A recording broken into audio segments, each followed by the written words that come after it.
Is that from the president's vantage point? Oh, wait a minute. This is my real office. Except you see my treadmill back here. That is a nice sleight of hand. There you go. Hey, I could do a little Harry Potter look. Oh, that looks nice. That looks good. It appears we're live on YouTube. Oh, good. Okay. Thank you. Okay, we are live on YouTube, just so you know. Very good. And do we have our first presenter lined up, who would be David Schofield by chance?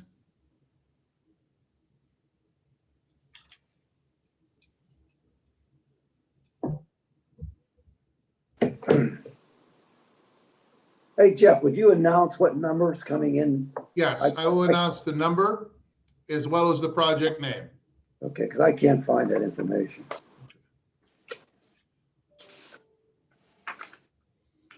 All right, send them in. Let's go. All right. Carrie, are you ready? We're ready. We're going to be letting Dave in. Perfect. And I'll just start off with a few brief remarks and then we'll start. Tell me when he's in. He is joining now.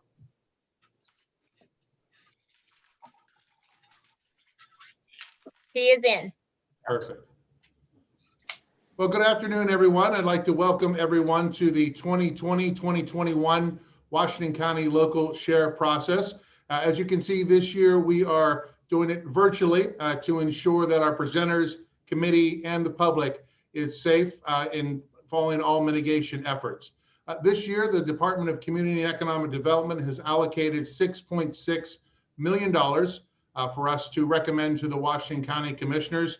And we are looking forward to hearing all of the projects before us today. I would like to say that we have 71 projects, and as this is a virtual process, we please ask that the public, presenters, and of course the committee be patient as we go through. The committee is always dedicated to ensure that we hear every project, and we're looking forward to hearing about some great projects from across Washington County. Our first project is Project C21, the Meadowcroft Rock Shelter Access Improvement Process, and that is from the Meadowcroft Rock Shelter in Historic Village. And I believe we have David Schofield with us this afternoon. Hi, thank you, Jeff. And David, how are you? Good. Appreciate the opportunity to present today. I know I have just 2 minutes, so I'm going to jump right in and get to it. This project addresses critical needs for the museum, expansion and improvement of the visitor center to increase our capacity for both school groups and public programming, as well as to improve the facility to allow for rental events, for birthday parties, family reunions, and other groups, which will provide a diverse revenue stream for the museum operation. It will provide critical upgrades at the rock shelter, including replacement of the stairs up to the site in the cliff face, upgrades to the lighting system for the public viewing of the rock shelter, and creating a way for visitors to walk from the visitor center to the rock shelter along a dramatic trail above Cross Creek, essentially a walk through 19,000 years with life-size model of mammoth, which were present here in Pennsylvania at the end of the last ice age. It's very important to note that this project is ready to go. We, through a 2017 local share grant, we were able to do the architectural drawings. And since that time, we have raised over $1.5 million. And with the exception of a $75,000 Keystone Historic Preservation Grant, all of that money is private money. So if awarded, we will immediately begin the bidding process and get the project underway. And finally, this project will enhance tourism in Washington County as a National Historic Landmark and the oldest site of human habitation in North America, with evidence of prehistoric people using the rock shelter 19,000 years ago. Every year we draw visitors from across the US and international visitors. And in the majority of cases, those international visitors already knew about the rock shelter and made a point of coming to see it when they were in the US. So our project will simultaneously enhance the visitor experience and add educational value, which in turn will grow our audience and our operational sustainability. So thank you for your consideration, and I'm happy to answer any questions you might have. David, thank you. And I know on behalf of the committee, you've done some great work out there, and we appreciate that. Do I have any Thank you. questions from the committee this afternoon? Can I just ask, so what's the traffic now, and what do you expect once you complete the project? What's going to be the pickup? Yeah, well, right now we typically have around 16 to 17,000 visitors a year. We expect that will increase to probably 25,000 Great. over time. Okay. Any additional questions? Nope. Not being heard? David, again, thank you very much for your commitment to Washington County and also for preserving our history. We really appreciate that. Okay, well, thank you very much. David, thank you. Our next project is presented by the Pennsylvania Trolley Museum. It is C2 for the committee's reference, and that is the Barry Stout Park Playground Project. And I believe we have Scott Becker with us this afternoon. Scott is coming in now. Okay, thank you.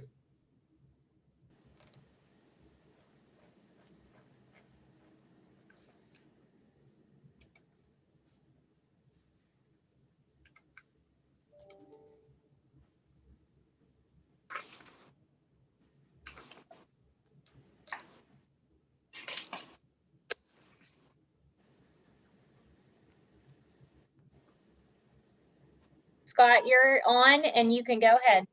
Great. Well, thank you very much. And thank you for having me. My name's Scott Becker. I'm the Executive Director, CEO of the Pennsylvania Trolley Museum. We're the most popular heritage tourism attraction in Washington County, and we've been open to the public for almost 58 years.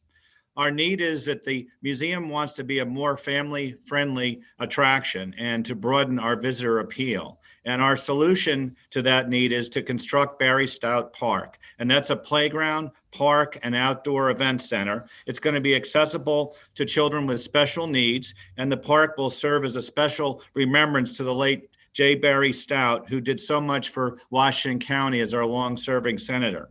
Specifically, the LSA request is for $90,000 that will allow us to purchase and install specially designed playground equipment for the park, and we will provide a match of $29,370. We'd be using Jeffrey Associates, who's a CoStar's contractor, and they've done parks for the county at Cross Creek and Mingo Creek Park.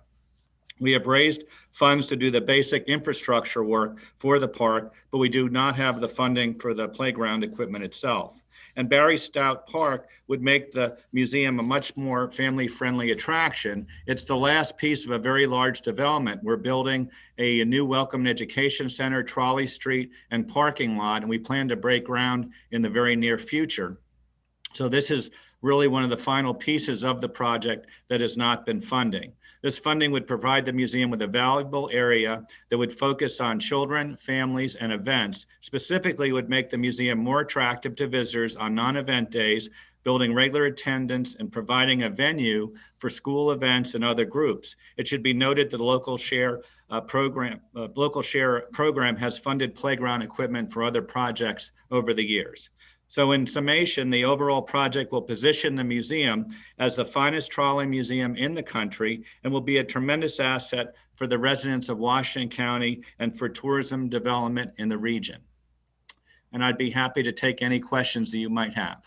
Thank you, Scott. It's good to see you and Happy New Year. Good to see you, Jeff. Happy New Year to you too. Now, I will say we just had David Schofield before you, and he said he was the most popular attraction at Meadowcroft. So you may want to talk to him about that. Well, numbers don't lie, and our numbers are pretty high. So That's good. we average right now over 30,000 visitors a year. And with the new development, we've had third parties look at it, and we'd be attracting over 53,000 visitors a year to the county. Thank you. That was actually the question I was going to ask. Sure.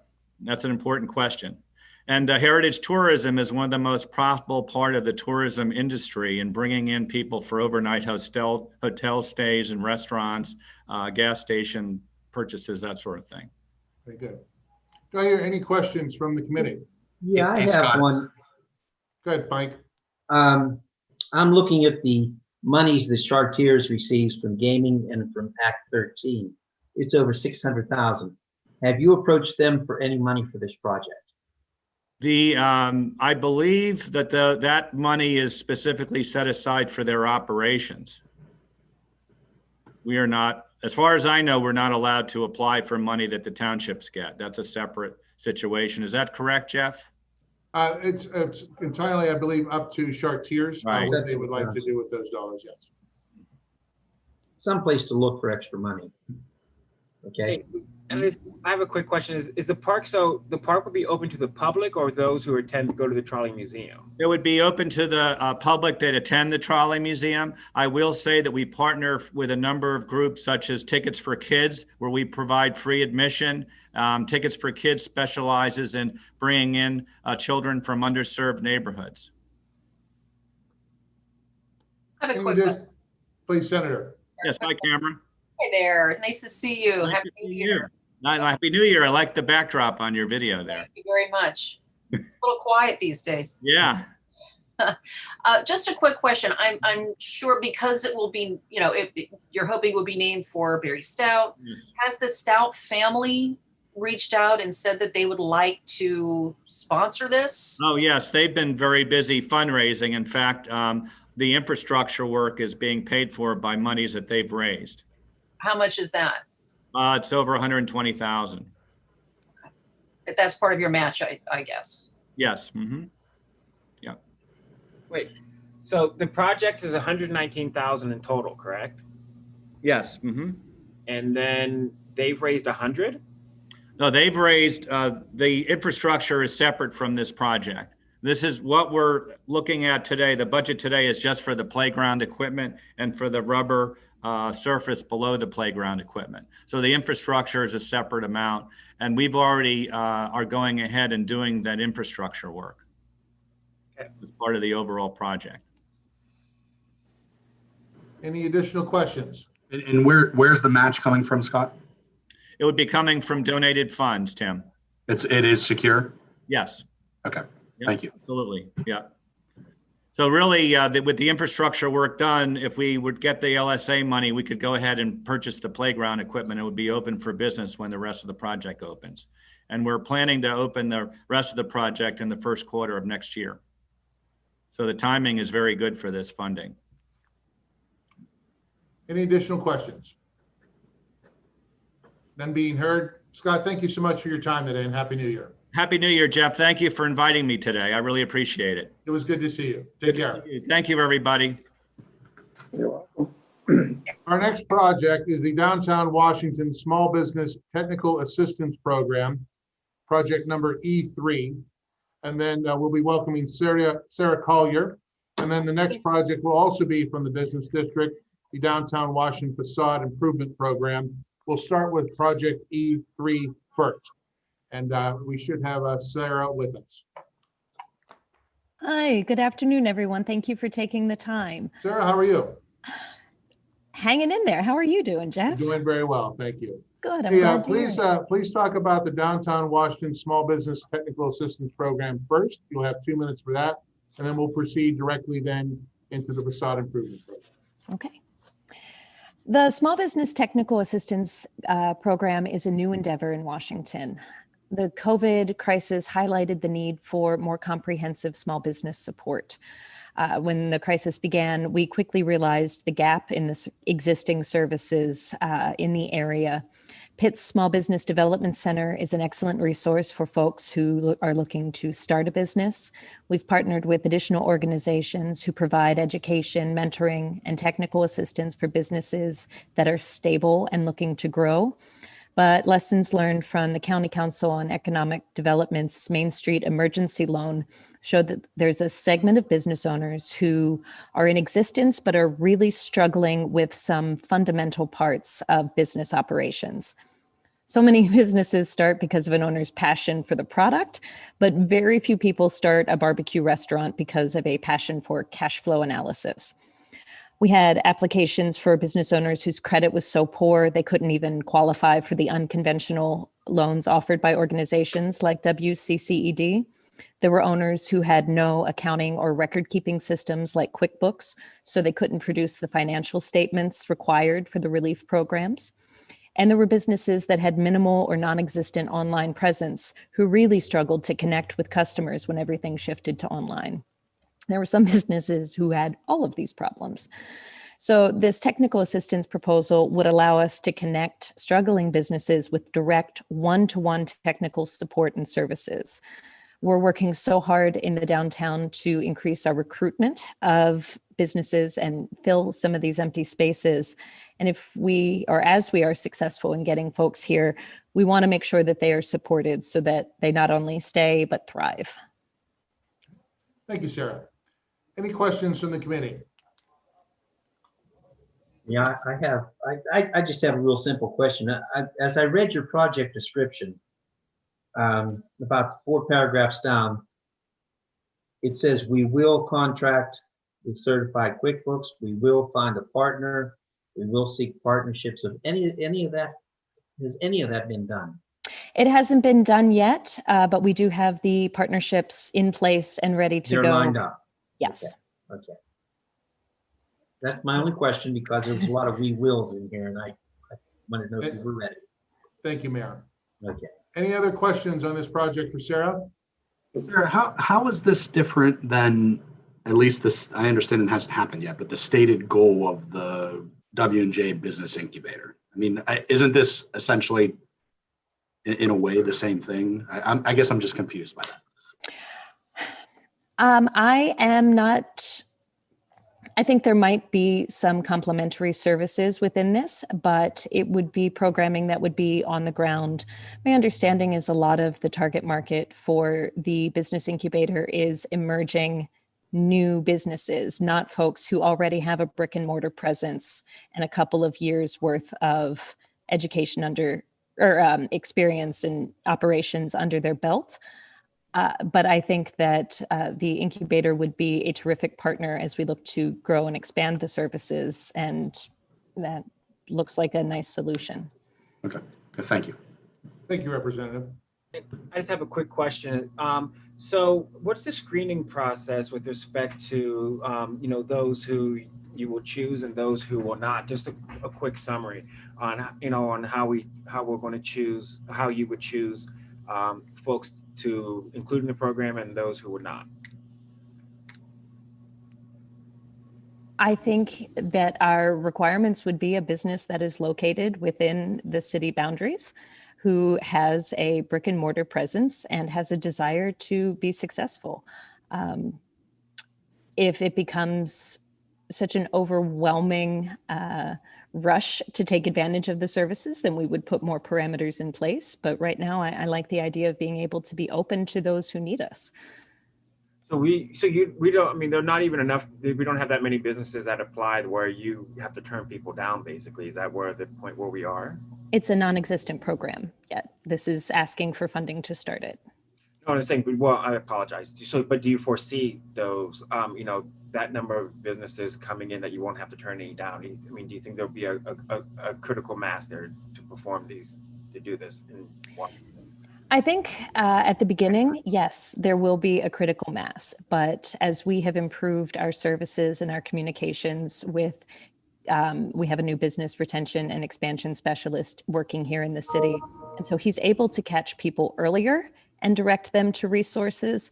And we're doing a better job of publicizing the services available for new businesses. The opening of the incubator will help that too. So we'll have fewer people who bypass that entry pipeline to begin with and are starting at a deficit. I think more and more folks will be able to start at an advantage. I'd like to remind the committee we're going slightly over on this presentation. So if there is any final questions of Sarah on this particular project? Right, none being heard. Sarah, if you wouldn't mind proceeding with your facade program. Certainly. The facade improvement grants in downtown, through the 3 years that we've been operating this program, we have awarded 41 projects. It's $300,000 in awards, which is an $824,000 total investment on the street in downtown Washington. This past cycle, we had half a dozen viable projects that we were unable to fund, and there's already interest in the next round. I think we've had some significant impact on the street. We're working with the city's blight index to target yellow and orange properties and hopefully move them to the next category up so that we are continuing to make smart decisions about how we use this money to impact the downtown. I have to compliment you on the resources that the LSA committee provided prior. I think you've done a nice job with the downtown on a lot of those business facades. Thank you. Thank you. When I ran up the total, $824,000 is a fabulous return. Yeah, it is. I was delighted to see it. That's a nice investment in downtown.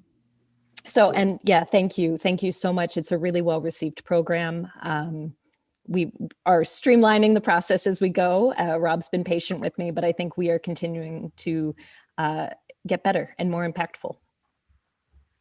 Any additional questions from the committee on the downtown facade program for the city of Washington? I have a real quick question. I noticed across from the train station, there's a bar that got a facade grant, but now they're doing more work. Is that a second facade grant, or are they just doing it themselves?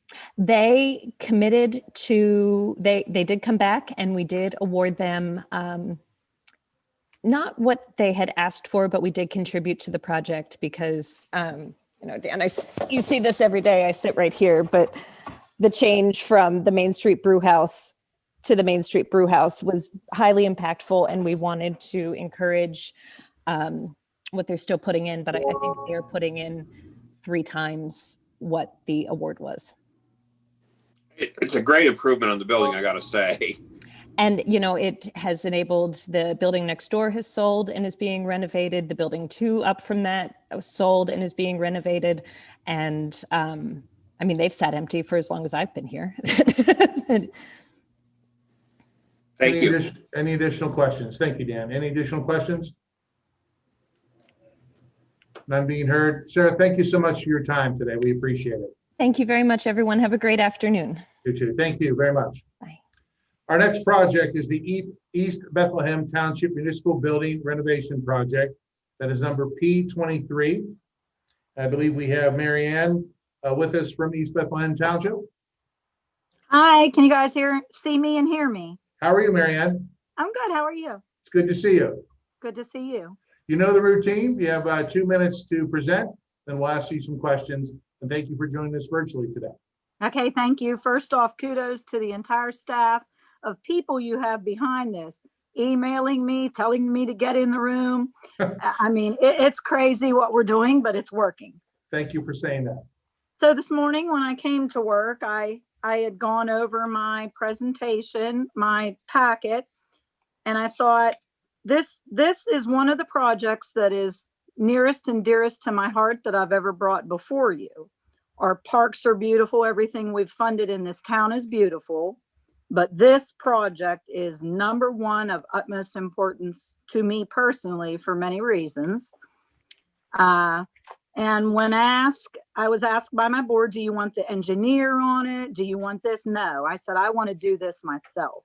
This is all me. This is what I believe in. So when I first came in this morning, I wrote down like a few little things that came to my mind, and there's 4 words: safety, accessibility, convenience, and pride. Now, my project pretty much is self-explanatory. You can see what I want to do. I want to renovate the existing garage area of our municipal building. I wish that I could take you all, bring you to Fredericktown and show you what I'm dealing with. But if you have ever been to Fredericktown and have ever seen our municipal building, you know that as soon as I step out of my door, I am on busy 2-lane Route 88. About, what did I say, 6 or 8 feet away. I've had families in my office who don't supervise their children like they should. And the children are by the door. I'm a nervous wreck. And the kids jut out of the door. I don't have handicapped people that can come in my office. I can't tell you how many times I've gone out to a vehicle to assist my residents. In front of my building, there is not enough parking, but people park there. Therefore, their driver's door is opening right into traffic. And it's a highly traveled, busy traveled area. So I'll tell you about my word, safety. Safety, that's a big part of it, but it's also safety for myself. I've been here 14 years, and twice in those 14 years I've been threatened because people don't like ordinances. You know, everything's my fault here. And twice I've had people come in here after me. My door is open and anyone can walk in at any given time. And I've had actual incidents here of threatening my life over an ordinance that they don't like. I'm not safe here. And in this world, we know that that means something, that you need that safety. So with this proposal of our new building, there will be a foyer, a safety foyer, where you will be let into an office. You just can't walk into an office. Safety for myself, safety for my people. Marianne, you're running slightly overtime. Oh, no, sir, you're kidding. That's quite all right. And actually, the question I have for you is that I noticed that the township is matching about $145,000 for this project. May I ask, is that from reserves, capital reserves? How, where, Act $13, where, if you don't mind, where's those monies coming from? We have pledged 3 years worth of municipal share funding. We receive 48,000 a year, a little over 48, and we have pledged 3 years worth of funding to this project. Okay. That's the only question I have, of course. Any others from the committee? Yes, Jeff, under the description of the project, in my notes I have, are you going to build a new one or renovate the existing building? This is renovation to the existing building. Yes, sir. Okay. Yeah. Is We this a have voting? used- Excuse Do me. they vote? Do you guys vote there? Is there voting? Our voting is held in the public library at this current time, only because there is nowhere handicap accessible that the township has to offer. This will be used absolutely for voting. Okay. Any additional questions? None being heard. Marianne, it's always nice to see you. And thanks for the good work. Thanks for the good work you're doing in East Bath. Thank you all so much. Take care. Our next project is P1, the Mon Valley Sewage Authority Long-Term Control Plan, Phase 3, from the Mon Valley Sewage Authority. And I believe we have Tom with us today. Tom, how are you? Good, sir. Nice to see you. Same here. Please know you have 2 minutes to begin. We already have you introduced. Please tell us about your project. Okay. Well, my engineer was supposed to join me. I don't know if he was let in or not. Our project is. Oh, there he is. How are you? Good. I'm here, Tom. Good. I like the romantic fire behind you. That looks please proceed, gentlemen. Jason, go ahead. Sure. So we come to you today. Obviously, we've been in front of you before. The authority is in their final phase 3 of their long-term control plan. It's, again, a culmination of about a $50 million investment by the authority. This third phase includes a 2 million gallon equalization facility. We actually did come to you last year and were fortunate enough to be awarded $500,000 towards that project. It's a $7.5 million project in total. And we have finished design. The permit is in DEP's hands. They are currently reviewing that. We expect issuance of that soon, and we would move into bidding and construction this year. We have requested $1 million this year, but as the question's been asked in the past, the authority is definitely moving ahead with this project, and any funds that can be offered at this time would be more than appreciated. But the project is full speed ahead, and the authority will be is ready to move forward with it and has funding in place to do so. Okay. Actually, you answered my question. As you know, we've been allocated $6.6 million this year to recommend to the county commissioners. And I was just going to inquire as to if you could do the project for less. Yes, we would be. The project's going to go with any funds that we would receive or you know, if we don't receive any funds, we would still have to do the project and move forward. Okay, that was my only question. Okay? Any additional questions from the committee? Yes, Jeff, your monthly rate is $77 per month. Will this lower the rate any? No, Not at No. all. Okay. not at all. Okay, thank you. You're welcome, sir. Any additional questions from the committee? None being heard. Gentlemen, it was good to see you, albeit virtually, but nice to see you, gentlemen. Thank you. Everybody stay safe. Thank you. Thank you. Take care. Stay safe, everyone. You too. Our next project is C1, the Center of Access for Eastern Washington County, rehabilitating and updating the Monongahela Area Library from the library. And I believe we have Tom Headley with us this afternoon. We're not sure about, we have someone in the waiting room called Donis, and Vicky thinks that that is the person for the Monongahela Library, but we won't know until we let them in. Why don't we let him in and see if that is correct? Can you tell us the number again? I'm sorry, Senator, it's C1. Got it. Okay, I thought so. Thank you. Okay. That person has just come in.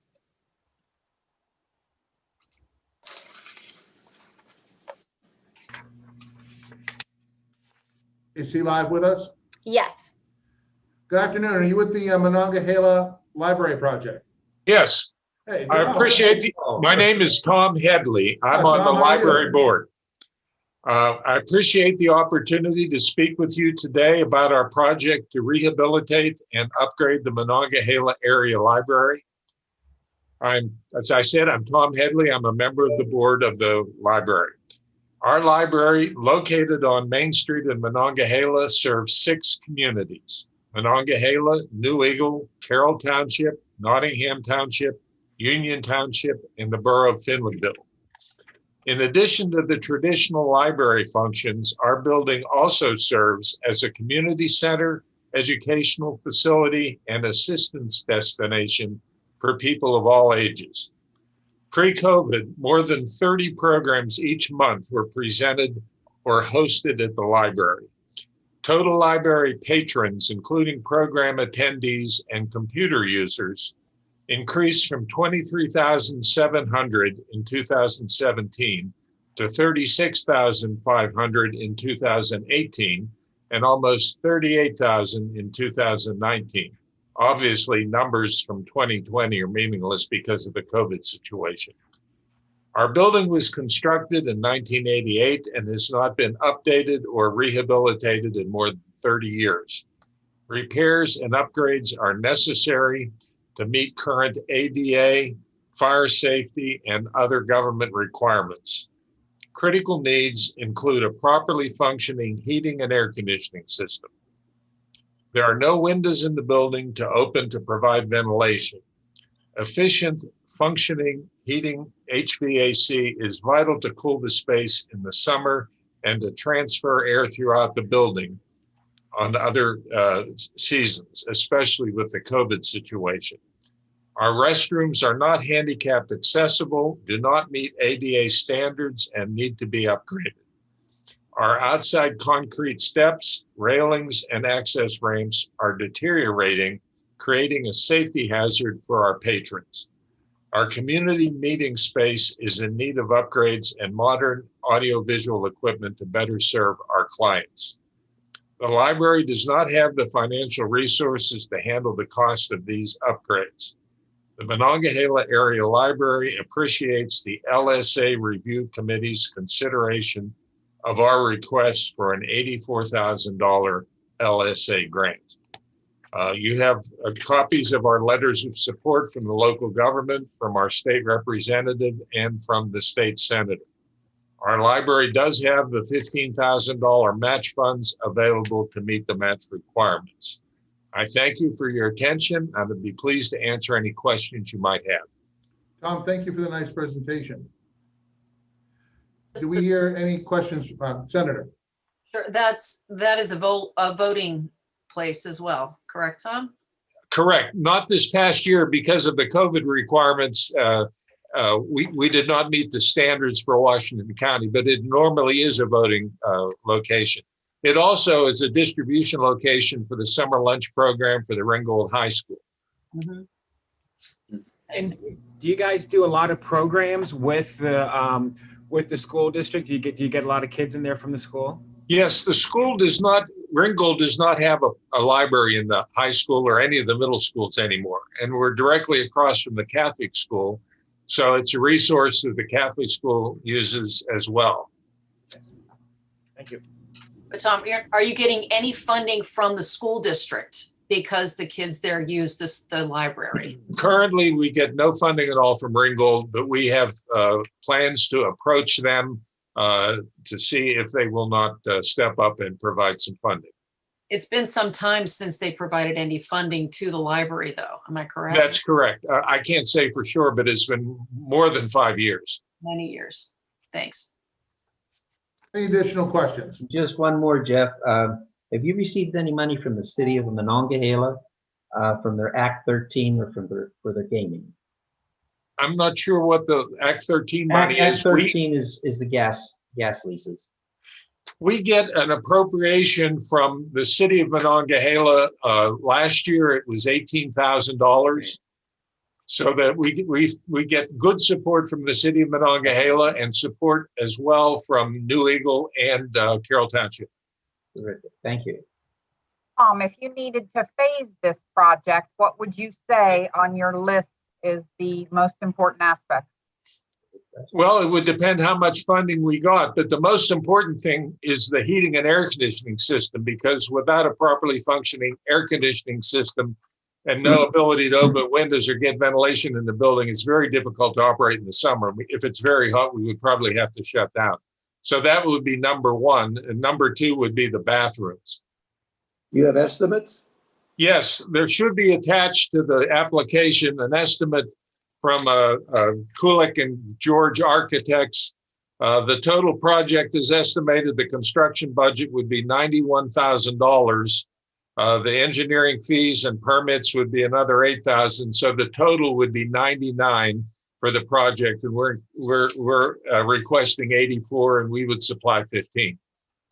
Well, I was asking if you have any quotes on the price for the air conditioning. Yes, we do. The estimated cost for the air conditioning system is $26,500. And for the bathroom, it's $22,500.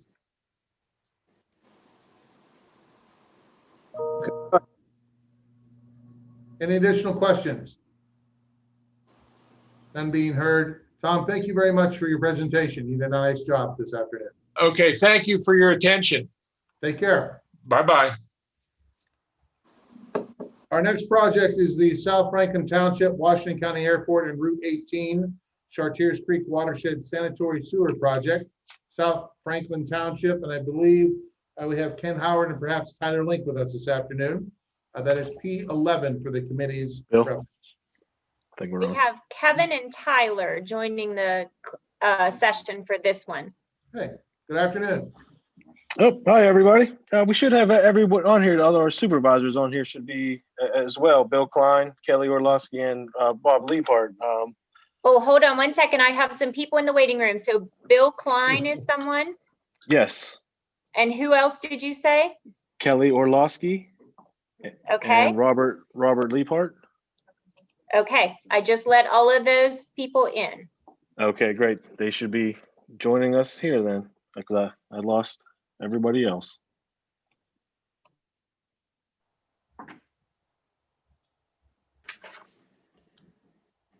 All right. Tyler, we're ready when you are, buddy. Oh, okay. I'm so sorry about that. I wasn't sure. I appreciate meeting with us again this year for our project, for bringing the power and water to our future sewage treatment plant for our sewage project.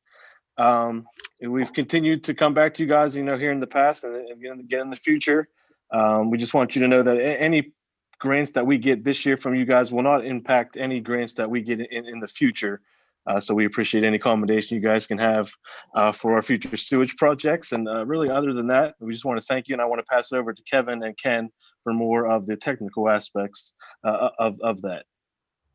Yes, thanks, Tyler. This is Ken Howard and Kevin Zackelheide from Bankson Engineers. Our project does consist of approximately 64,000 linear feet of gravity sewer and a sewage treatment plant that is designed to be constructed opposite the airport along Route 18. Our project will serve the Lagonda area and the airport itself.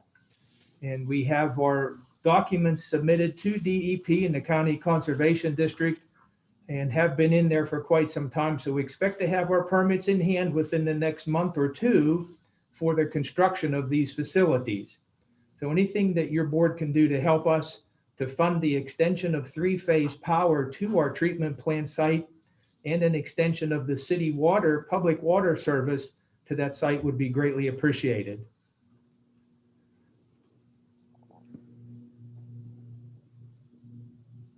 Gentlemen, thank you for your presentation and also to adhering to mitigation efforts. We appreciate that as well. So any questions from the committee on this project for South Franklin Township? None being heard? I think we're gonna let you guys off easy today. Sounds good. Yeah, we thank you. Well, thank you, Tyler. Thank you, gentlemen, supervisors. Thank you very much for being with us this afternoon. Thank you for your time. We appreciate it. Thank Take care you. of yourselves. Bye-bye. Bye. Our next project is P9, the Mid-Mon Valley Water Pollution Authority, pump station number 4, replacement project. We should have Dave Colburn. Well, on this particular one, I have someone on an iPhone that is in the session. I'm not sure if that's the person we're waiting for. So I was going to let them in. Sure. But I'm not sure it's correct. Let's let them in. Okay. Oh, I let the wrong person in. Hold on one second.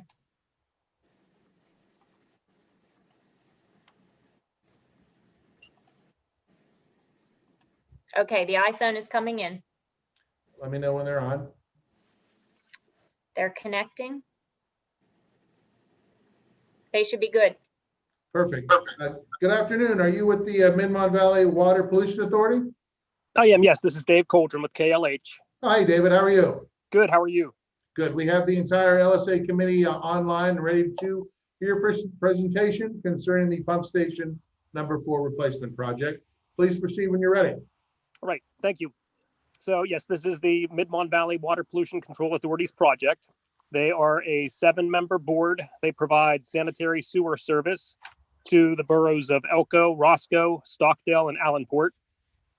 They have 1 treatment plant, 6 pump stations, and several miles of interceptor sewer. And yes, this project is to basically replace its existing pump station number 4. The authority has increased their rates just over the past year and a half. They've increased them $25 per quarter, and that will allow them to generate roughly $50,000 per year based on 1,000 customers that they have. And that will allow them to bank that money for capital improvements. So this is for the rehab of station number 4. The station's 50 years old. It's in pretty bad shape. The pumps are failing. The structure itself is starting to fail and needs to be replaced. And David, I understand you're requesting for the authority about $600,000. We are, yes. As you can understand, this year we have about 6.6 to recommend to the Washington County Commissioners. And my question to you would be, if by chance we would award less, could you still proceed with the project? Yes, we've had some preliminary discussions with USDA or US, and we feel that having that additional $50,000 per year does allow them or puts them in a good position to borrow money for the whatever portion they would need to fund. Okay. Thank you. And we certainly understand you understanding our position as well. Yes. Any additional questions from the committee? Yes, Jeff, you came up $25 on the monthly rate? Quarterly.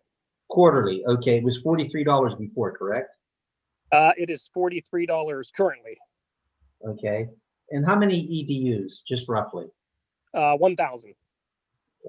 Thank you. Yes, thank you. Any additional questions? Are there any matching funds? At this point, no. But we are currently in design. Like I said, they have 6 stations. We are actually designing stations 2, 3, and 4. And the thought is to tackle these individual pump stations over the next 5-6 years. Okay, In my David, notes, you have 50. Yeah, David, I have you as matching with $50,000. Oh, yes, I'm sorry. Yes. Yes. Yes, we included that in the application. Yes, correct. Yes, so that would be the absolute minimum. Okay. Mayor, I just wanted to qualify that for you. Thank you, sir. All right, any additional questions of David this afternoon? David, thank you for the nice presentation. Oh, thank you all. And have a wonderful afternoon. Thanks, you too. Bye-bye. Our next project is P27 for the committee's reference. It's the Home Ownership Center of Washington County by Blueprints. And I believe we may have Darlene Bigler with us this afternoon. Yeah, before you get started, like I mentioned previously, I'm on the board, so I'm going to step out for this one. Okay, thank you, Representative, for letting us know that.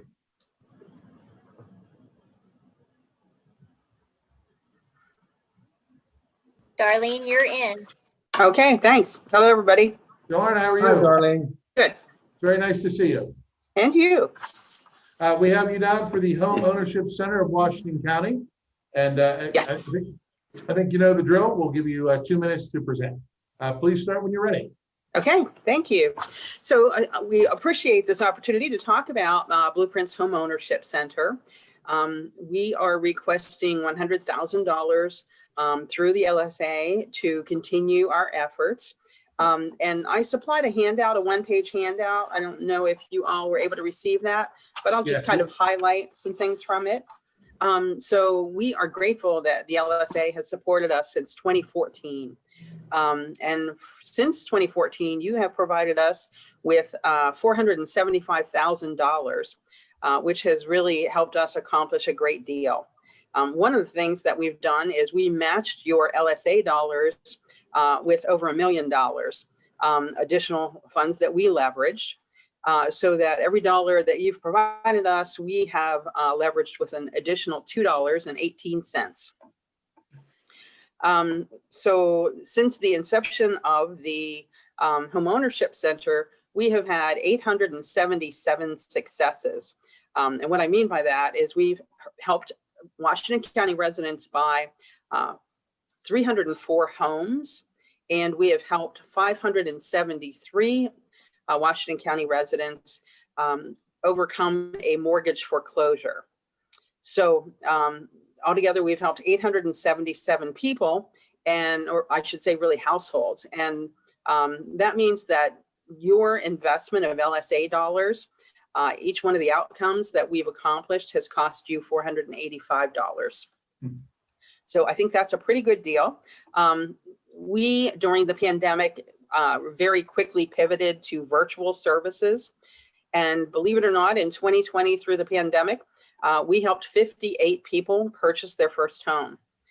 In addition, we helped 45 people by mitigating their home foreclosure. And that number is smaller than what we would typically see, but there has been a moratorium on evictions, but more so mortgage foreclosures. Right now, that will expire at the end of February. It may well be extended, but we're not sure yet. We are anticipating a pretty big and busy year coming up in 2021. We have, since the beginning of the Home Ownership Center, generated almost $31 million in mortgages through area lenders. And we currently have 2 certified HUD counselors on staff.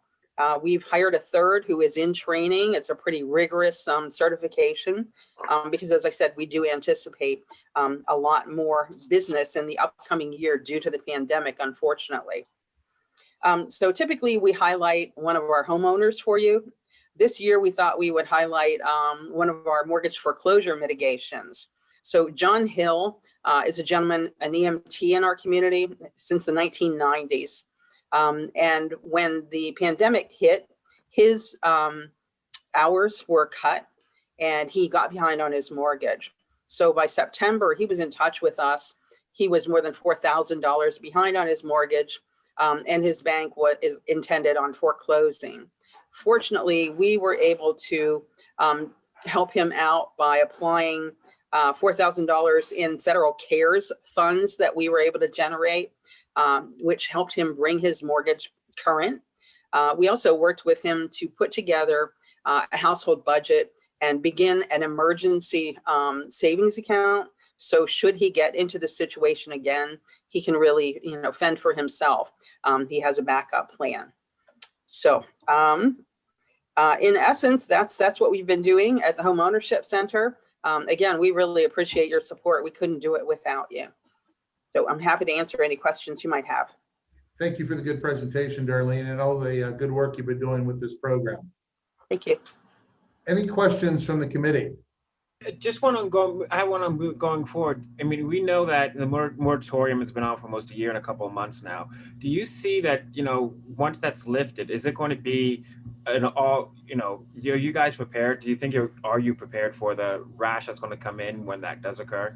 Mm-hmm. Well, in terms of rental evictions, I think we will be prepared. The last Federal CARES Act included a good portion of money to help people with rent and utility evictions. But in terms of mortgages, at this time, there really isn't a great deal beyond the Pennsylvania Housing Finance Agency's program called HEMAP, Homeowners Emergency Mortgage Assistance Program. And I understand that there is a proposal to add an additional $5 million to that fund, which would be helpful. But I think it's going to be tough in terms of mortgage foreclosures. Thank you. Any additional questions? I would suggest we're running a little overtime on this presentation. I don't have a question, but I would like to respond to Mrs. Bigler. Mrs. Bigler, I'm the mayor of Monongahela. I don't know, you probably don't know me. But anyway, I would just like to congratulate you on the good work that you've done. I was unaware that this existed, but you obviously do some very, very good work and very important work. And I thank you for your good intentions. That's very kind. Thank you. You're welcome. On that good note, Darlene, it was good to see you, and thank you for your continued good work.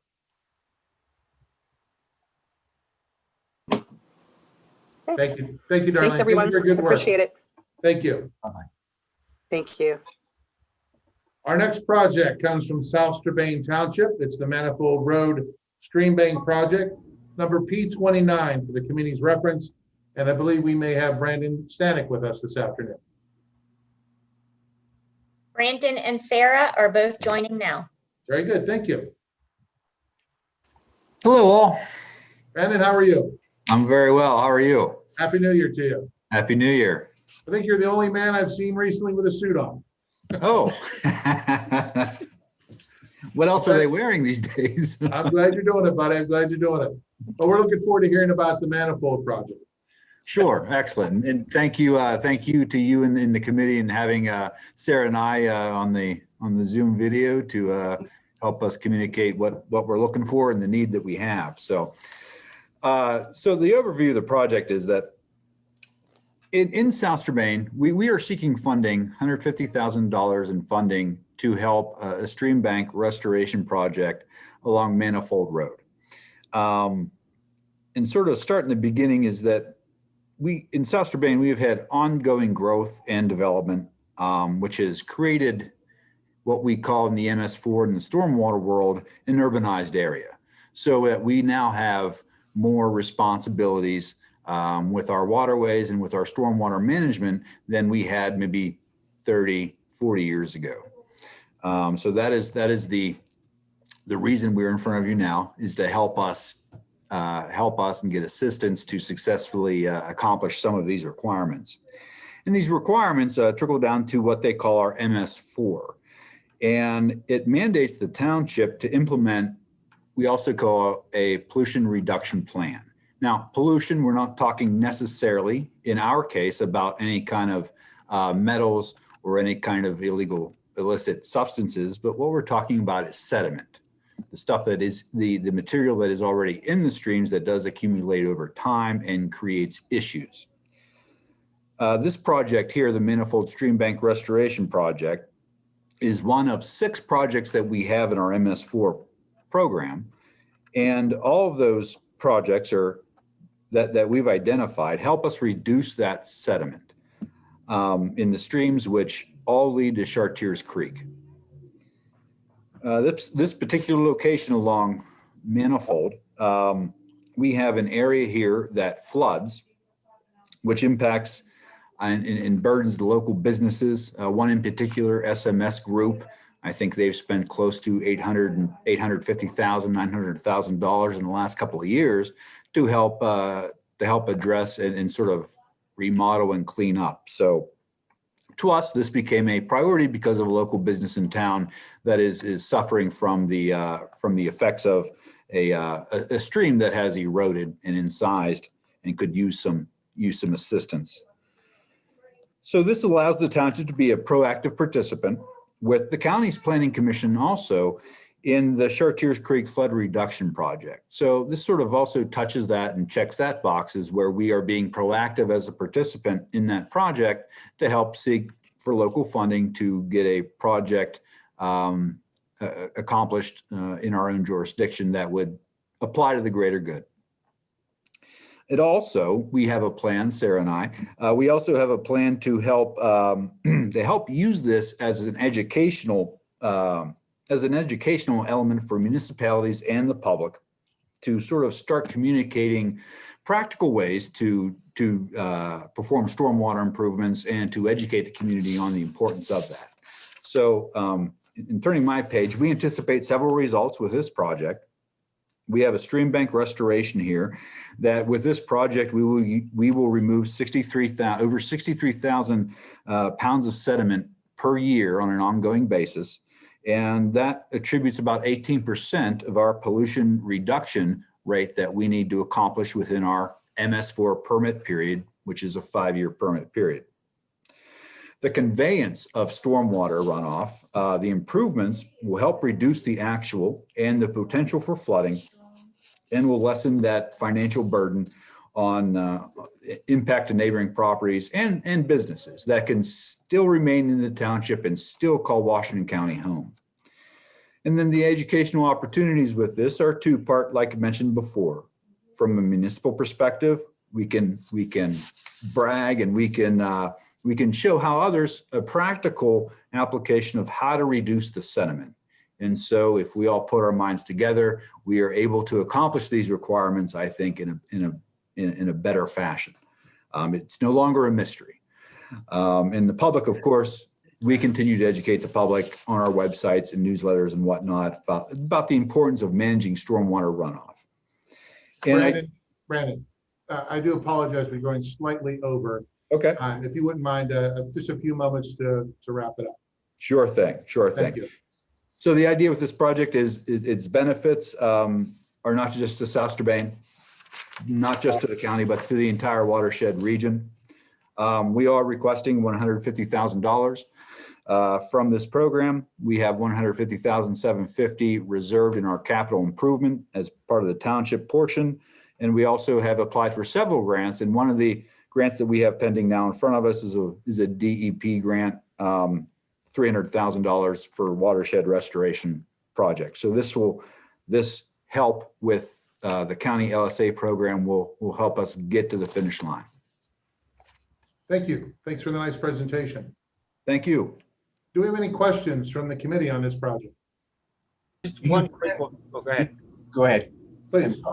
Mine was just quick and easy. So the watershed restoration program grant, have you gotten it, or you're just in the application process of, or have they gotten back to you and said, where do you stand with them? Well, it's currently pending, and where we stand is we have had some great conversations with our coordinator, but they've been delayed due to the CARES Act funding that they had to get out through the DCED, and that's where they've been putting their attention to. So they've been delayed on that, but they've been keeping us in the loop, and we find the conversations that we've been having very favorable. So, Mr. John, Mayor, I believe you had a question? Yeah, well, yes. Mr. Stranick, do you plan on dredging the stream, or is this planned for future sedimentation? Sarah, I'll leave that to you. This project is considered what the DEP qualifies as a natural restoration. So it's a regrading of the banks on the side. There won't be any actual dredging. If we find a deposit that is above the natural invert of the drain, then that will be removed for maintenance. But no, there won't be an actual dredging. It's to address future through the pollution reduction plan. Okay, thank you very much. Any additional questions? Yeah, just Brandon, real quick. So I'm a little confused about the grant that you're mentioning. Is this project contingent upon the award of that grant, or are you ready to go with the project? No, what we have in front of us now is we have 150,000 from the township we have secured in our capital improvement program. And then what the LSA program would help us do is fill a gap there and help us get there an accomplishment with the watershed restoration project. So nothing's contingent on, I know we have a couple of years to use the LSA approval, but this just helps us get there faster. Okay, sorry to interrupt. So with the grant from LSA, you're beginning this project regardless of what happens with that pending grant. Am I hearing you correctly? Yes. Okay, thank you. That's a good question, Representative. Thank you. Any additional questions? I noticed that Sarah gets the difficult questions and Brandon kind of the face man. But thank you so much for your presentation today. You did an excellent job, and Happy New Year to you both. Happy New Year, and thank you all for your time. Take care. Bye-bye. Our next project is C18, the Longwell House Restoration Project, Phase 2 by the Monongahela Area Historical Society. Lauren McGone was on with us, I believe. Laura and Ken, you should be on now. Good. Yes. Hello. Laura, how are you? Doing well. How are you, Jeff? Good. Nice to see you. You're with the LSA committee, of course. And please start when you have when you're ready. I think Ken's going to talk. Okay, sure. Hey, Kenny. Oh, hey. Hi, everyone. Ken, how are you? Hi, Jeff. I'm good. How are you? Good. Nice to see you. Nice seeing you. Thank you. Hey, we're ready to go when you are. Okay. Well, the project that we're presenting is a continuation of our exterior and interior improvements to the Longwell House, which is the Historical Society's now new location for their museum and event center, sort of a community center building. The improvements that we're presenting are for a lot more so for accessibility. We have an accessible ramp deck feature so that our disabled and elderly can get into the building a lot easier. With accessibility into the main level, we have an interior lift that we're proposing as well to get to the multiple levels. So the other set improvements are for exterior lighting for the ramp,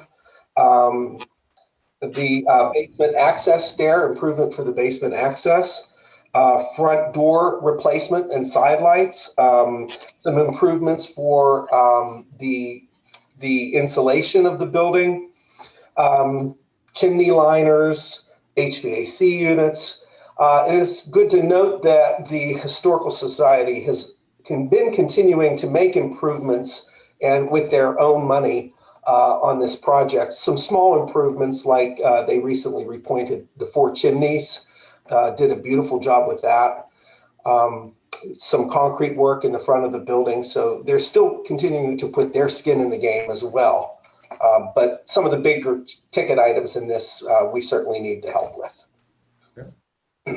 Well, please know how much we appreciate you preserving our history and heritage in Monongahela and in the county. We certainly appreciate that. The question I have for you, as you know, you were awarded monies last year. How's that proceeding? I understand from the Redevelopment Authority that that project is currently out to bid, I believe? We were ready to go out to bid in October, but we were not given the go-ahead until a few weeks ago. Okay. from Redevelopment Authority. So we've been sitting there on a contract waiting to go out for bid. We should, we're ready to go within the next week or so. We're working out a few logistic things with the bid, and we should be probably completed with that project. Laura, would you say early spring, late spring, early summer? Definitely, definitely. And if I could just add to that, we had put up 25% in matching funds for that, and we have spent that already on such things as rebuilding the chimneys. So, and that was my question, that, you know, COVID has, of course, put things behind, but we just want to make sure that the dollars that you were awarded last year by the county commissioners were being activated and moving forward. absolutely. Thank you. That's the only questions I have. Any additional questions from the committee? I just have one, Jeff. Sure. What would the total cost of redoing the whole building? You have that in mind? Like, we're on phase 2. I mean, to get it up and running the way you want it to be. Well, How much would it take to do that? this phase of work is certainly a big chunk of getting this building, especially getting the accessibility in place. You know, that's $122,000 total request of cost. That's with their skin in it as well. And there's another 60, but we could, you know, to get it exactly where it needs to be, you know, we could be in it to another maybe $50,000 or so dollars. Laura, what's your opinion on that? I would agree with you. This is probably our biggest and most critical phase. I think the last big thing that we have to work on is restoring the windows. And we're in the process of working on that now. So this is not an endless project for us. No, I didn't mean that. I mean, you're remodeling the whole building to take it back the way it used to be. You have any idea what the total cost of that would be to restore it like it was? Yeah, we could be walls, ceilings, windows, floors, plumbing, electricity. The building's in pretty good shape.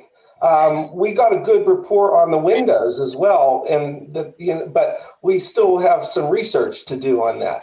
And your voice cut out for 1 second, and if I could just fill in the blank, the interior of this home is in excellent shape. So we don't have to do much on the inside at all. Once we get through this phase, we can start setting up our interior exhibits and displays. So, I mean, we're probably within, after this phase, $100,000 of being done, I think. Thank you. We are running a little overtime on this project, so if there's no other questions from the committee. And just a couple seconds, Jeff, sorry. Please. Really quickly, to maybe highlight to the committee what things can be, what sorts of things are you going to be doing with the building and drawing tourism into the Monongahela area. I know that we had been talking before about incorporating Monongahela in with the Whiskey Rebellion celebrations and bringing that across the county, and some other things. The world's largest wedding cookie table. Unfortunately, we can't be there in person. I was trying to tell the committee we're bringing cookies, but that can't happen virtually. But just the interest in history and worldwide acknowledgement in our tiny little area. Just wanted to throw that out there for what's potential for the Longwell House. We didn't forget about the cookies. Yep, we were promised cookies. Well, I will say that the whiskey piqued my interest, that the senator just said. The whiskey did. Cookies, can't get a better combo. Well, thank you for your comments, Senator. We appreciate that. And Laura, Ken, we appreciate your time. And again, thanks for your commitment to our history and heritage in the county. Thank you very much. We're excited about moving forward on. So. Good. And Ken, I know we have you for a couple more presentations. You do. See you soon. Very good. Our next project is the Washington County Marketing and Digital Promotional Initiative, E6, where the committee is referenced. That is by the Washington County Chamber of Commerce, which I represent. I will be removing myself from this discussion, and we have Will Tomeyer with us, who will be presenting to you. Will, are you there? I'm there. Will, allow me a moment to exit my office, and I will turn it over to Mayor Kutsik to run the meeting in my absence. Excuse me.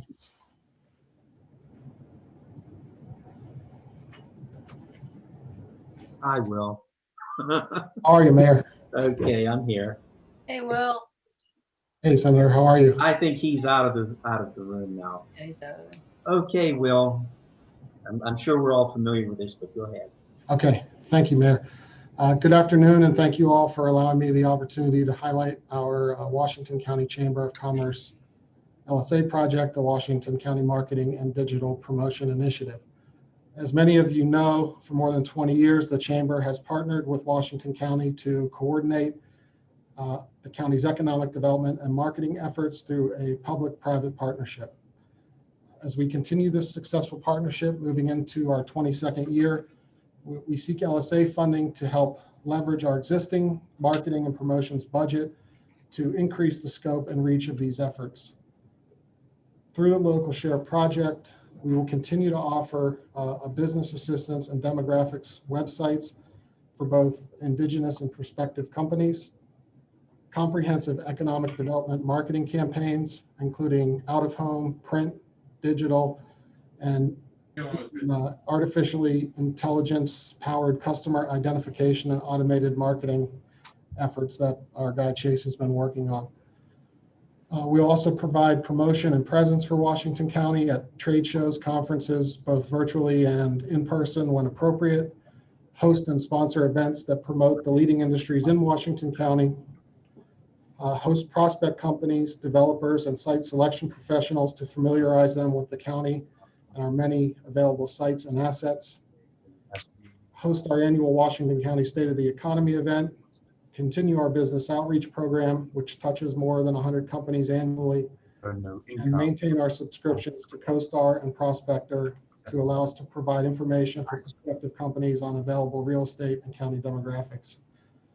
I would just like to highlight the digital marketing and business outreach initiatives because I think although we don't know the full extent of the economic damage that has been created because of the COVID pandemic, we do believe that over the next 18 to 24 months, it's going to be critical for us to have these resources available to assist impacted businesses, not only in providing technical assistance to help our existing businesses recover from the pandemic-related losses, but also to create interest in Washington County as a vital and thriving place to create or expand businesses.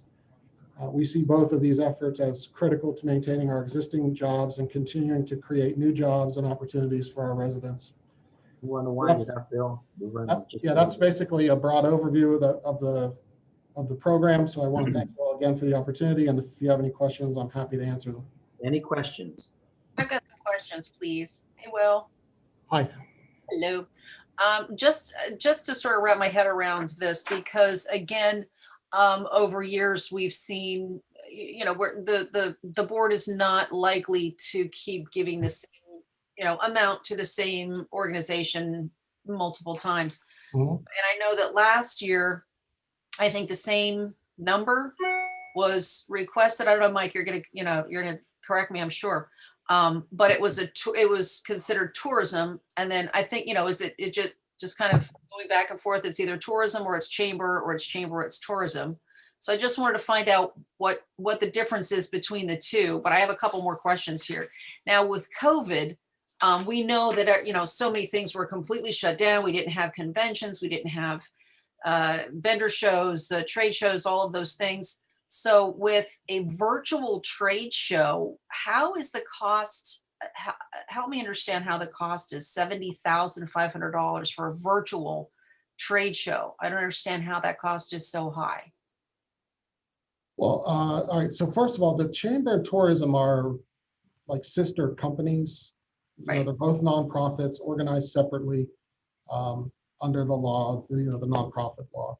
They both have separate boards, but share staff and resources. This grant is for economic development marketing. So although it's not directly related to tourism marketing, obviously a lot of the lessons that we learn on the tourism side are transferable. But this is really more promoted toward identifying, business customers to locate here and helping our existing businesses access resources and grow and prosper in Washington County. So that's sort of the difference between the two. The 70,000 port, I'm assuming you're looking at our budget. Yeah, That just is, the virtual trade show. yeah, so that is a bunch of sponsorships, memberships to different trade organizations like the Shale Energy Alliance or the Marcellus Shale Coalition, things like that. When they have their trade shows, we provide a presence from Washington County at those things to promote our county and advertise the county during those shows. So it's not one particular thing, it's a variety of things across the spectrum. Okay. But a lot of those didn't even exist in 2020. So so you're looking for a 2021 potential? Is that what?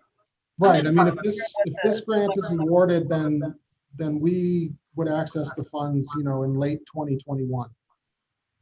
Okay. So And the State of the Economy event you were talking about, I thought the county commissioners paid for that State of the Economy event. Am I wrong, John? yeah, no, that's a chamber hosted and sponsored event. Chamber, it is a chamber event. Yep. Okay, I wasn't sure about that. Okay. And lastly, what is the training and technical assistant for $65,000? What does that? Who's being trained and technically assisted? So that's our business outreach program. So we proactively contact usually like about 120 businesses per year, and you know, talk to them about what's going on, if they need help with workforce development or you know, whatever. We try to connect them with the resources that are available through our partner organizations. Last year we were in contact with over 260 businesses because of COVID. You know, that number shot way up through the roof. But yeah, it's just a proactive sort of business outreach to make sure that our business community is healthy, that they know what resources are available, and try to connect them with those resources. And so that they stay in Washington County. Exactly. So Will, I do have a couple questions. First, you know, to your point of tourism being a separate organization, I just do want to point out that there's a letter of support, and part of the matching funds is coming directly from tourism. Correct. Yeah. So there's certainly a lot of interplay between the two. And to the senator's point, you know, there's certainly some overlap there. So the question I have though is, you know, I can't help but think that this request is largely geared towards standard operating costs. So if this request is denied or is only partially funded, which part of this application, which part of the budget here gets cut? Are you simply not doing it, or are you still proceeding to do everything that's listed here? Yeah, well, I mean, we would definitely try to continue our operations as best as possible. We, you know, probably wouldn't hit as many companies. We definitely wouldn't sponsor and participate in as many, you know, like trade show type things. Our marketing budget would take a hit. You know, this really leverages our existing marketing budget and expands it and allows us to, you know, really reach a lot more people. We probably cut back on our subscriptions to CoStar and Prospector and do less kind of proactive prospecting for companies, things like that. But yeah, I mean, ultimately the lights will stay on, the doors will be open, and it will just be a smaller spend in our media and things like that. So what is that current marketing budget without this grant? I don't have those numbers in front of me, but I could definitely get them to you if you need them. Great. Thank you very much. Yeah. And then I just have a real easy question. So, you know, when you say the expenses incurred, design, implementation, legacy, for the campaign to expand Washington County's promotional for business attraction, which is, I'm assuming that's sort of the same definition for advertising for the chamber. So, I mean, were memberships down this year for the chamber, given the COVID, or what is that? You know, as the representative, as the senator said, was it? You know, this seems as though that it is for, you know, the day-to-day running and advertising of the chamber. So I just want to make sure it's something for a new project, or is this sort of the day-to-day maintaining? No, this is not day-to-day. If you guys would hopefully not make this, you know, totally cut this grant, nothing changes here at the chamber. Our memberships have actually been largely positive this year. We've had a few people that have taken a little longer to renew, but they're kind of the same people that often happens to. But yeah, our membership's really not down. It's generally maintained. It's not growing as it has been for the last several years. But yeah, I mean, if this grant were not to be awarded, I don't think much would change, except that we wouldn't be able to sponsor and advertise the county as much as we do. We ran way over on this, but there were a lot of good questions and answers. I'm sorry we did run way over. Thank you, and we can let Jeff come back in. Okay, thank you guys. Okay, thank you very much. Cameron, very good questions. Well, I had a follow-up, but we ran out of time. Way up. Yeah. How could you stop good questions and answers? You know. I appreciate it. Okay, the next one that we have to come in is Lisa from the borough of Cannonsburg. Do you want me to let her in or wait for Jeff? No, I'll wait for Jeff. Well, you could let her in. We'll start. Okay. I'll go ahead and admit her. What number is it? It is C10. Thank you. C10. Lisa, you are in. Lisa, Hi. I see you now. Okay, Lisa. You may begin. Jeff will join us shortly.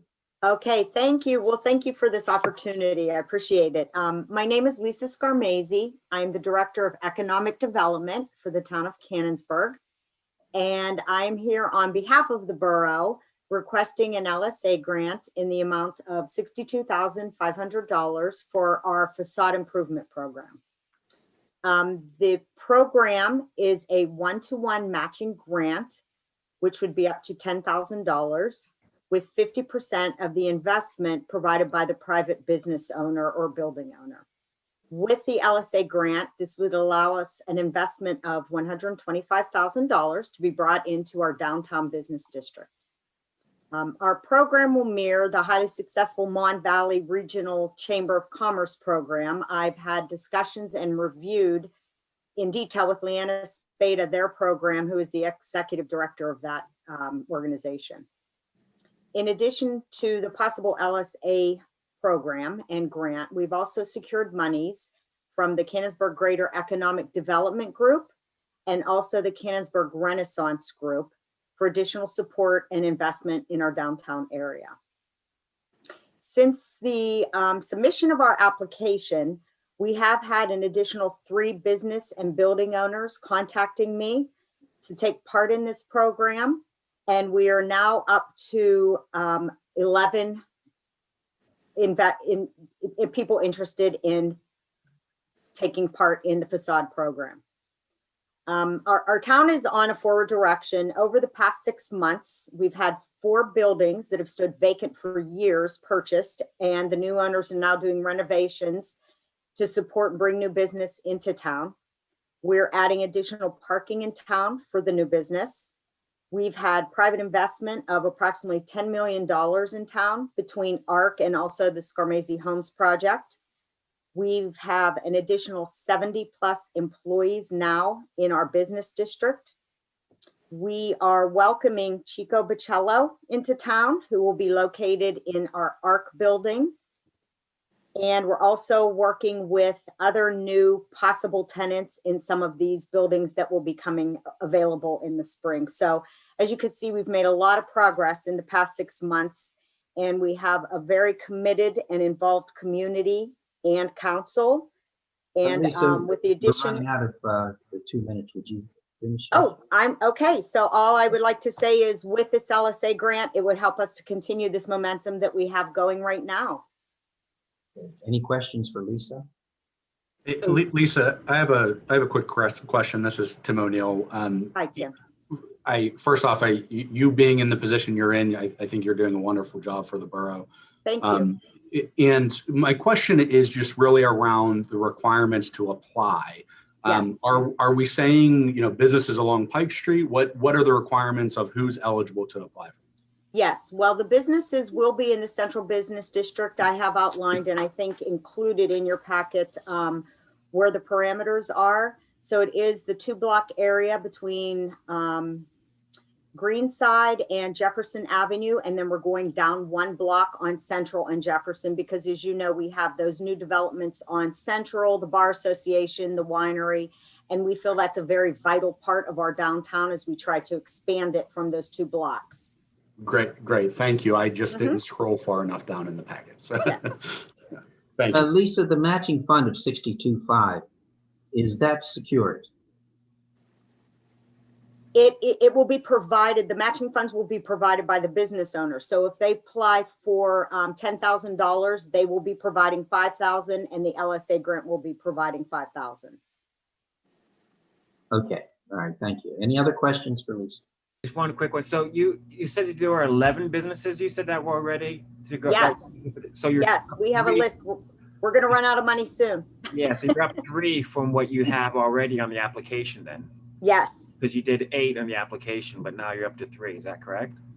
I'm sorry. Could you repeat that? You did on 8. You had 8 business owners on the application, but now there's 11. There's 11 now. Yes. Okay, wonderful. We've had additional buildings sold since the application was submitted, and they are all very interested in moving forward. They're doing complete renovations of their buildings. Any other questions? Okay, thank you. Jeff, it's all back to you, buddy. Thanks, Mayor. I appreciate it. Lisa, thank you and good seeing you. Thank you. You too, Jeff. Have a good day. Thanks for all the hard work. Thanks for all your hard work in Canonsburg. Thank you. I love it. Take care. Thanks so much. Bye-bye. Have a good day. Our next project is P34, the Washington County Home Rehabilitation Access and Home Buyer Assistance Program by the Washington County Redevelopment Authority. I believe we have Cindy with us this afternoon.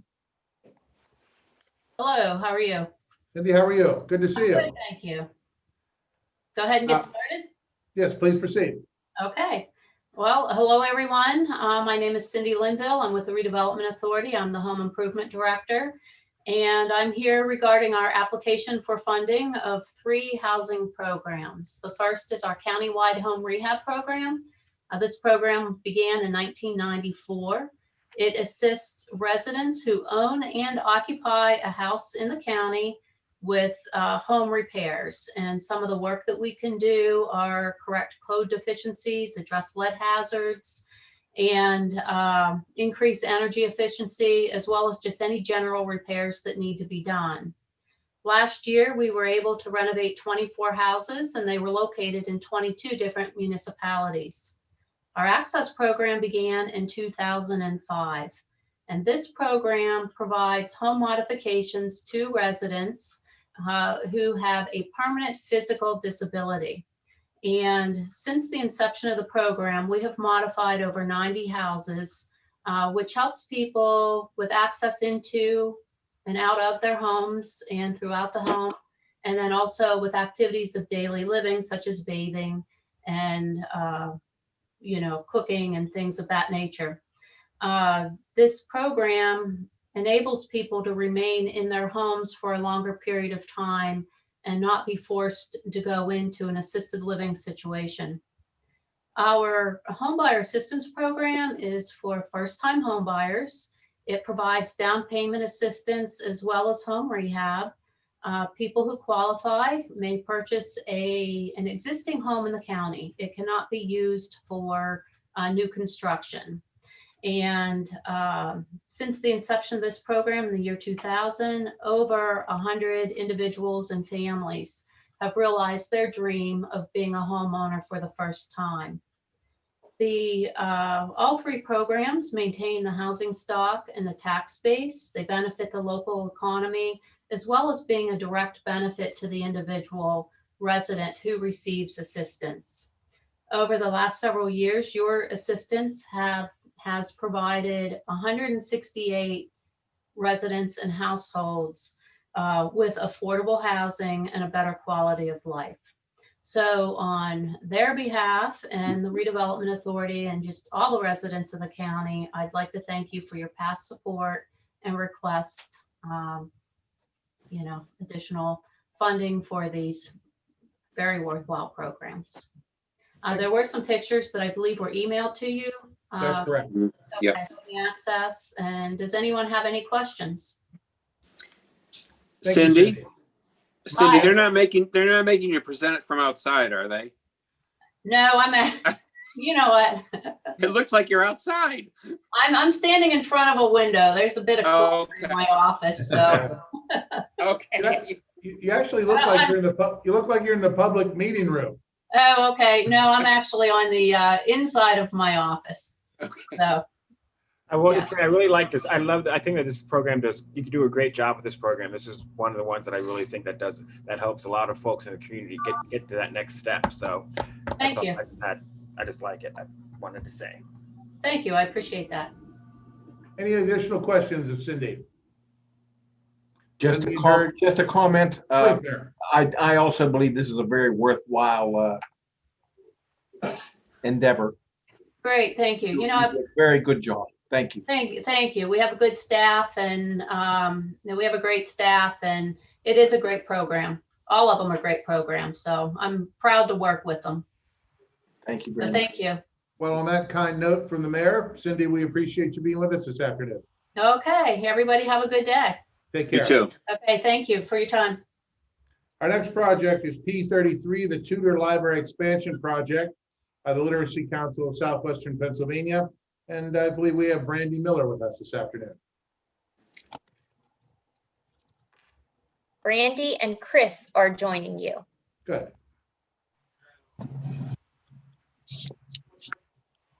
Good afternoon. Hello. How are you? Hello. Hey, how are you? Good. Good to see you, Chris. Oh, there's Brandy. Okay. Are you ready for us now? We're ready to go. Ready when you are. Please start. Okay. Do you want us to introduce ourselves first? Please. Okay.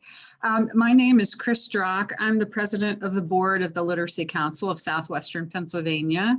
I'm also the trainer and supervisor of our 50 or so tutors that we have at any given time.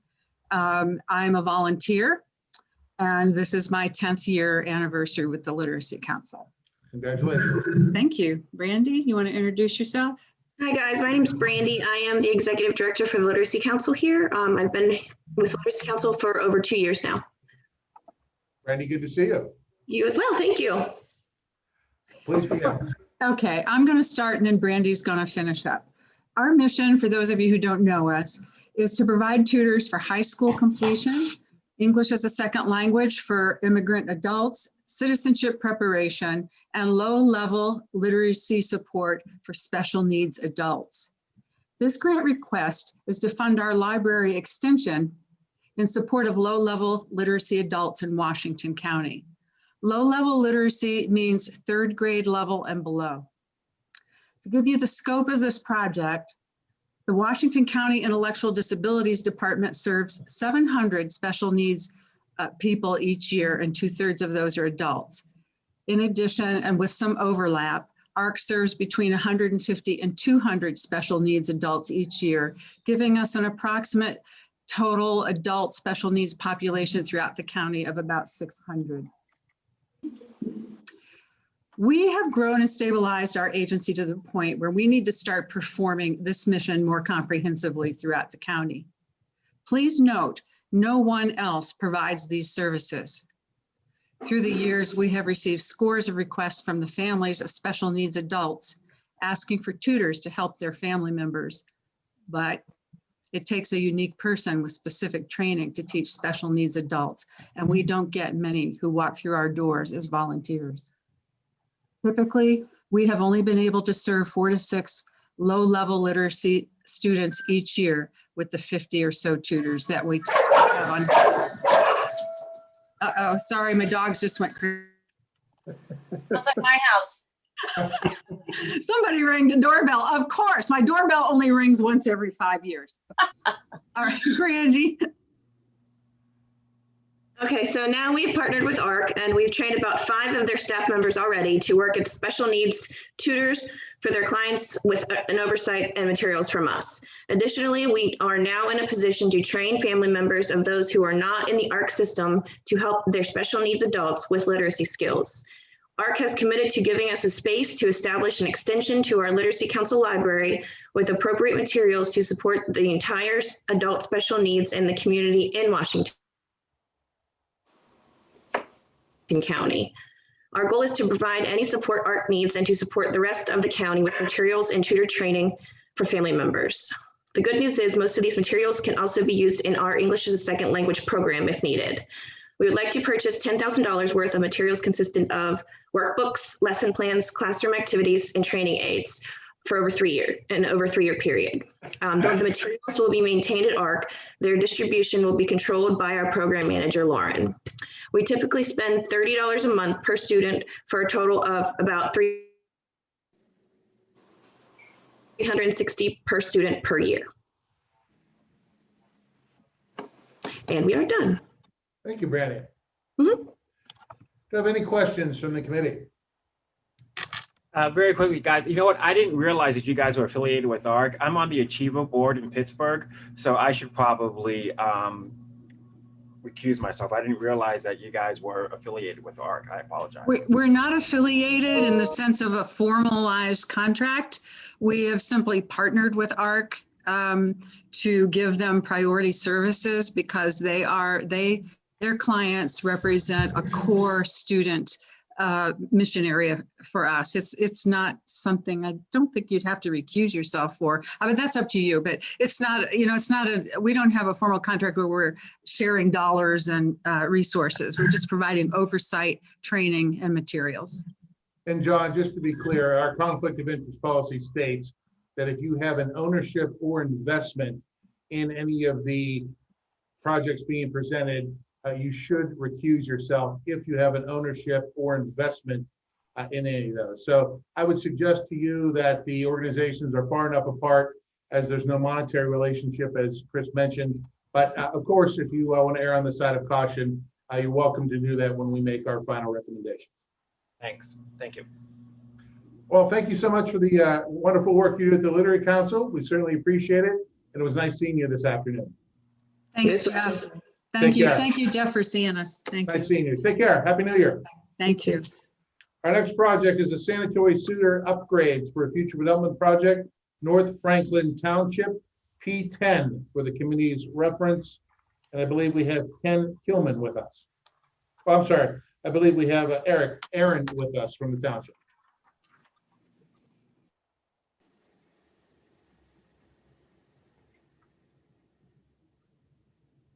Aaron, you're muted.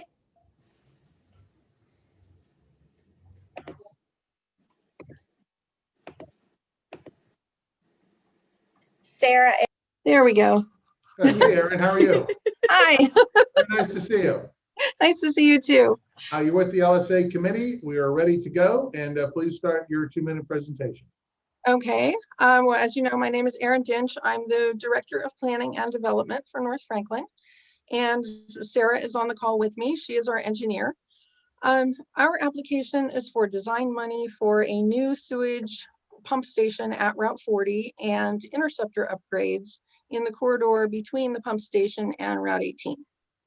North Franklin currently has a moratorium on sewer taps from the East Washington Joint Authority, and it prohibits us from doing any new commercial or residential development. Over the past decade, North Franklin's development has been stagnant while other areas around us are growing. And we have turned away development and commercial real estate agents wanting to place commercial projects near the mall and in the Ramada Inn areas. And a large housing development that would have brought 600 homes around reservoirs 3 and 4 had to be turned down because we just didn't have the sewage capacity to make that happen. On Scenic Drive, we have homeowners with failed septic systems that no longer, where their property no longer passes a perk test. And so they are dependent on septic tanks. The sewage lines can't be extended into that area because the interceptor is at full capacity. And during wet weather events, the interceptor actually experiences surcharges. And because the interceptor runs through the main green space in our new park, this overflow causes potential health issues that the township has to address. Expanding the capacity of the interceptor should help eliminate that problem. Our supervisors have contracted Harshman CE Group and Sarah to work on a new Act 537 plan for us, which we're expecting to have completed DEP review by this fall. But no matter which option they choose in the 537 plan, the interceptor and the pump station upgrades will be required. There's no extension that can be done to the system until these upgrades are completed. So extensive surveying work and engineering studies are necessary for the Part 2 permit application. And that's the reason for the design's high cost estimate. And that's why we're seeking LSA funding to help offset the cost. Thank you. Aaron, did you mention your 537 plan is not completed? It is not. Okay. Sorry. Hi again, Sarah. How are you? Good. How you doing? Whenever you finish the 537 and submit it, the DEP, what traditionally is how long it is before they review and approve it? Traditionally, the time period for the initial review usually runs about 60 to 90 days. Right now, we're planning on submitting by the end of April. And then we would hope to have the final approval by December of 2021 at the latest. We're focusing on 3 main areas. There's a large swath of land available along 18 next to Sycamore Reserve. As Aaron mentioned, there's the area around the mall and the Ramada Inn, and then the areas around Reservoir 3 and 4. We're doing a fully comprehensive township Act 537 instead of just specific areas. Okay, thank you. You're welcome. Any additional questions? Just are any of those developments, are they still viable? Are they on hold while you do this process, or have they moved on completely and look somewhere else? We actually have been in talks with one of the developers, the one who was looking at putting the 600 homes in, and he said that is still a consideration for him, that if we could show that we were moving forward with the sewage, he was absolutely willing to come back and work out that project with us. Thank you, John. Yeah, that's okay. Thank you. Any additional questions of Aaron or Sarah this afternoon? None being heard. Thank you very much for being with us this afternoon. Happy New Year to you. Thank you. You too. Happy Take New care. Year. Stay safe. You too. Our next project is C6, the Carroll Township Municipal Public Safety and Carroll Township Authority Building Project. C6 for the committee's reference. I believe we have Ken Kilman with us from Senate Engineering. Yes, thanks, Jeff. On behalf of the Carroll Township Supervisors and the Carroll Township Authority, which I am a member of both, I want to thank the board for their time and would turn everything over to Ken Kulak, who is our architect on the project. Thank you. Hi again, everyone. The project we're presenting is a second phase to the renovations and addition for the Carroll Township Municipal Complex. This addition and renovation will serve 3 entities. The administration part of the Carroll Township administrative body, the police department, and the Carroll Township Authority, Municipal Authority.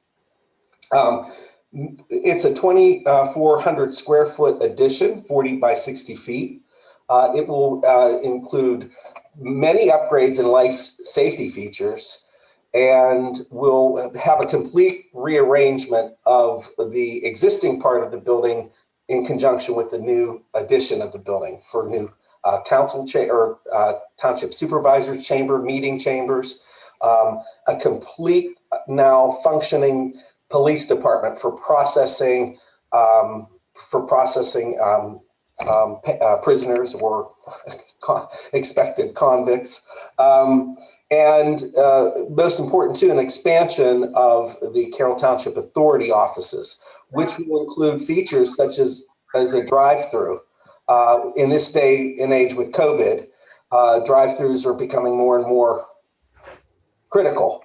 And other features like security aspects where the public comes in and the township secretary is secure and safe behind transaction windows, likewise with the Carroll Township Authority. So there's much more featured upgrades now that bring this building to where we should be in the 21st century. So it's in long need of this type of improvement for Carroll Township.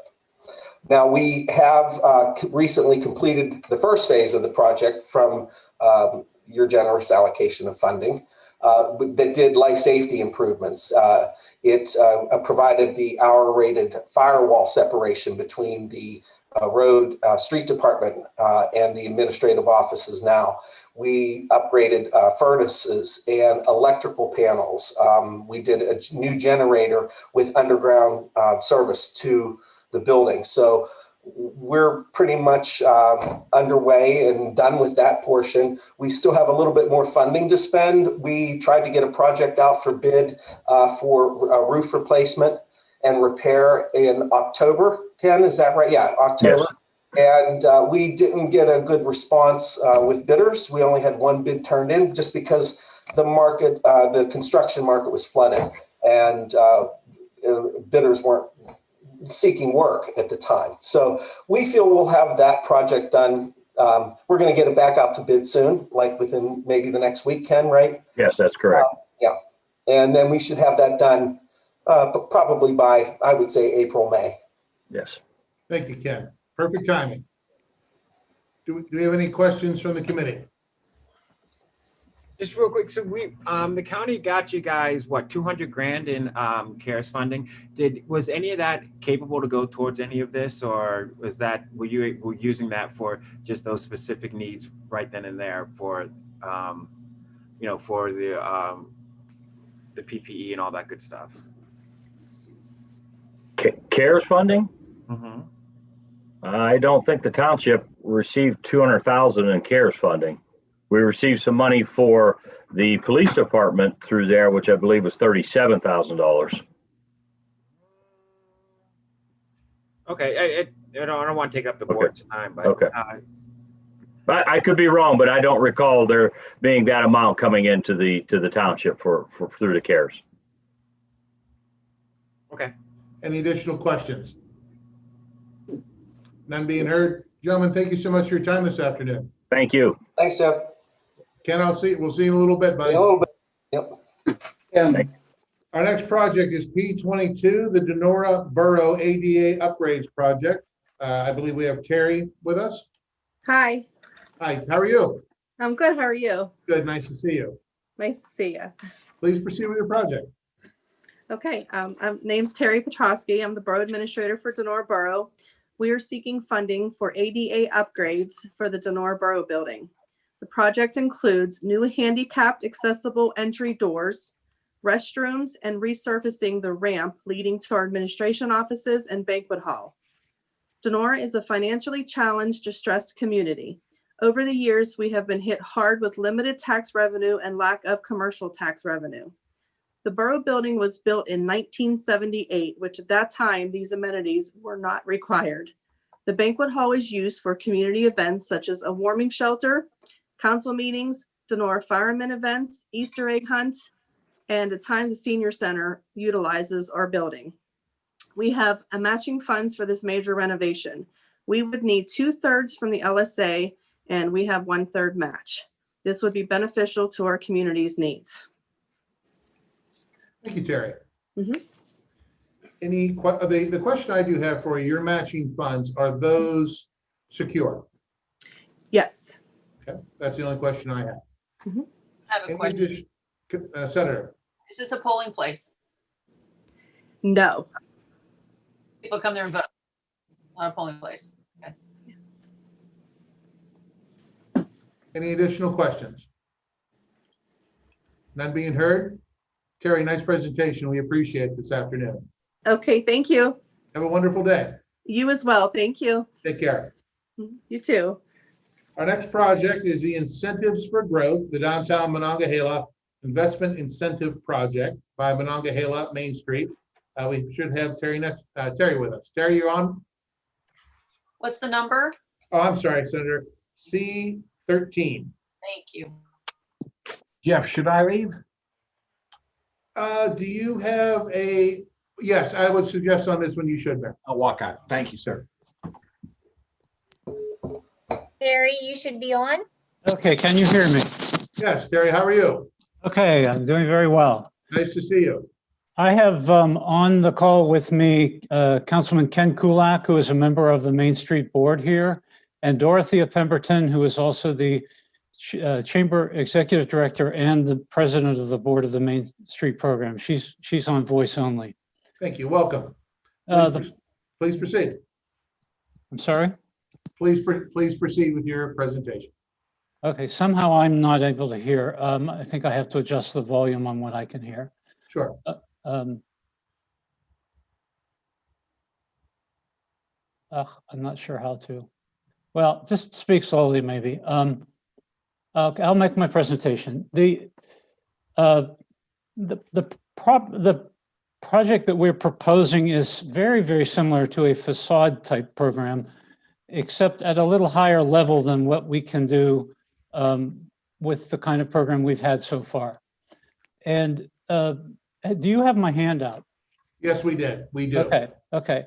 In the last year or two, we've had a tremendous upswing in Monongahela. There are 28 new businesses on Main Street, near Main Street, in Monongahela, counting a couple in New Eagle, and 6 more are either under consideration or under construction right now. A couple of them could open this month. We've averaged 1 business a month.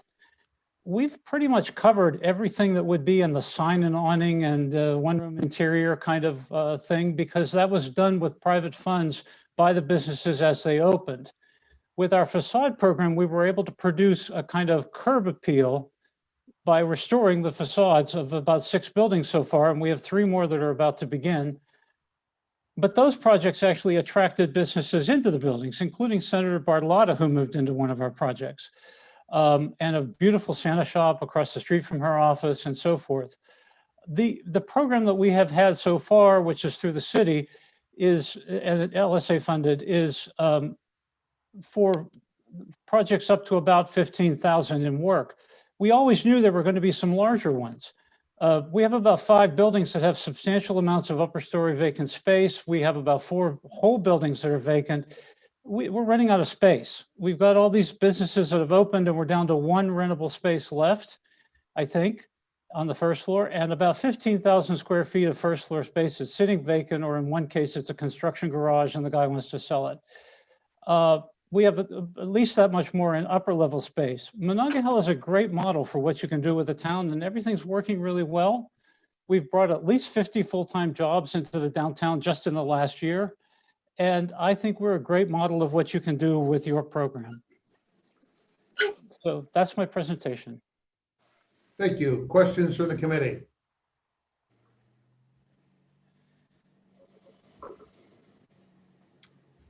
Any questions? Terry, do you have projects lined up that this is going to help fund with matching funds? I guess I'm just a little confused when I read through the description here.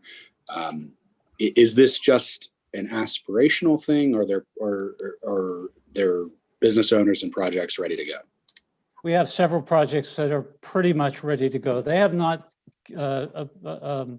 said that they would do the projects with this funding at this point, because I didn't take that approach to it and I didn't ask them to commit to it. But yeah, we have one project that's under construction in the upper floors, and the first floor is sitting vacant and needs a lot of work. We have a large retailer that's about to buy our 5 and 10 building if the deal goes through, and the second and third floors are of no interest to them. So if they ever get rehabilitated, we need to have some kind of an incentive to help that happen.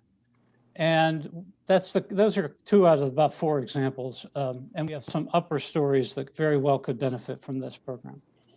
Okay, just as a follow-up to that, I see on your on your budget here, you have $160,000 in matching funds. So what's the thought process from that? Where's that coming from? We are not, first of all, we don't have any funds to put up, but we are not counting anything unless the funds actually are taken by someone and matched 2 to 1 or more. So if someone does a whole building rehab and spends $1 million or $500,000, they're still going to get 20,000, but that's a pretty good incentive for a town this size. Okay. All right. Just so that I understand that. So it's not money sitting there. It's just, it would be investment by whoever the applicant is. Which is exactly the same as the facade programs that you already have in 3 or 4 different towns, right? Right. Great. Thank you. All right. Additional questions to the committee? None being heard. Terry, thank you so much for your time today and your good work in Monongahela. Jeff, how far are you guys behind? Because I would be on normally at 3:10. Are we still running 15 minutes behind? We're a little bit behind, Ken, if you wouldn't mind. Okay, yeah, I was trying to, pace myself coming back in. Yeah, we're about 15 minutes behind. I'll use that. Right. Thank you. Yep. All right, our next project is the Dry Ridge Road water main relocation, Donegal Township. I believe we have Judy with us this afternoon. What's the number? 14. It is P14. P14. I apologize for forgetting to give those. P14. Good forgive them. They logged in as supervisor, so I'm not sure what the name is on that one. Okay, let them in. I believe it's Judy. I'm finished, right? Yes, you're done, Terry. Thank you. Thank you. Okay, thank you very much, everybody. Thank you. Thank you. Terry, thanks for your good work. Look forward to having a project with you. Okay. All right, our next project is the Donegal Township. How you doing?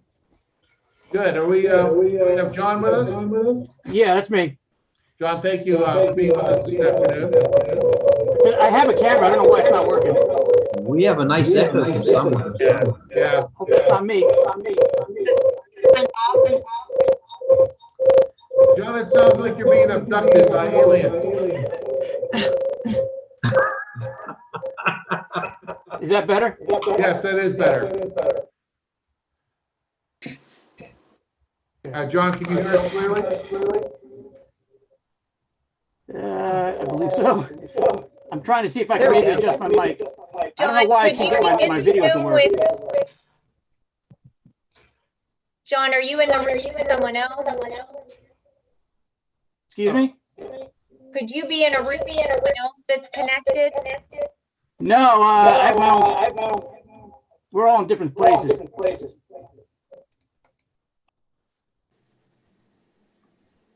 If everyone would mute who's not speaking, that might help.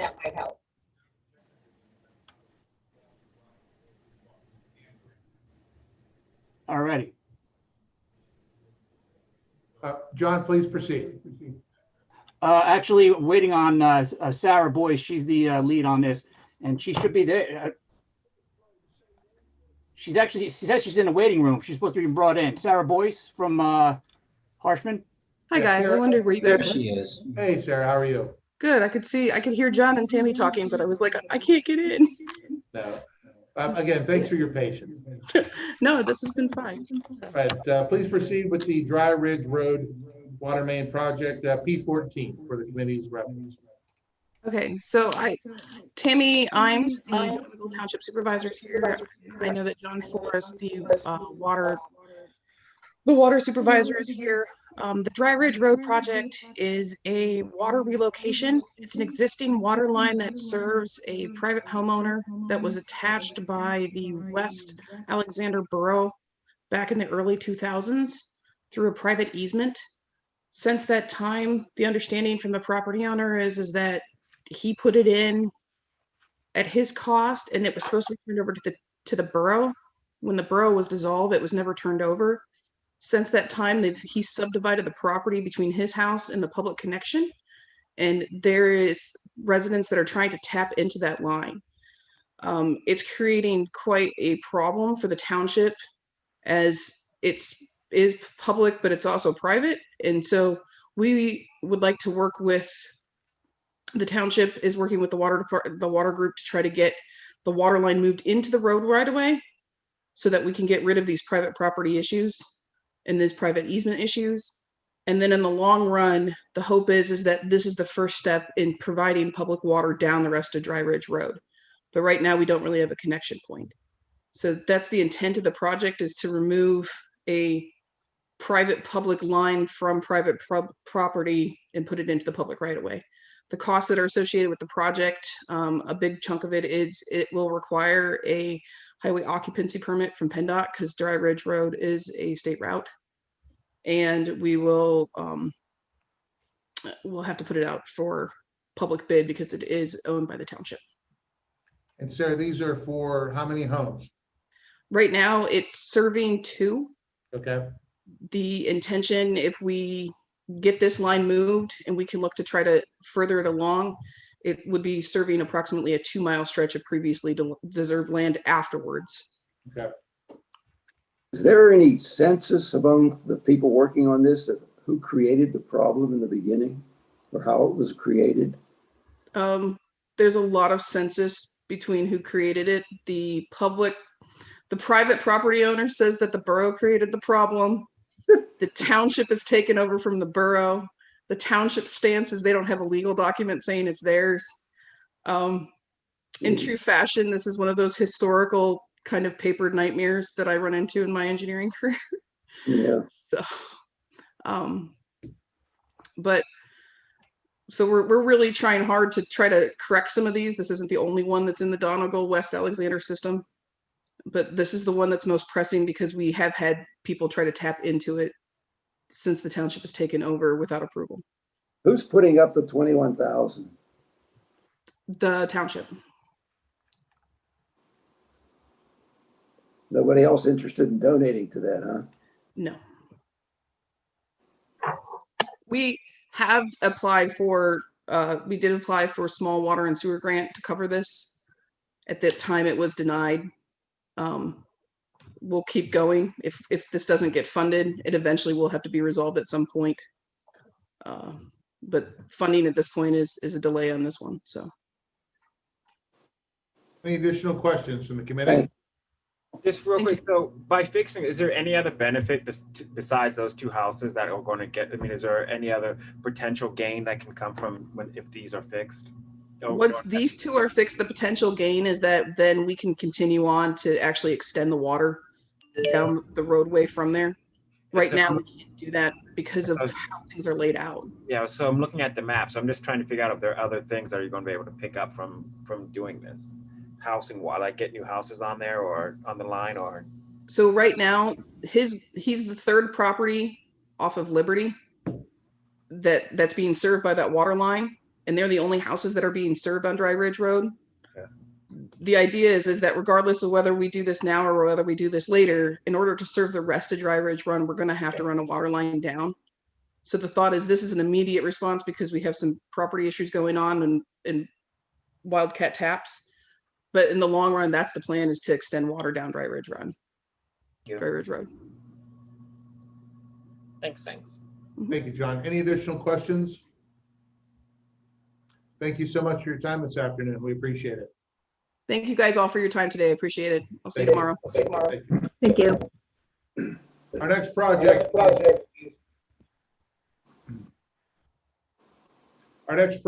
is P12, the Tri-County Joint Municipal Authority by the Tri-County Municipal Authority.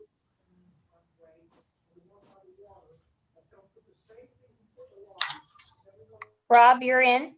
Okay, perfect. Thank you very much. Hey, good afternoon. How are you? I'm doing well. How is everybody doing today? Good. Please take a moment to introduce yourself and you can proceed with your project. Okie doke. I'm Rob Horvat from Entech Engineering, presenting to you today on behalf of Tri-County Joint Municipal Authority. Keith Marucci, the manager, unfortunately has a family issue that he's attending to, and he couldn't be here, but he asked me to pass along his regards. Our application this year is for an auxiliary power project for 3 pump stations in the Tri-County Joint Municipal Authority system. Would it be okay if I would share screen? Please.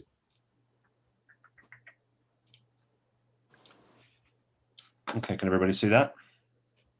Yes. Okay. Yes. So we have three separate pump stations.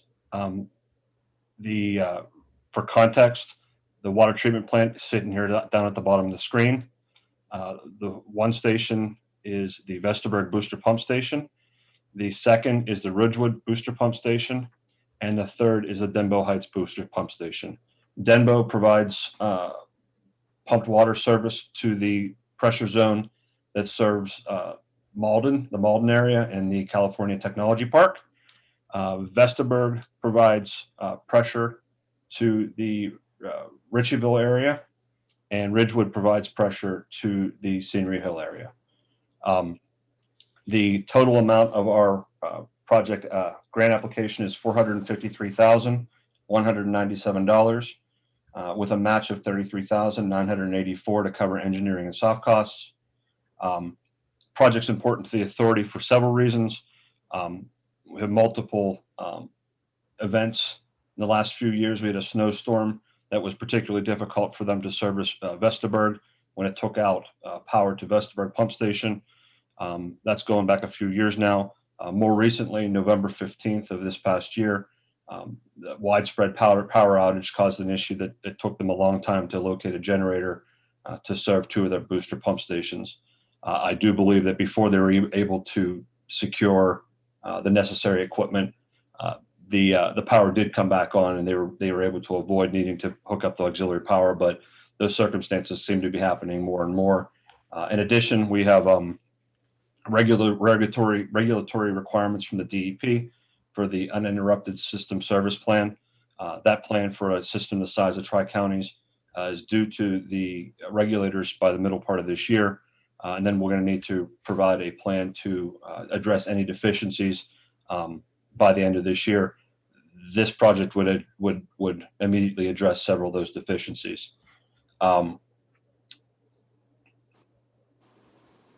Rob, you are going slightly over your time, so if you wouldn't mind just giving us some wrap-up specifics. I was just pausing to see if there's anything else I needed to hit out there, so I'll just turn it over to you. Thank you for your time. Thank you. Perfect timing then. So, here any questions from the committee? What's your priority on the pumps? Priority for the three stations? Yes.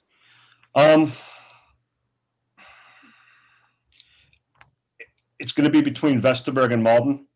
The Vesterberg is a priority because it's so difficult to reach and it's so remote. Malden is more of a priority because of the fact that it serves a technology park, and some of our largest customers are out that way. So it'll be between those two systems. Thank you. Thank you. Any additional questions?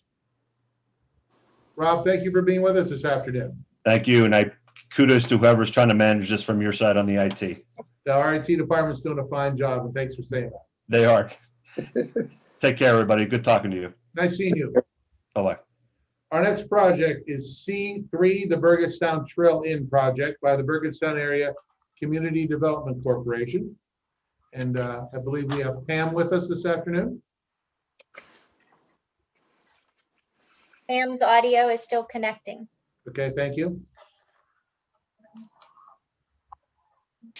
Carrie, nice job so far. Thank you.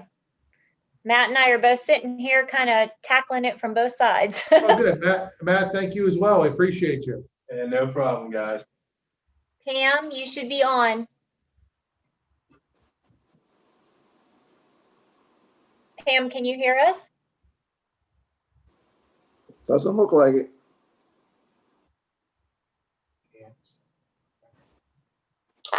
There's no audio.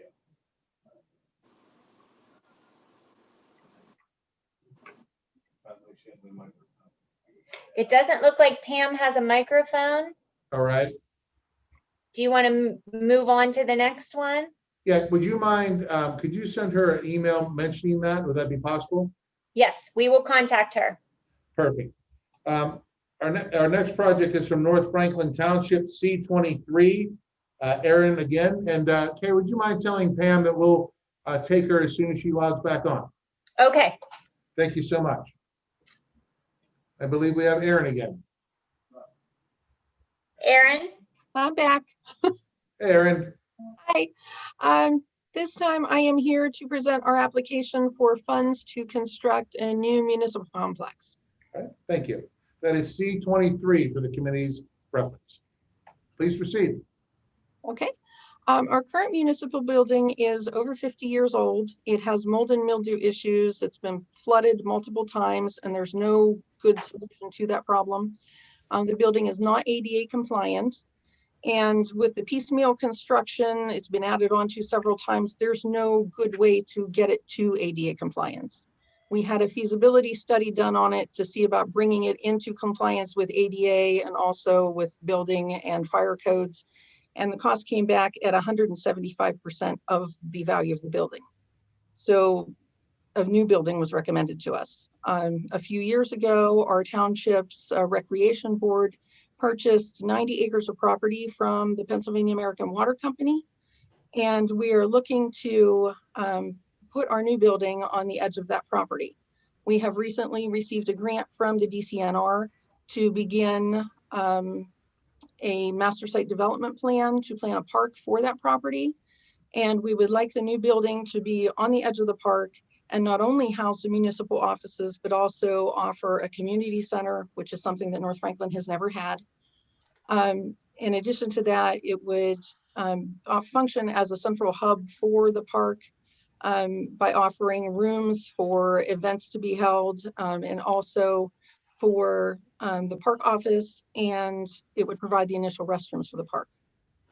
The area where the building would be constructed is currently an overgrown mess covered in brush, weeds, piles of rock, and surrounded by a big rusted chain link fence. And all of this is visible from the mall. And it's, like I said, right in our commercial district. So construction of our new building would refresh and revitalize that area and make it more attractive for any investors coming in. The park and the community center would draw people in to patronize the buildings that are there, the businesses that are there, and the mall. And it would also have a potential of bringing in new residents because it's been shown that having parks in the area is something people are looking for when they're looking for a place to build a new home. We recently sent out a park survey to every household in the township, and over 25% responded by mail, and over 22% of the respondents volunteered to help with the project in some way. So people are really excited about the project. The building design is now being completed by our architect with groundbreaking planned later this year. And we feel that we have the community's support behind us, and we're just really hoping that you will help us to see it through to completion. Thank you, Erin. Any questions? Is this possible to be phased, by the way? Can you phase this project? The building itself? Yes, or your plans for it? Actually, I mean, I think we would have to construct the building all at once. I don't know any way to phase construction of the building itself, but we will definitely be phasing the park aspect of it, yes. Yeah, I'm sorry, that was a little confusing. I didn't mean you had half a building built. And, I wasn't sure what you're asking there, but yeah. I apologize if that was a little confusing. That's okay. When we do the master plan, the architect will lay it out in phases so that, yes, it'll be more affordable and we can work it out over a longer period of time. Okay, that's what I meant. Again, my apologies. Any additional questions from the committee? Aaron, I have a quick question, and I apologize. I was having technical issues for the last time you were on. But North Franklin had an issue in the past with LSA funding as far as getting the funding released when the bridge was replaced going into the Washington Crown Center because of audited financials. I know it was resolved in that specific incident, and in order to get those funds released, has the township continued to audit its financials so that we're not going to run into this again? Yes, the township actually, we have completely changed personnel. The old manager is gone. The old secretary treasurer is gone. We are up to date with our audits. Yes, everything is up to date. We are out of the red. When we came in 2 years ago, we were $800,000 in the hole. Now we have actually really good balances and everything is paid off. The bills are paid within about 2 weeks of when they come in. The checks normally go back out. Yes, so everything has been resolved financially and managerially as far as the township is concerned. Yes. Great. Thank you. Aaron, where is your match coming from? Where's my, I'm sorry, what? Where's your match coming from? Oh, the match.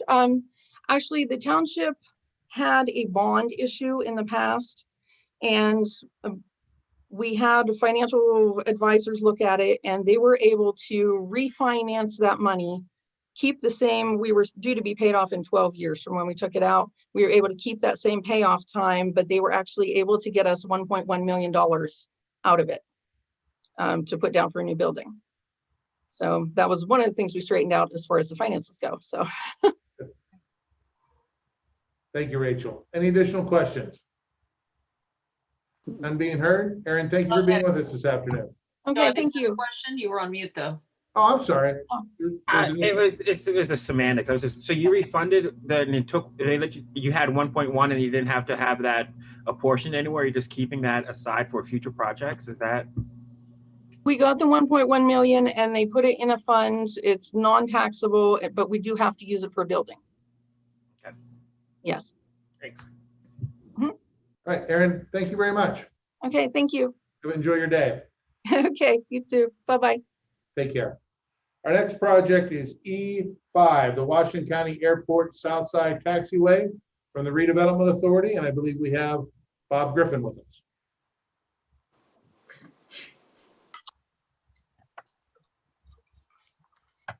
They're both still connecting, but they're coming in. Thank you. Doesn't look like Bob. You have Vince connected. Vince, how are you? Good, how are you? Fine, thank you. Are we going to be joined by Bob? I believe Bob's getting on, yes. Okay, thank you. There he is. Vince, I'd like your, Bob, you with us? I'm here. Hey, village leader, real quick, what was that number? I apologize. Oh, I'm sorry, this is E5. E5. Game of bingo. You got it. And the airport taxiway. Gentlemen, please start when you're ready. Okay, good afternoon. I've got Vince DeCario with us this afternoon. Vince is with L.R. Kimball, and L.R. Kimball is the airport's engineer of record.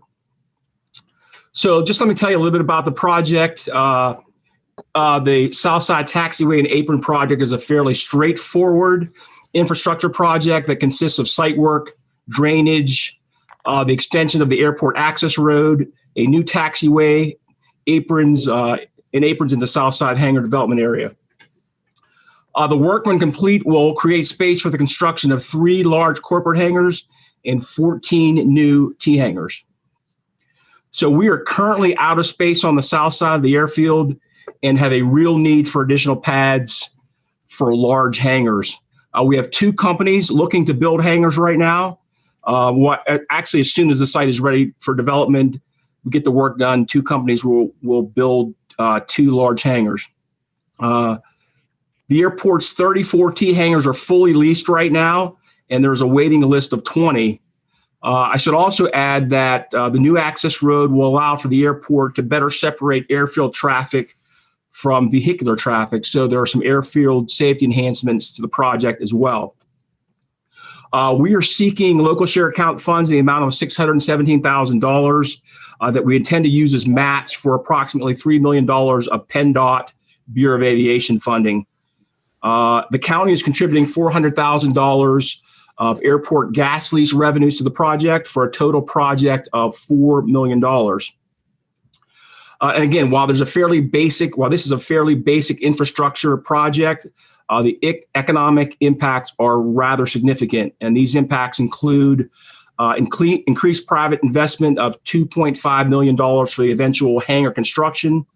Again, a $3 million investment from PennDOT Bureau of Aviation, the addition of 45 permanent good-paying jobs, and probably most importantly, airport revenues will be generated from land leases, commercial leases, T-hangar leases, and fuel sales. We believe it's a really good project. It's going to be good for the airport in terms of its growth and attracting new users, but also for the community at large through its economic impacts. That's pretty much the project. I would be happy to answer any questions you may have. Bob, I just have one question for you. Your match is substantial. Is all that secure? Yeah, it is. So 75% from the Bureau of Aviation, $3 million, and 25% will be the local portion, of which we need the local share of $617,000 to make up the total $4 million. That's the only question I had. Thank you. Bob, will these hangars be over next to where the Andy hangars are over on the north side? Everything's on the north side? No, these are south side, Bill. So these projects will completely build out the south side area. And the users that we will be occupying the new sites, these are sites adjacent to their existing businesses. Okay, I know where you So this will complete the total south side of the airfield. Okay, thanks, Bob. So Bob, is this all new development? Is any of the existing structures going to be demolished in order to do this? There is one, eventually there'll be one building that is currently occupied right now that we will demolish and kind of flip so it will have access to the new apron and taxiway area. So there's one hangar that will be demolished. Okay. The only other question I'd have for you is last, well, I guess it might not have been last summer. Just recently, there was an aviation grant that came through. It was a special timing project through LSA that we approved, basically off cycle. I don't remember the specifics of that, and I probably should have looked it up. I apologize. But what's the difference? What was that compared to this? Okay, so that was on the north side of the airfield. And that was for two things. That was for additional pads on the north side, but probably most importantly, widening the runway safety area that's necessary for us to eventually extend the runway. So runway safety areas and also additional pads on the north side. Is that addressing like the hill on the north side, fairly close to the runway? Yeah, Is that what you referred by the safety area? Yeah, runway. Yeah, yes. Okay, great. Thank you. You're welcome. Any additional questions? No, I just throw it in there. You know how I feel about it, Bob. Anything with the airport, I think is fantastic. You guys are doing. Ron down there is doing a phenomenal job, and the jobs that it's bringing in and capturing what it could very, very easily be in other states is it's wonderful. So. And the commissioner, I want to echo that. Commissioners are really thrilled with the airport, and we're sad to see you go. I don't know if the board knows that, but Bob is no longer the airport manager. He's been kicked out, and Bob is no longer the part-time manager, and we've hired a new manager for the airport. And thanks for all you've done. It's done a great job for us, and I've done for the county at the airport, Bob. Great job. Well, I would suggest that if Bob was the part-time manager and did all this, the new guy has a lot to live up to. He does. Well, Bob, thank you. And Vince, thank you for the nice presentation and the work you've done at the airport. We appreciate it. You're welcome. Thank you. Thank you. Appreciate your time and consideration. Thanks a lot. Thanks. Our next project is P2, the SIP repair program from the Peters Creek Sanitary Authority. And I believe we have Rick with us.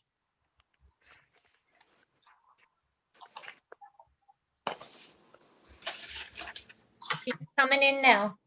Thank you, Carrie.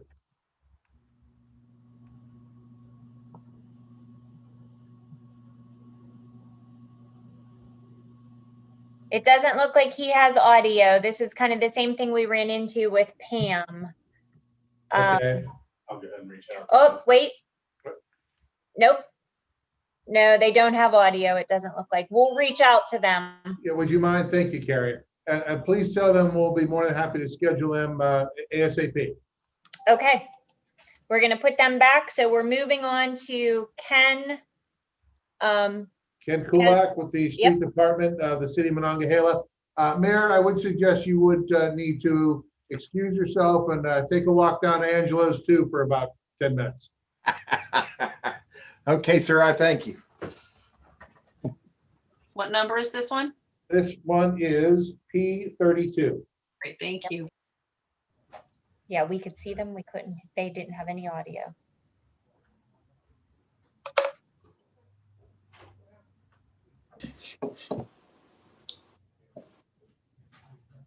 Jeff, we there? Yes. Hey, Ken. Good to see you again. The man who needs no introduction. This is for the garage improvement in the City of Monongahela. Please proceed. Thank you. The project we're presenting is for our 4,000 square foot existing storage facility. It used to serve as our main public works department building. About 8 years ago, we built a new one only for the size we could afford. And therefore, we use this building as our secondary building for storage, but it is in desperate need of repair. One of the primary things, the steel columns have seen a lot of water infiltration because the building needs a new skin and roof on it. This building serves not only our street departments for added storage still that we need, but all in any nonprofit in our community, we let store their items here, such as some of our chamber stores, all their Christmas stuff, like the Santa's house. The Veterans Group stores our Veterans Banners program that are the street banners. We have, one of the larger per capita of serving veterans that have served. So there's a lot of space that those banners take up. To lose this building would be a very big setback for our community. So the repairs that we have are just basic standard repairs that need to bring this building back up to its standards. Okay. Questions from the committee?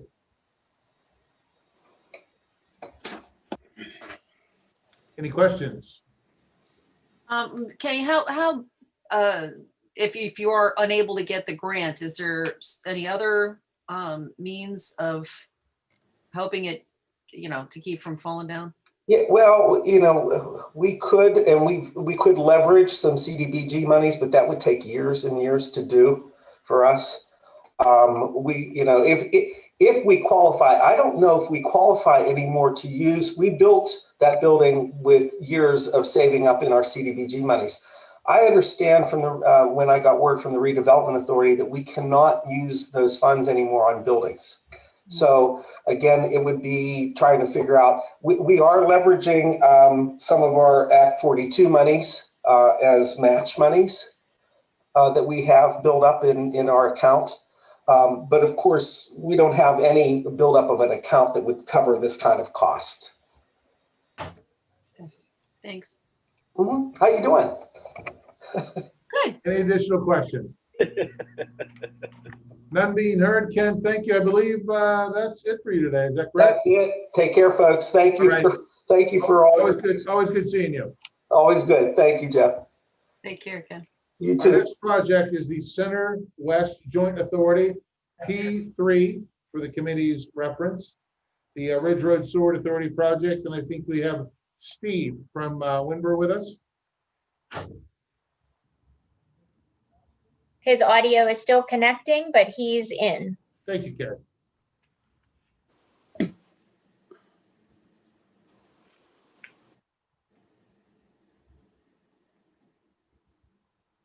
Steve, I think you're in.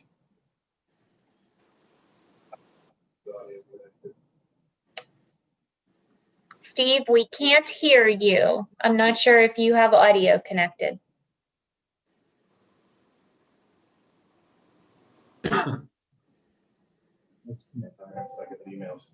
It looks like he's trying. He should be in. There it goes. It just connected. Sure. Is he talking? I don't think he's connected. He tried, but it didn't connect. But Pam is ready. If you guys want to switch back to Pam Church, which was Sure. C3. That was P3, I believe. C. I'm sorry, C3. Yes, with Burgess Sound. Pam, how are you?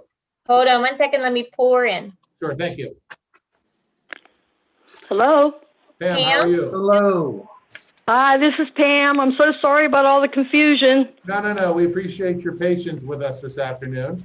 And we'd love to hear about the Burgess Sound Trail In project from the Community Development Corporation. Please know you have 2 minutes. Okay. The vacant building at 1706 Main Street in Burgettstown is approximately 50 feet from the Panhandle Trail. And we purchased the building approximately 2 months before, right after we leased the first business in the train station. And we knew that we wanted to start a new project for economic development, and we had the opportunity to purchase the building, so we did. The usage of the trail has increased by residents and out-of-towners, which is essential to economic growth. But the lack of amenities along the trail is a challenge because of the rural area. Completing the Burgettstown Trail Inn and Welcome Center project would give out-of-towners a place to stay overnight, a place to eat, and to get information if needed. It would also help to attract consumers to the other businesses that are located in the area. Job growth is also very important to the BACDC. Our plan is to hire a manager to staff and manage the year-round day-to-day operations for the Welcome Center and the snack bar. We will look at all of the options once the project is completed. Phase 1 of the project is to construct and also install the mechanical components or the infrastructure of the building for the businesses.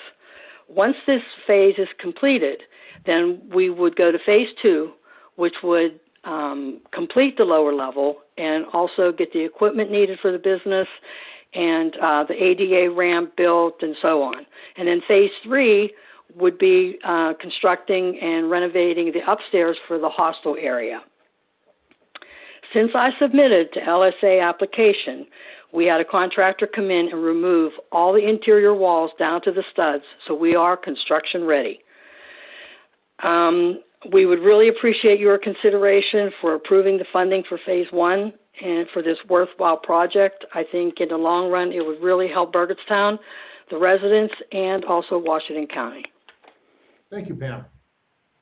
You're welcome. Any questions? Is there any questions? Yeah, any questions for Pam? Yes, Pam, where's the 10,000 coming from for matching funds? Actually, the train station is leased by Cherry Valley Organics, so we do have income coming in during the months, every month. So we actually saved all of the income from 2020, all the rent that we received. That is in our account, ready to use as matching funds. Okay, thank you. Mm-hmm. The building's actually been leased since 2016. That's the train station. Yes, that's the train station across the street from this building. Okay. Pam, is this the old 5 and dime? Yes, it is. It's the old 5 and 10. It's actually 2 parcels. So we have the small building that we want to put the Welcome Center in. Then in the future, we want to use the 5 and 10 building. We'd like to make it into a marketplace for small businesses. Any additional questions?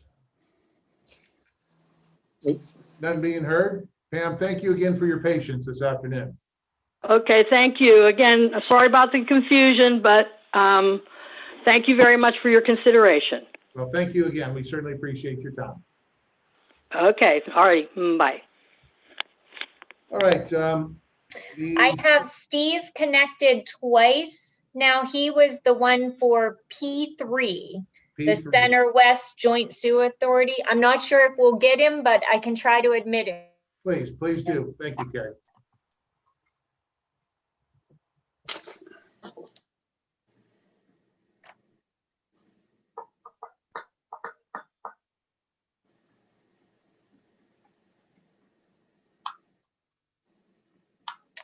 Any word on Steve?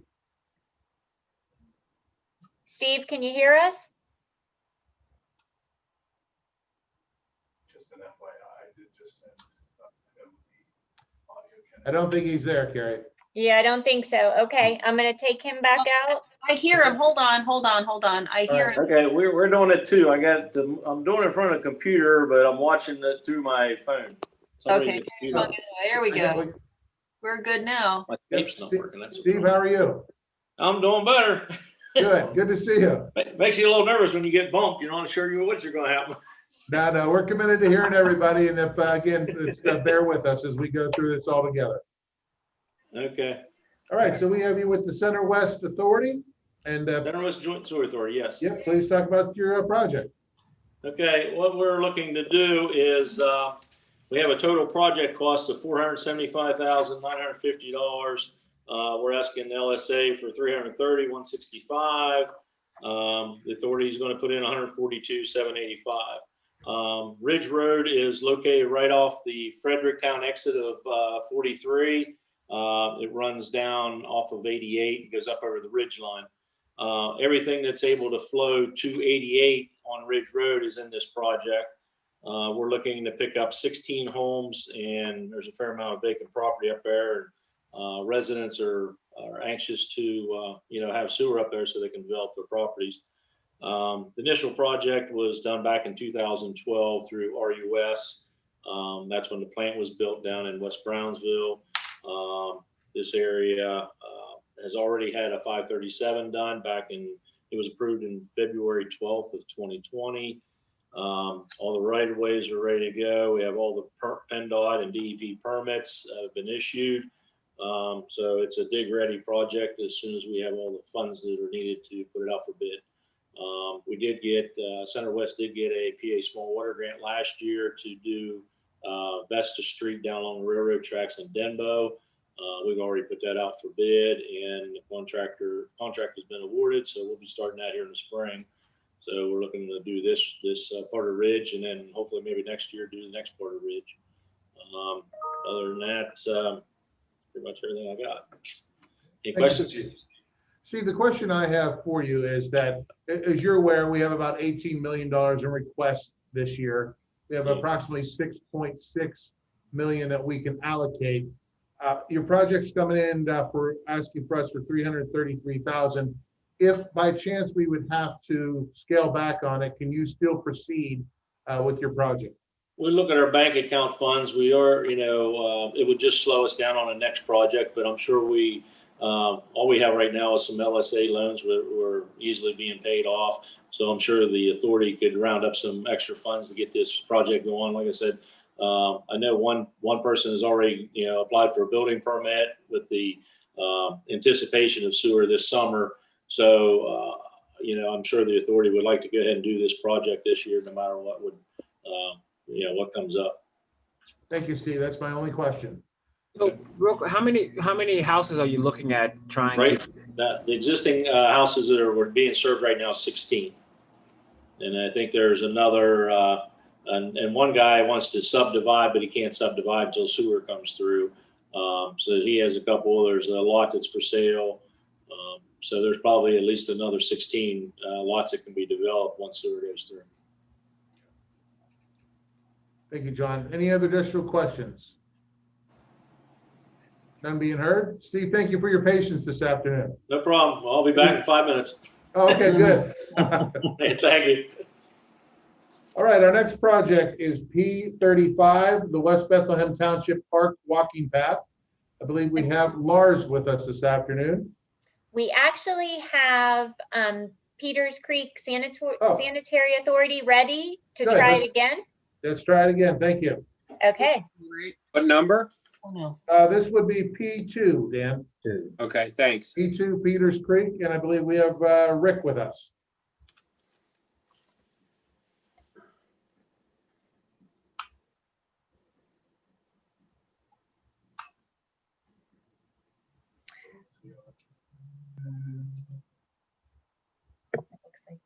Guys, you're from Peters Creek Sanitary Authority. You should be ready to go. Okay, thank you. Good. Gentlemen, how are you? Good, how are you? Good. Thanks for being with us this afternoon. And also thank you for your patience. Thank you for your patience as well. Looking forward to hearing about the Peters Creek Sanitary Authority. Good afternoon. My name is Rick Kovacs, Peters Creek Sanitary Authority Manager, and I have with me Ryan Contestable, Consulting Engineer from London Smith Solway Engineering. Our project is the 2021 Cured in Place Pipe Repair Program Project E West. The Peters Creek Sanitary Authority is an independent operated multi-municipal authority in Finleyville Borough. We provide sanitary sewer service to 4,268 customers and 4,741 equivalent dwelling units. The original system was installed in the 70s of vitrified clay pipe, and these defects in this pipe allow for infiltration of water into the sanitary sewer system. Since 2005, Peters Creek Sanitary Authority has been subject to a PAD mandated corrective action plan. The CAP requires action to reduce peak wet weather flows within the sanitary sewer system. We also have approved Act 537 plan that characterizes the system includes projects to reduce wet weather flows within the sewer system. Since 1995, Peters Creek Sanitary Authority has invested $5 million in groundwater infiltration, rainfall defendant infiltration, and inflow reduction and infrastructure improvement programs. So the projects that's being proposed continues Peters Creek's effort to remove infiltration from their system. We're proposing another 10,000 linear feet of CIPP lining, which is a cost-effective trenchless treatment technology. This will allow us to reduce the amount of flow sent to the CMA sewage treatment plant for treatment and also keep rates low for all customers by keeping treatment costs low. There's a map included in your packet. This project this year is located in Peters Township and Nottingham Township. As you know, all flows are treated by Claret Municipal Authority, I think as Rick mentioned.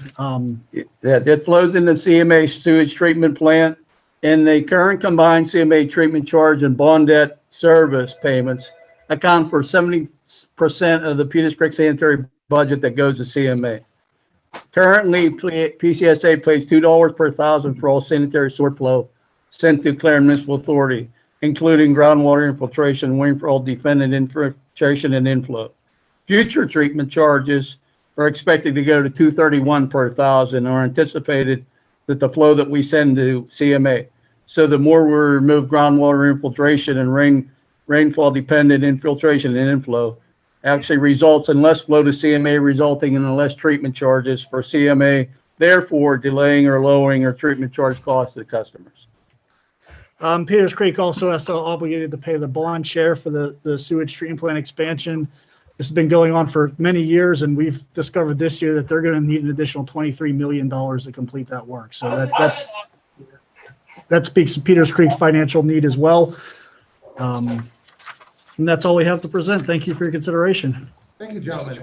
The question I have for you is that you're requesting, I believe, $174,000. Yes, sir. $174,630, which is 50% of the project cost, and then we're paying for engineering and legal fees. Okay, the question I have for you, a comment and question is, you know, we have approximately $18 million in requests for funds, 6.6 million allocated to recommend to the commissioners. If you would have to scale back on your project, could you still proceed with it? Yes, absolutely. I can't speak for the board. I would anticipate the board would either elect to do the entire project, even if the full requests weren't received, or they would scale it back such that it were manageable cost-wise. That's my only question, gentlemen. We would just like to comment that, you know, paying 50%, we're hopeful that, you know, that we get the funds requested. That's all. Certainly. Thank you. Gentlemen, any other questions from anyone on the committee? None being heard? Again, gentlemen, thank you for your patience this afternoon and your good work. And thank you for yours as well, and have a good day. Thank you. Thank you. Take care, gentlemen. Gary, I believe we can go on to P35 with West Bethlehem. P35 is not logged in right now. They're having some technical difficulties. All right. I'm looking, I don't think we have Karen Talbert yet.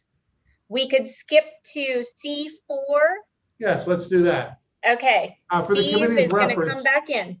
For the committee's reference, we're going to be skipping to C4, the California Borough Gateway Signage Project.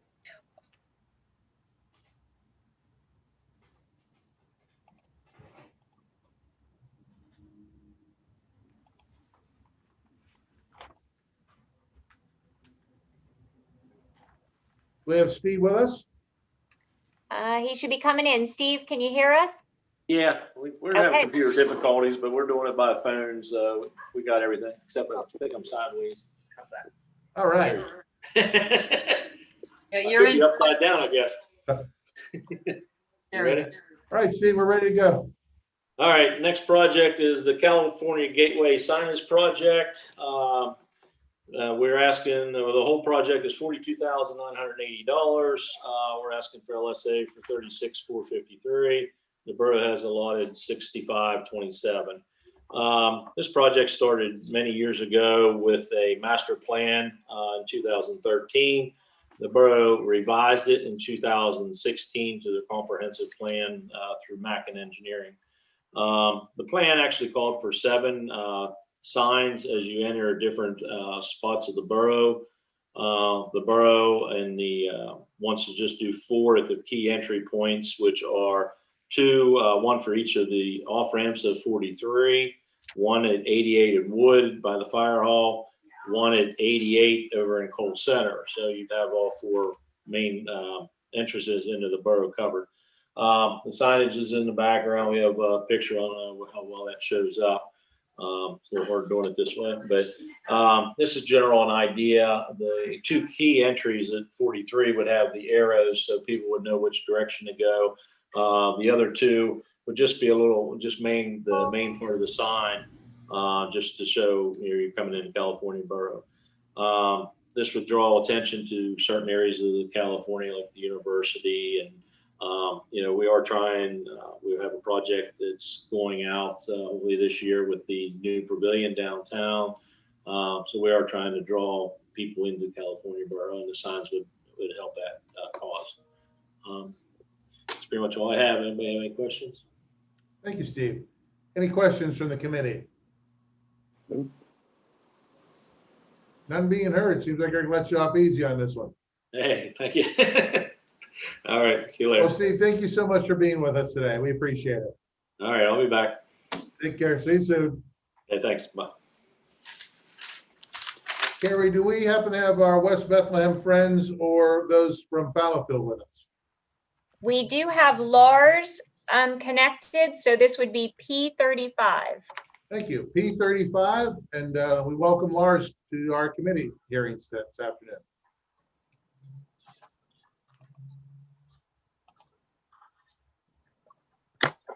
They're connecting their audio now. Thank you, Carrie. Lars, you should be connected. Yes, seems to be working now. Thank you. Hey, Lars, how are you? Good. How's everybody? Hi, Jeff. I see you there. Good to see you, and thanks for your patience this afternoon. No problem. Maybe I made a mistake. I apologize if I did.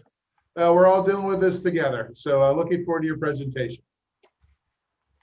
Okay. Well, as basically, I think I have 3 main points or 4. These park enhancements that we're seeking mainly to pave the walking trail in our park does fit in with other grants that have been given in the past by this board, and is also something that was highlighted in the comprehensive plan that was done for the township and Mariana Borough in 2014. The reason that we want to upgrade, or the reason that we would like to upgrade that walking trail is mainly it's not a paved path. And that in conjunction with the fact that the part of West Beth Township that is our village here is called East Mariana, which is totally separate from Mariana Borough. We have no sidewalks. We have no means for people to exercise, to get around on foot other than with a car. And even if they would go down there to try to use that walking path, it's a gravel path. And I've noticed young families with strollers trying to get down there even during the COVID, and they're not able to use that path because it's not paved. So that's the main, and it's not very wide. That's the main reason that we would like to pave that. And also, I want to make clear, I think I should make clear to the board or the panel that while West Beth is doing fairly well with regards to gas revenues and things like that, it's an active area. But our little village of East Mariana is very similar to Mariana Borough. It's a low income, fair bit of blight. A lot of people don't even have more than 1 vehicle to go somewhere else for recreation or health purposes. And then the final thing I would say is that because of the way the borough and the township was formed in the early 1900s, there are many services in the township that service the borough as well, including the post office, the volunteer fire department, all the restaurants, the few that we have, the few bars that we have. Everything is in the township. None of that is in the borough. And this walking path, as well as if we get to improve our walking paths down by the creek, would be intended to serve borough residents as well as township residents. And I think that's, I don't even know, I might have gone over 2 minutes. No, you're fine, Lars. Thank you. Thank you. Any questions from the committee? I don't see it on here, Lars. How long of a walking path is it? Well, right now it's just short of a quarter mile. It's in our park, which is right across the street from the township building. And actually, if we get to pave it, we're going to extend it to exactly 1/4 mile so people can also use it as a measuring stick, but it's a quarter mile. Thank you. Any other questions? None being heard. Lars, thank you very much for being with us this afternoon, as well as thank you for your patience. Thank you very much. Take care. Take care. Carrie, is Fallowfield Township with us? Yes, they are. Perfect. I will let them in. It'll be Bruce and Colin. Okay, thank you.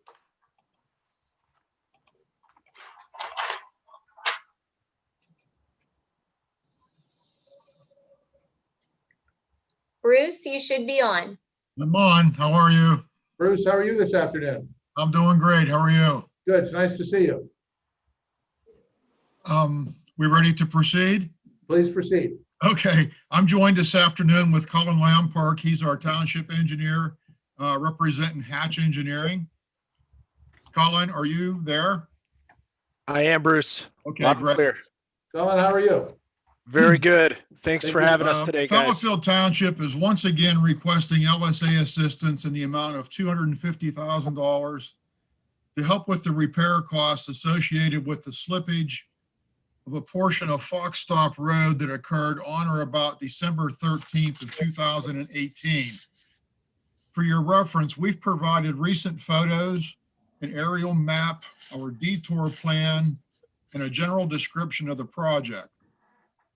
Fox Stop Road is approximately 1 3/4 miles long, bordered on the north by Old Route 71 and bordered on the south by Kennedy Road. Within these 1 3/4 miles, there are 16 residences, many containing elderly family members, and 2 commercial businesses. Closure of the north end of the road has shut off the closest access to Charleroi and has forced all traffic through the detour to the south. The detour has changed fire department response times from approximately 4 minutes to 10 minutes, EMS response from 1.5 minutes to 9 minutes, and has caused Charleroi School District to make major modifications to their bus routes. In the past several months, there have been numerous occasions when access to some of the residences has been cut off completely due to trees or storm debris blocking Fox Stop Road along other areas. Now, we're seeking the same amount as in our previous request, but since that request a year ago, the problem has worsened considerably, and we expect the total to exceed $500,000. Now, we've also reached out to Pennsylvania DCED for grant funding. We were encouraged after our application that we had a good chance of receiving that grant funds, but we haven't received confirmation yet. Once received, those funds could be added to what we've already declared as our township match, which would be a 50-50 match. In addition, since our last request, we've encountered a similar problem along another pretty well-traveled road in the township that we estimate will take about $175,000 to repair. I wanted to keep this brief. I understood we only had 2 minutes.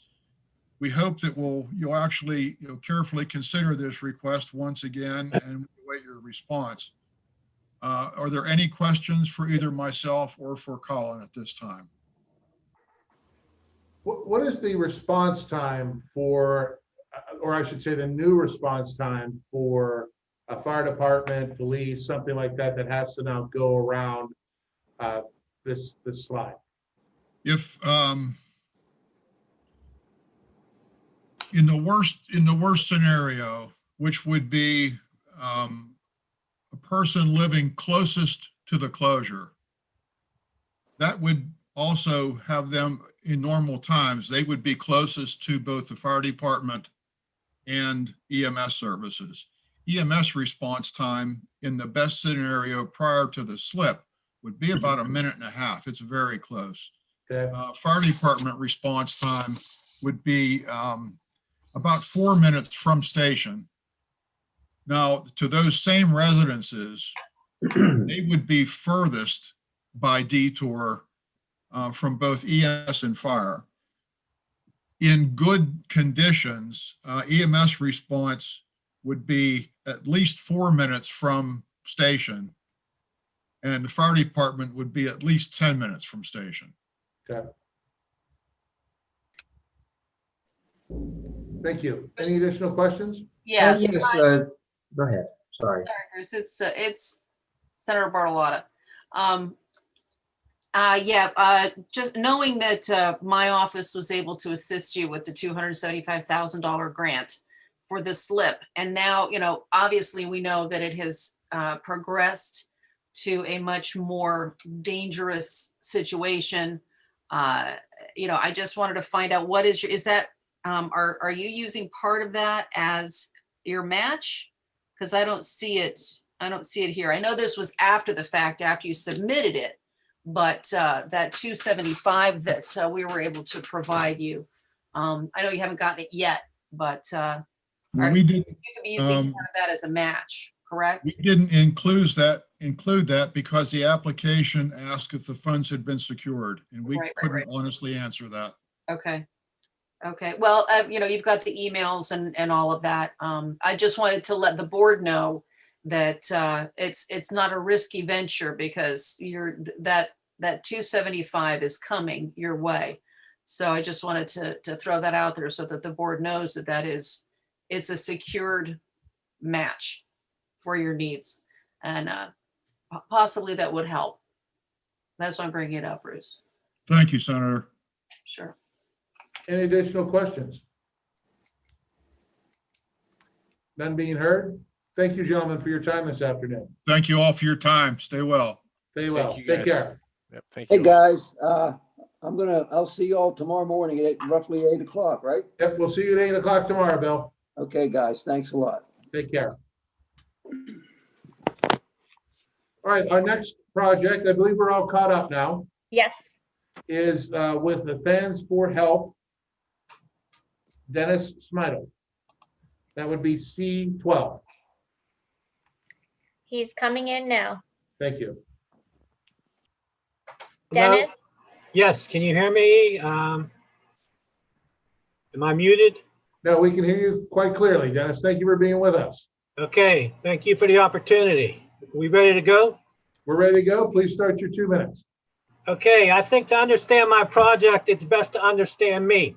I'm a lifelong resident of Washington County, graduated from Cal Macmillan, California University, started working at Western Center in Canonsburg as a child care specialist, transferred to Mayview State Hospital, and became a recreation therapist for 15 years, then transferred into Department of Public Welfare. I inspected child care centers and assisted living facilities, mostly child care, for 20 years. I had a playground maintenance business, and now last year I started a nonprofit, Fans for Help, and the project that I'm promoting is my original raised bed garden safety barriers. They're constructed with playground borders, which are easy to work with. They interlock like Lincoln logs. I can build them any size, any shape, anywhere, anytime. They are raised bed garden safety barriers made out of playground borders, which were used to contain impact absorbing materials on playgrounds for falls. They can also absorb impact from a vehicle to prevent vehicles from running into playgrounds, child cares, businesses, anywhere. They protect people, property, public places, play spaces, and our planet. Because they're a garden, they can sequester carbon. Like I said, they can be any size. Last year, I became a playground Pennsylvania school safety assessors. So I know a little bit about health and safety. I've been doing it all my career, 35 years as a state employee, and I continue to do it. And I was a certified playground safety inspector, nationally certified. These can go as low as $500. So with the $25,000 that I'm requesting, we can build 50 of these. I would do it the same way you're doing this. People would apply. If they're interested in it, they would apply and state their need and their purpose.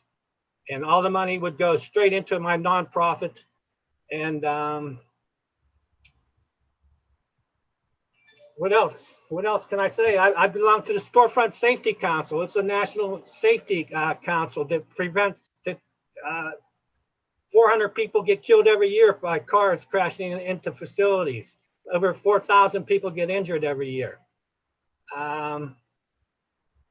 It's cost effective. It's full. They're attractive. They're fully functional, and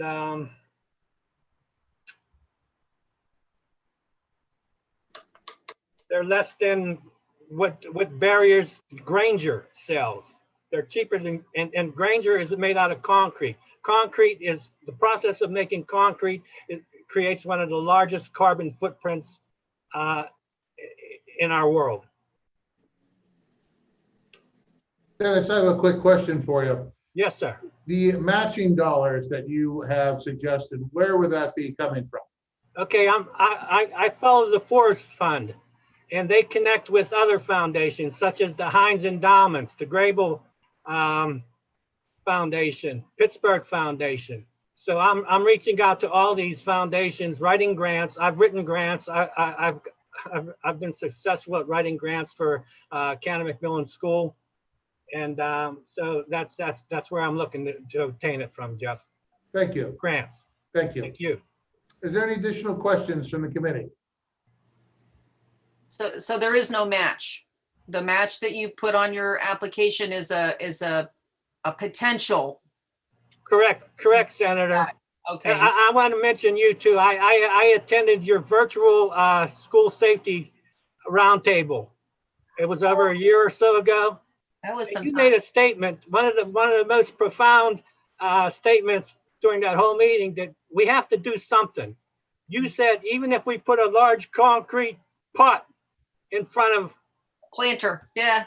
Yeah. Well, you don't have to go with the concrete planters now. I create these. I can teach anybody how to make these raised bed gardens. And they're modular. And the borders can be filled with sand and water. And the smallest one would be like 4 foot by 4 foot by 2 feet or 3 feet. So the aggregate weight is over 2,000 pounds. Also, at the hometown, the Pennsylvania State Police and Department of Education, they actually recommend landscape barriers for school safety. Thank you. So, Thank you. Any additional questions? Dennis, just real quick, I just got a comment and a question, and Dennis and I have interacted, loosely in a couple different scenarios. So thank you for your passion about some of these issues. What is, you said they're not made out of concrete. What are they made out of? Plastic, Representative. Okay. Yeah, And then HDP plastic. That's food safe plastic. Okay, great. And they're hollow. Okay. So you can actually, there's a hole in the top with a cap. You can fill them with sand, gravel, water. So a 10-pound playground border can be handled by a child. So children can actually help build these. Right. And then when you fill it with sand, that 10-pound plastic border becomes close to 100 pounds. So that's more impact absorbing qualities. And it's modular. You can put it anywhere. You can, if need be, you could take it apart, move it somewhere else. It's long lasting. It would last over 10 years. Also, this is regenerative gardening, where the soil is not disturbed. So it doesn't release carbon. It absorbs carbon. Okay. So the other question I had, just real quick, reading through your project, do you have any, you mentioned you would accept applications of people that are interested. Do you have any projects, specific places to put them lined up at this point? Well, I did build one at a childcare in Canonsburg, World of Wonders. Okay. And I share pictures of those. I also did at a vacant lot renovation in Braddock for Giselle Fetterman. Okay. Yeah, it was through my nonprofit. I did that on a day of giving. So I do apologize. We are running slightly over on our time with this project. Are there any additional questions of Dennis? None being heard. Dennis, thank you so much for being with us this afternoon. all right, thank you. Our next project is P25, the Guardian Angels Medical Service Dogs. I believe we have Mr. Jack Wagner with us. And I hate to miss this, but I have a 4 o'clock board meeting for the Pennsylvania Prison Society. I got to jump off. Just wanted to say hello to my good friend Jack before I head out. Sorry, I'll see you tomorrow morning at 8. 8 o'clock. Thank you, Senator. Thanks, everyone. Carrie, do we have Mr. Wagner with us? Jack is in. Thank you. His Mayor, audio is still connecting. Mayor, Mike, I have to tend to Jack, something. can you hear us? Yes, I can now. Thank you. Thank you. Good seeing you, Mayor. Excuse me, Mr. Wagner. Mayor Mike is going to take over. I have to tend to something for a moment. Mayor, I'll turn it over to you. Hey, Jack, anytime you're ready. Okay, you may proceed. Hi, Mayor. Hi, Senator, and everyone else on the local share account. It's an honor to be asked to come and speak briefly with all of you. Obviously, we're pursuing a local share account grant for Guardian Angels Medical Service Dogs here in Washington County and Robinson Township, Washington County. Guardian Angels has been around as a nonprofit for the last 11 years, is based in Florida. We provide medical service dogs, the most highly trained medical service dogs you can find, mostly to military veterans, first responders, and children. We have placed over 350 dogs in 29 states. Over 50 of those dogs have been placed in the Pittsburgh region and Pennsylvania in general. We chose to build a new campus outside of Florida to double the capacity of providing dogs at no cost.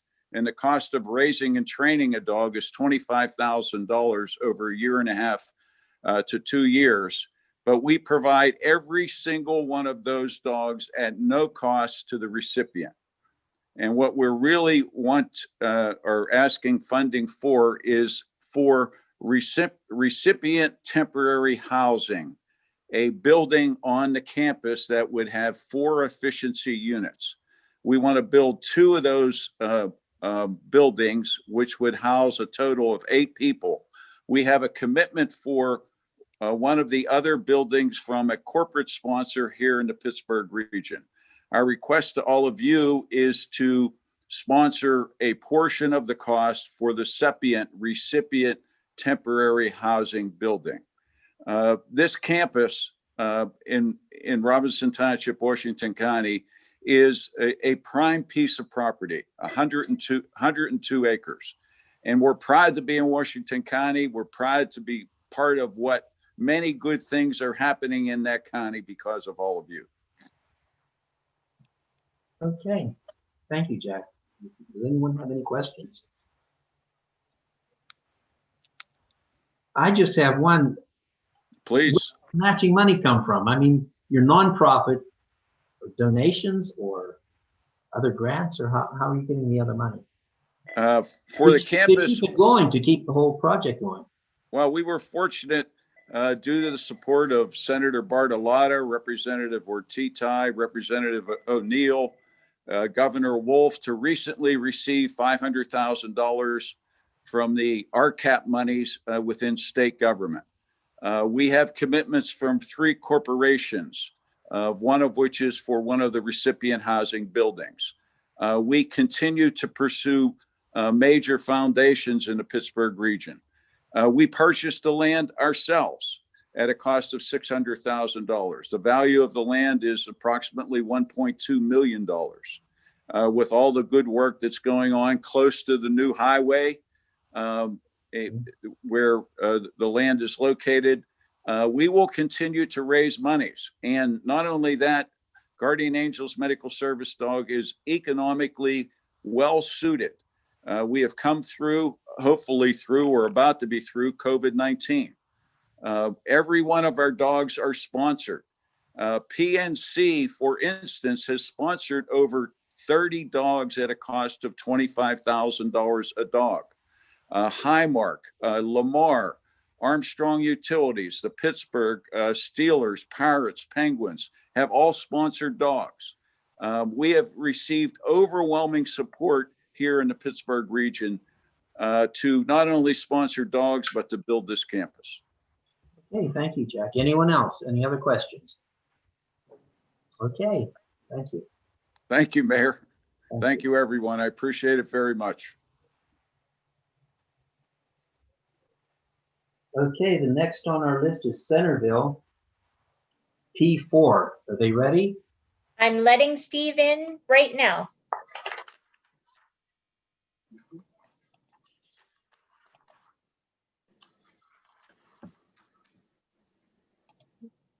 Hello. Hello. Doesn't sound like Steve. I see an elbow. Okay. Steve should be there now. Steve, are you there? I'm here.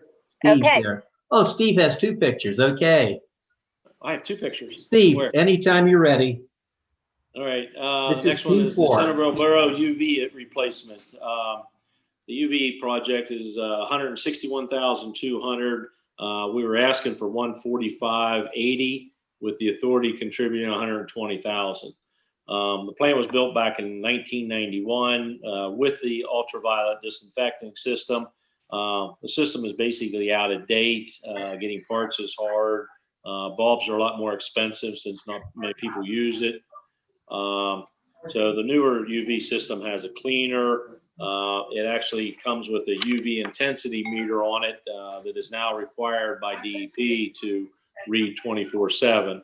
Our system is still in compliance. We're meeting all of our discharge limits. So the operator is doing a good job. There's about 785 EDUs on the system. 600 would be from the Ritchieville area and 185 out of Bellsville. So it's a pretty good sized system, and we are building right now. We're working on the mechanical screen to keep more solids out of the plant. We're actually looking into doing some solar there to get our utility costs down. But anything that LSA can do would be greatly appreciated. Any questions? Any questions? Well, you got off easy. Okay. I have a I don't question. have a problem with that. Oh, we have a question. Rachel, go ahead. Oh, okay. How long does the UV light last? Pardon Can't me? hear you. How long does the UV light last? UV lights actually run about 5,000 to 6,000 hours on each bulb. I think that one has a rack with 48 bulbs in it. There's six racks in it. What did you say again your match was? The what? The match Oh, is the Thor 16,000. 16120. Okay. That's for 3 communities, am I correct? It goes from Ritchieville, Bellsville, Centerville? and into Centerville Borough some, yeah. Okay, any other questions? Well, thank you. Okay, I got one more, so I'll be back. Okay, okay. Thanks.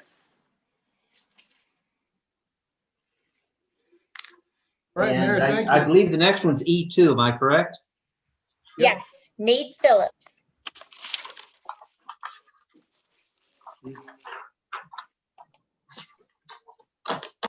Mayor, thanks for the great job, buddy. I don't know.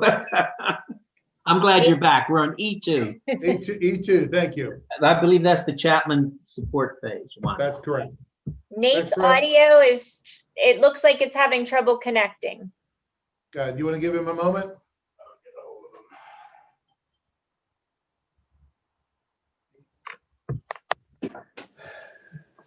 Nate, can you hear us? Do you want me to move on? Yes, if you wouldn't mind emailing him, and then let's, we should have just kept Steve on, to tell you the truth. Yeah, Yeah. okay. The next project is P5, the East Bethlehem PLC controller project. Okay, I'm bringing Steve back.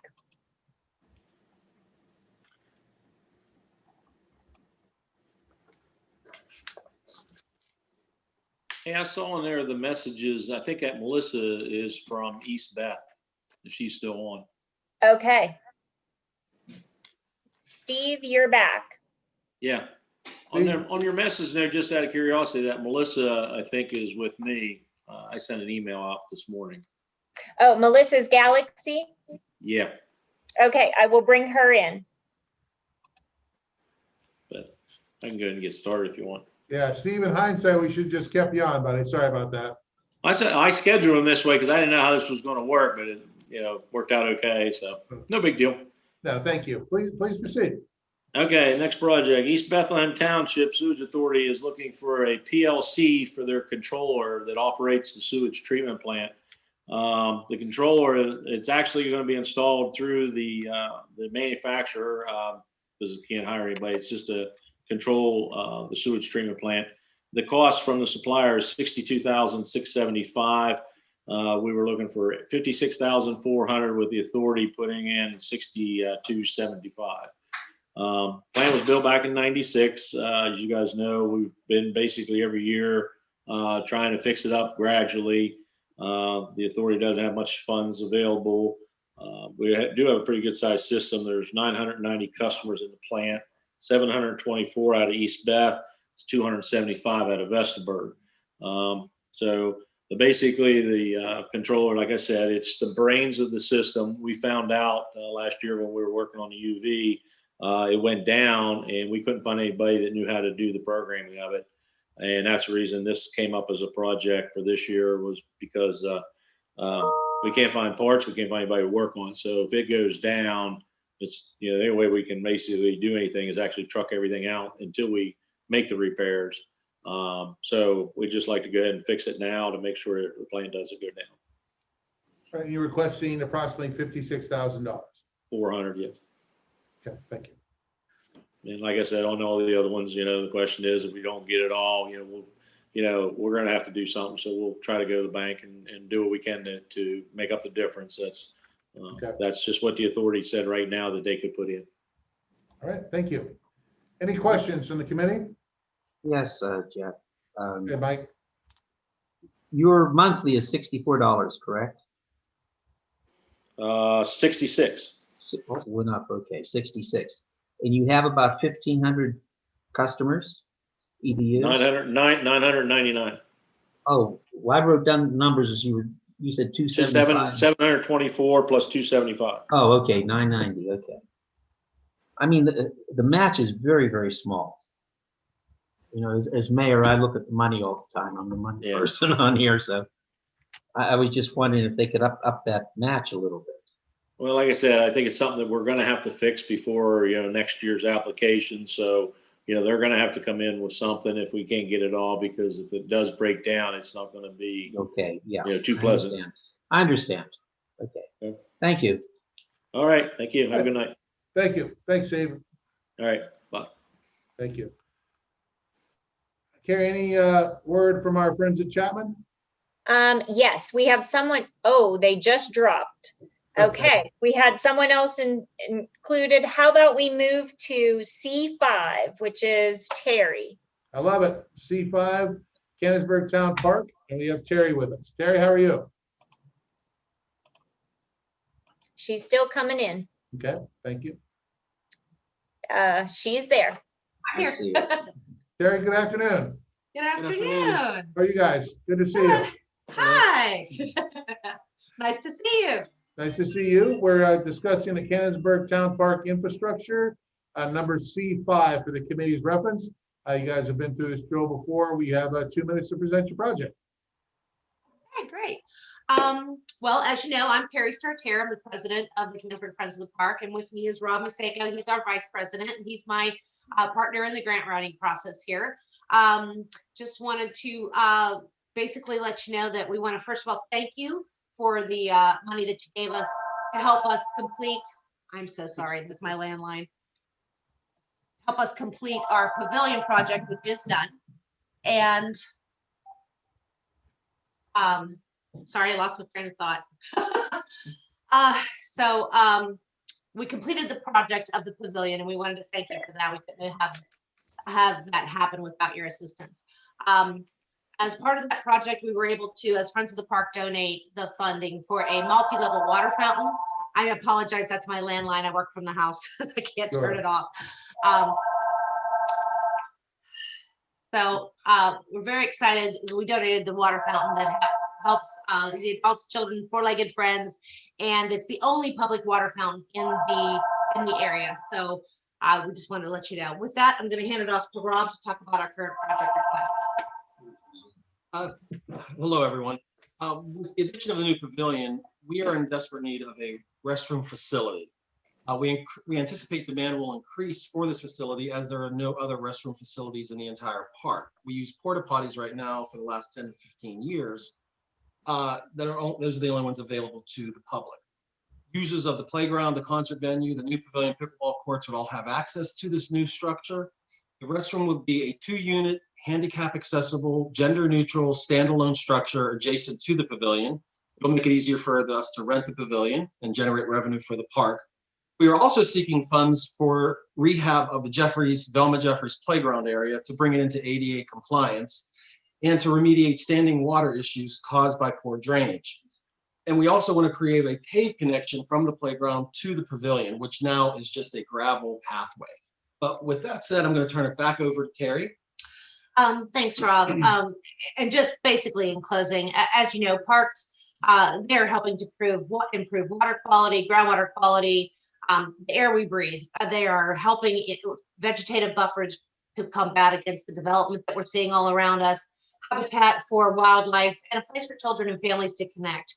And of course, during COVID, special life events can still be held outside in the pavilions. We've seen an influx of a lot of traffic through the park. And so this is very helpful, both physically and of course mentally, because a lot of people, need a mental outlet. And while we would ultimately like to have everything funded that we requested, we realize that you have a lot of worthy causes, and everyone's in desperate need of funding. So any consideration you can provide our park would be most helpful.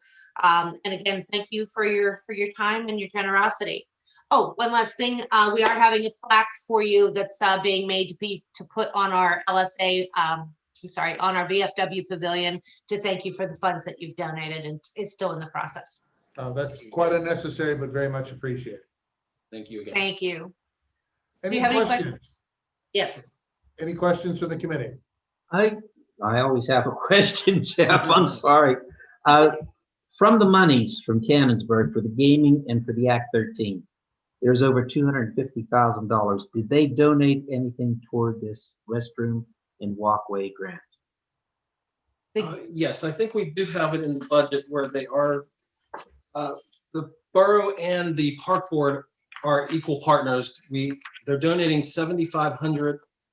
Let's see, yes, for the entire project, and I think we broke it down in the budget for you. And that's coming from gaming and from Act 13. That I'm not sure. I mean, is that a requirement? I could find out. No. I'm just saying the money's there. I thought maybe you would ask them for some of it. Yeah, no, this is from the general fund that they're donating towards, as they did with the pavilion. The money came from the general fund, and then there's a separate park board underneath the borough umbrella that also gave money towards the pavilion project. And that same scenario is working for this project also. It'll be the 3 partners again, and they're using general fund money. Okay, thank you. Any additional questions? None being heard. Thank you for being with us this afternoon. Thank you for your all. time. Have a great Take care. day. Bye-bye. We have the Chapman Industry ones, if you want to go Yep. back to that. Put them on. That is E2 for the committee's reference to Racetrack Road, Chapman South Point Phase 1. Okay.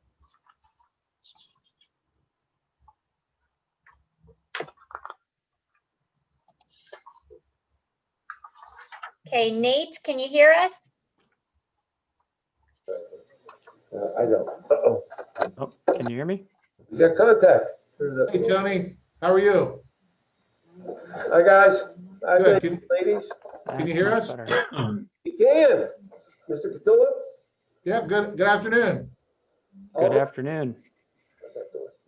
Can everyone hear me okay? Yeah, we can. Fantastic. Sorry if the Looking forward to glitch was hearing on. about your, the South Point Phase 1 project. Thanks, Jeff. I appreciate it. Sorry if the glitch was on my end, but we're anxious to get started. No, we certainly appreciate your patience. So thank you for inviting us to present this project. My name is Nate Phillips. I'm the Vice President of Construction for Chapman Properties. And the project we're here to discuss is Chapman Southport Phase 1. Chapman Southport is a mixed-use commercial development. It's located on the corner of Tanger Boulevard and Racetrack Road in South Strabane. It's immediately across from the Tanger Outlets and from the Meadowlands Casino to the north. It's largely surrounded by retail and new housing development. So we have a commercial mixed-use development in the middle of a retail and housing marketplace. Upon completion, this is phase 1, but upon completion, Chapman Southport represents a $200 million private investment in Washington County and South Strabane Township. However, and we'll talk about this a little bit, a project of this magnitude really requires some public investment to kickstart it, and we'll talk about that in a little bit. I want to stress before we get into some of the details, we are ready to start this summer. Access to Tanger Boulevard as a public road is complete. All of our final permits are in hand or well underway with the expectation to be completed this spring. The master plan is approved by South Strabane, so we are ready to start and we are anxious to do so. And we're asking for Washington County's support through this LSA. So as part of the application, you have a large, hopefully you've got a large site plan either on your computer or in front of you as part of your paperwork. That shows you what phase 1 looks like. We've cited 3 buildings on there, but as this is mixed use, multiple types of buildings could be built on this site. The result of phase 1 is 14 acres of flat buildable sites across a 30-acre impact zone. Earth moving and stormwater infrastructure is included in phase 1. It's a fairly large quantity of dirt to move as this is located on a fairly steep hillside. For reference, that's the site behind me. We are extending all the utilities to the individual sites that will be created as part of this phase, as well as new roads into the park to service those paths with curb cuts along Tanger Boulevard.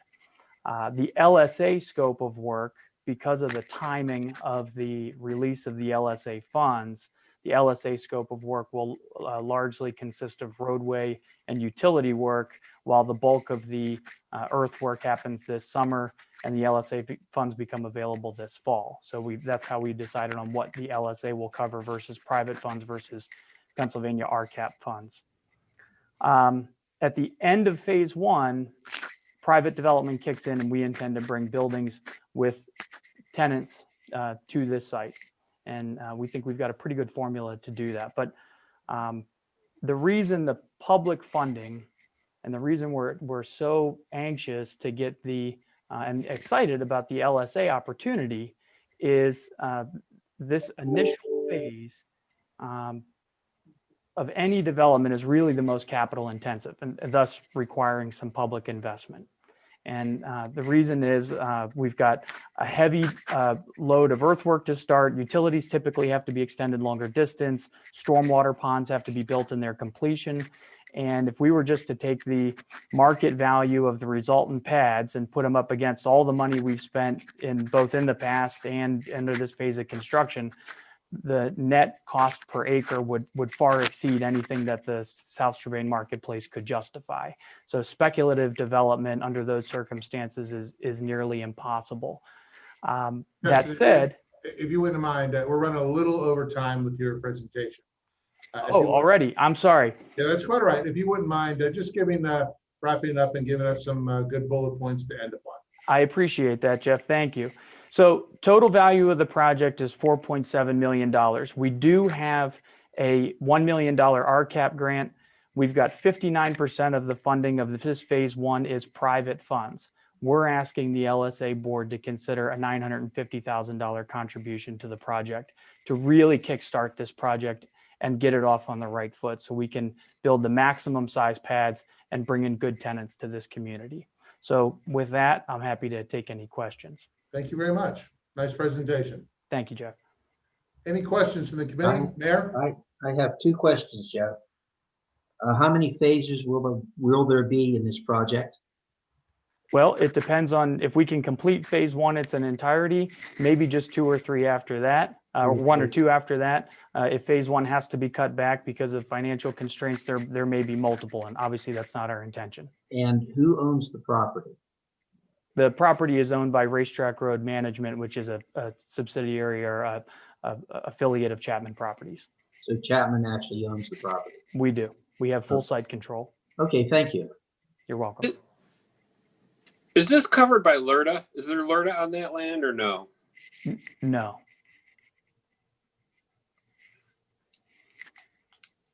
Any additional questions?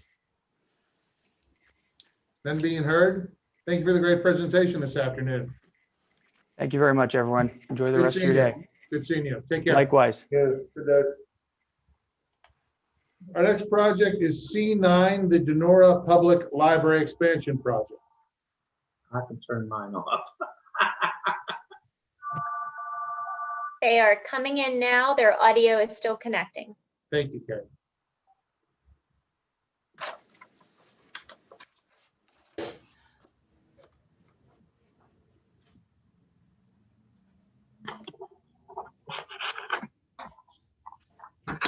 Mark, is that you?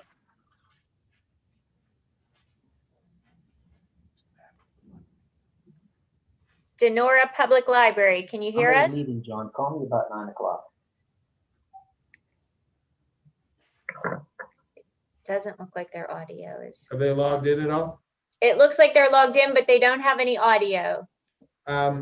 Would you mind sending them a little reminder, and can we go to the hospitals? Yep. Well, we can't go to the hospital. We don't have them. They are not connected. If they are, they're connected as people we don't know. Okay. We're actually Cindy Fisher. Scott. Is she on? We're gonna have to go down to Keith Strait. So P17. That's fine. We're going to skip down to P17, everyone. That's the Burgettstown Borough Little Shady Avenue Bridge. Keith is coming in now. Thank you. Okay. Good afternoon. Hello, can you guys hear us? Yes, we can. Yes. And how about that? Perfect timing, 4:30. Yeah, good deal. We're looking forward to hearing your presentation at the Little Shady Avenue Bridge. All righty. All right, well, good afternoon to all of you, and thank you for giving us this opportunity. My name is Joyce Nixick. I'm a Borough Councilwoman. This is Keith Strait, Borough Engineer. Tom Repo is our Emergency Management Coordinator, and Susie Reynolds is also a Councilwoman. And we're here to present some information about the LSA grant for the Shady Avenue Bridge project. And we're going to turn over to Keith, who will give you the current conditions of the bridge. And I do have one question. Can you hear us well enough? Yes, we can hear you very clearly. We're good? Okay. Yes, we can hear you clearly. Thank you. Well, good afternoon, ladies and gentlemen. As Joyce indicated, the scope of the work is replacing the existing Little Shady Avenue bridge deck and infrastructure, and replacing with a concrete box culvert. The anticipated cost for the project is $266,733, and the borough is committed to invest $118,000 of in-house funds and is requesting a match or requesting $148,733 in LSA funds. I sent in a couple exhibits, which I assume you guys have received. The first exhibit that I want to discuss a little bit is D2. It shows some pictures of the existing bridge. As you can see, the existing bridge is constructed with steel I-beams and an open grate bridge deck. The substructure of the bridge is constructed of concrete As you can see from the pictures, the steel and the I-beams are severely deteriorated. The webs and some of the I-beams are completely eroded and missing. The concrete abutments are severely cracked and the string below is eroding the substructure away. We currently have this project shovel ready. It's actually out to bid right now, and we have a bid opening scheduled for February 19th. So depending on what the bids come in, if the borough doesn't have enough in-house funds or receive any financial assistance to replace the bridge, then we're likely going to be forced to close the bridge, which will jeopardize the safety of many residents in the vicinity of the bridge. Actually, that was my question to you. In terms of if the bids come back higher than you have allocated here, and let's just say, for instance, that the LSA board would be conducive to awarding you or recommending the commissioners the dollars, and it goes over budget, would the borough be able to absorb those additional costs? Well, right now, the borough is going to use for the $118,000. They have a bridge fund of $48,000. Is how they're going to get the $118,000. Impact fees from 2019 and 2020 is $50,000, and then a capital improvement fund of $20,000. So they have those funds in place. If these bids are a lot higher than that, the only other step that they could do is go see if a bank would finance or lend them the money. And yes, we are willing to do that if we have to. Okay. We've already discussed that. Okay. Any other questions? I was just gonna talk a little bit real quick about the second exhibit. It kind of shows you the location where this little Shady Avenue Bridge is located. There's Route 18 that travels north and south there. It is to the west of it. Now, if we have to close that existing bridge, there's only one other ingress and egress location for those 62 residents, and it's through a very, very dangerous intersection. There's a lot of sight distance issues, and would be very, very difficult for a lot of residents in that area. So, with that, I was going to have Tom talk a little bit about some of the safety issues. Okay. We are going a little, gentlemen, we are going over a little overtime on the presentation. Is there anything that, if you wouldn't mind just kind of wrapping up and then giving us some points for us to consider? Please consider that Burgerstown is a very small community. It's a very aging community. Most of the board, all the board members on the board are been born and raised there. And, you know, we are vested in there. And with being a very older community, we really need your help. We just don't have the funds to do this. And it seems like the houses are getting older and people are starting to tear them down, and we're starting to lose our tax base.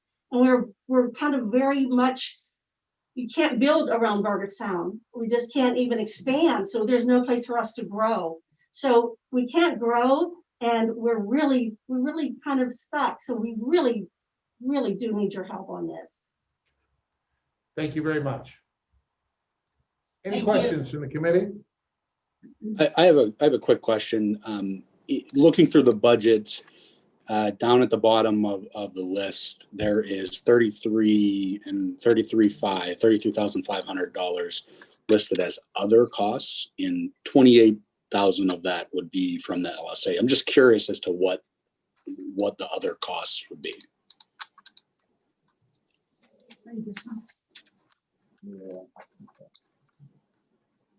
It's literally the last category before the total in the budget. While they're looking up that information, I just wanted to add my 2 cents. Being from that area, I can attest that it is a very dangerous intersection that they would force they lose the bridge. So take that for what it's worth. Thank you, Rachel.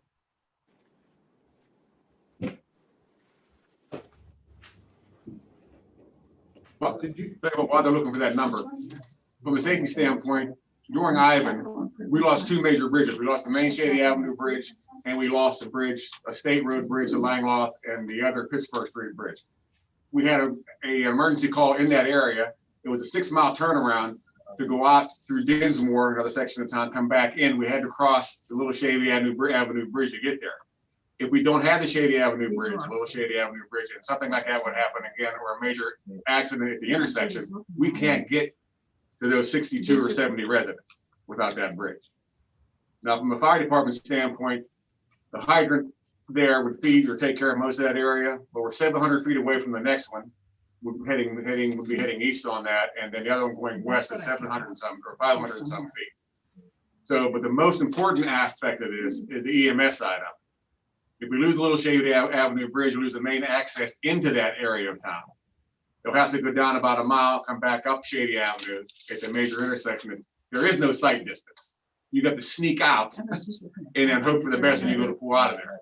If there will be a problem there, then we would lose that access, that whole area served by the Little Shady Avenue Bridge. So we're going to, if we have to close the bridge, we're going to be putting a bigger response time on all emergency services.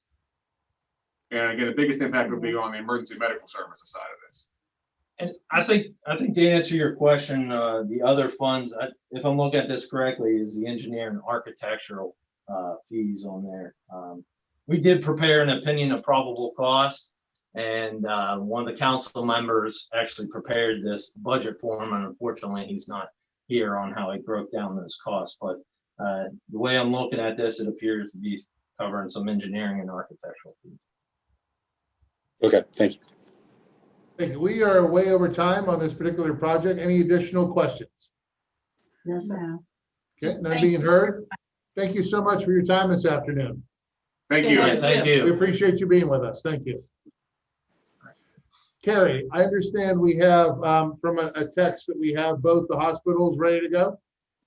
I don't know who from the hospital is, we have a bunch of names in the waiting room. Is there a Mr. Ward and a Mr. Panza? Mr. Ward is there, yes. And is there a Panza there with us?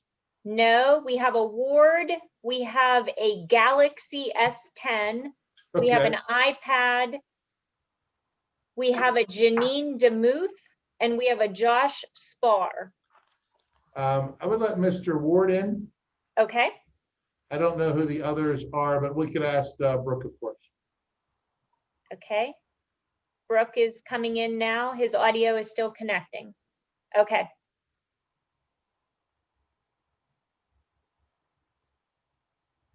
Brooke, we have some people in the waiting room and we're not sure if the names are associated with you or not.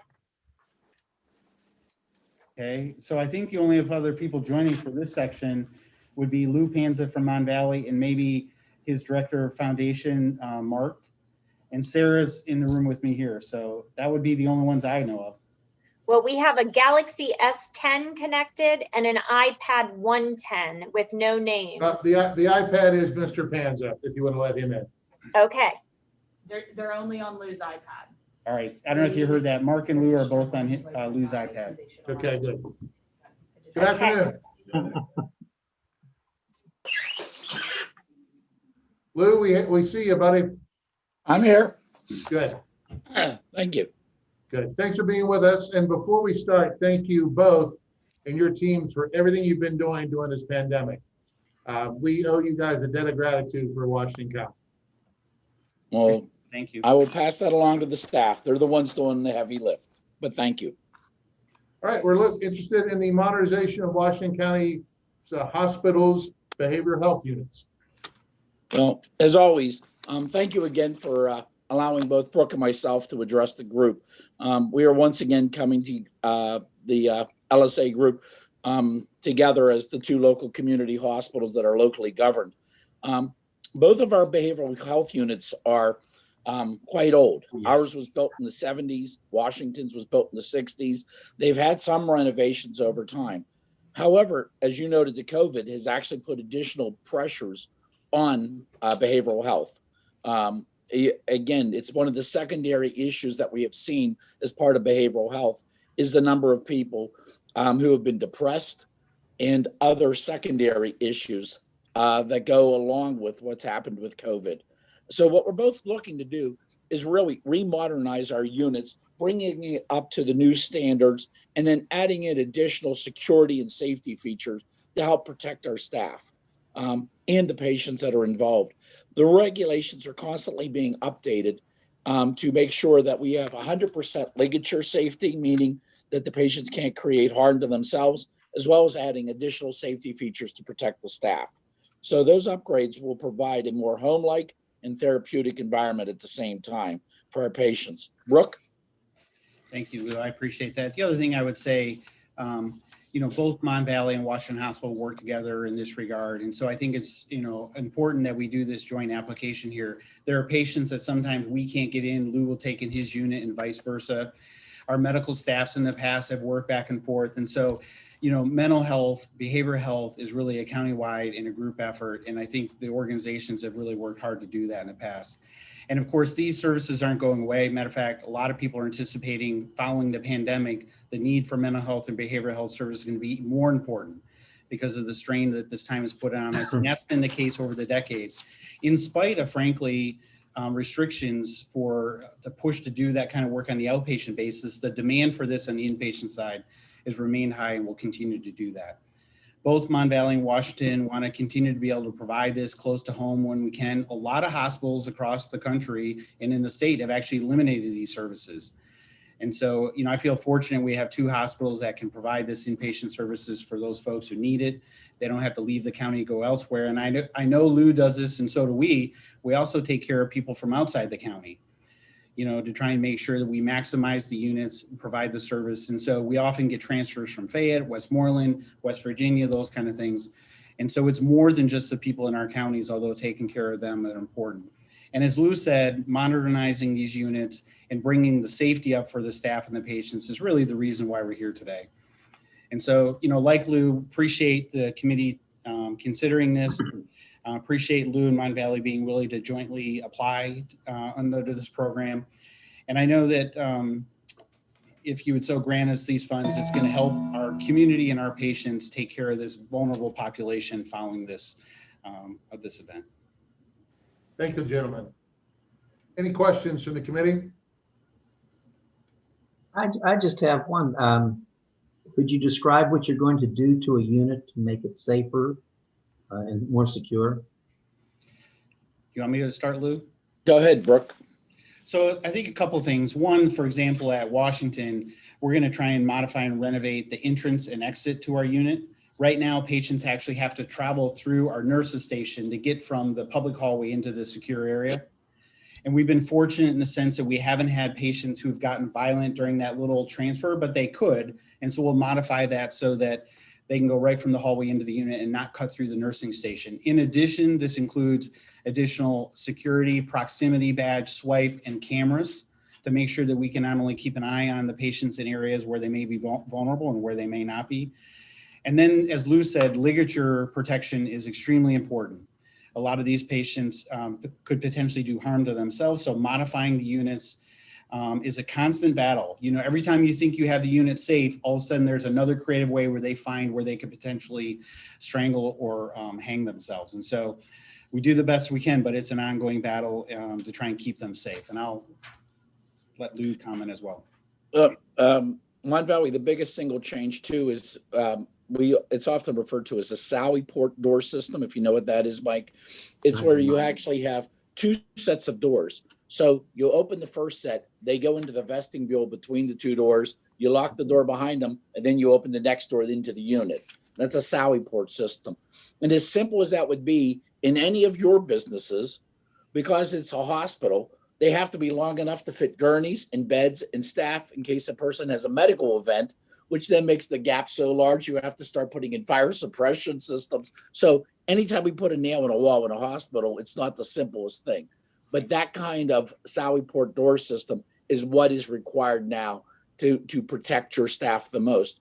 Because again, these patients, if they want to go out, they learn the system of when somebody's coming in or going out and how to scope the doors. So a Sally port door system will provide a great deal of safety for both the staff and the patients.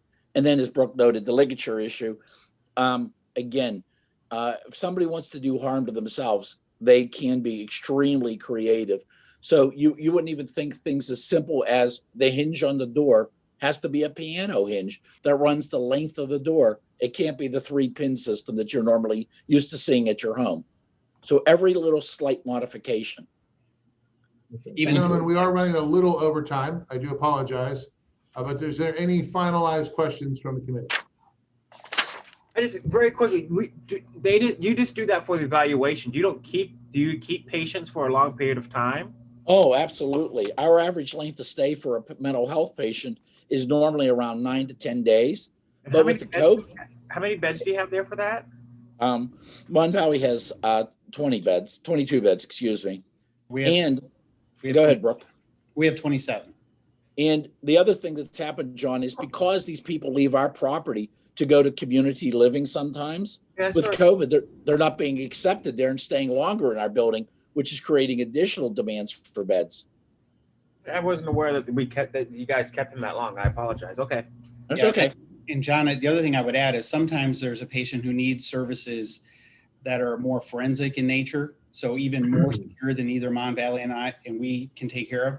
And finding a bed for them sometimes can be impossible. So we've had patients who are here with us for months while we're waiting for a bed to open at one of those higher level care facilities. And so, those kind of folks are in here for a while as well. Jeff is going to kill me, so I'm not asking any more questions. I have one more to let it go. Gentlemen, thank you so much. Thank for you your all. time this afternoon and everything. And please pass on your staffs how appreciative we are of their efforts. Appreciate it. Thank you. Take care. Bye. Carrie, I believe, do we have the Nora Library with us? Yes, we do. I'll admit them next. Carrie, I do have a favor for you. I got a text from the people in the city of Washington. Is there a possibility for them to dial in? Yes, they can dial in. We will get in touch with them. Thank you so much. Our Okay. next project is the Denora Public Library Expansion Project. That is C9. I believe we have Mark with us.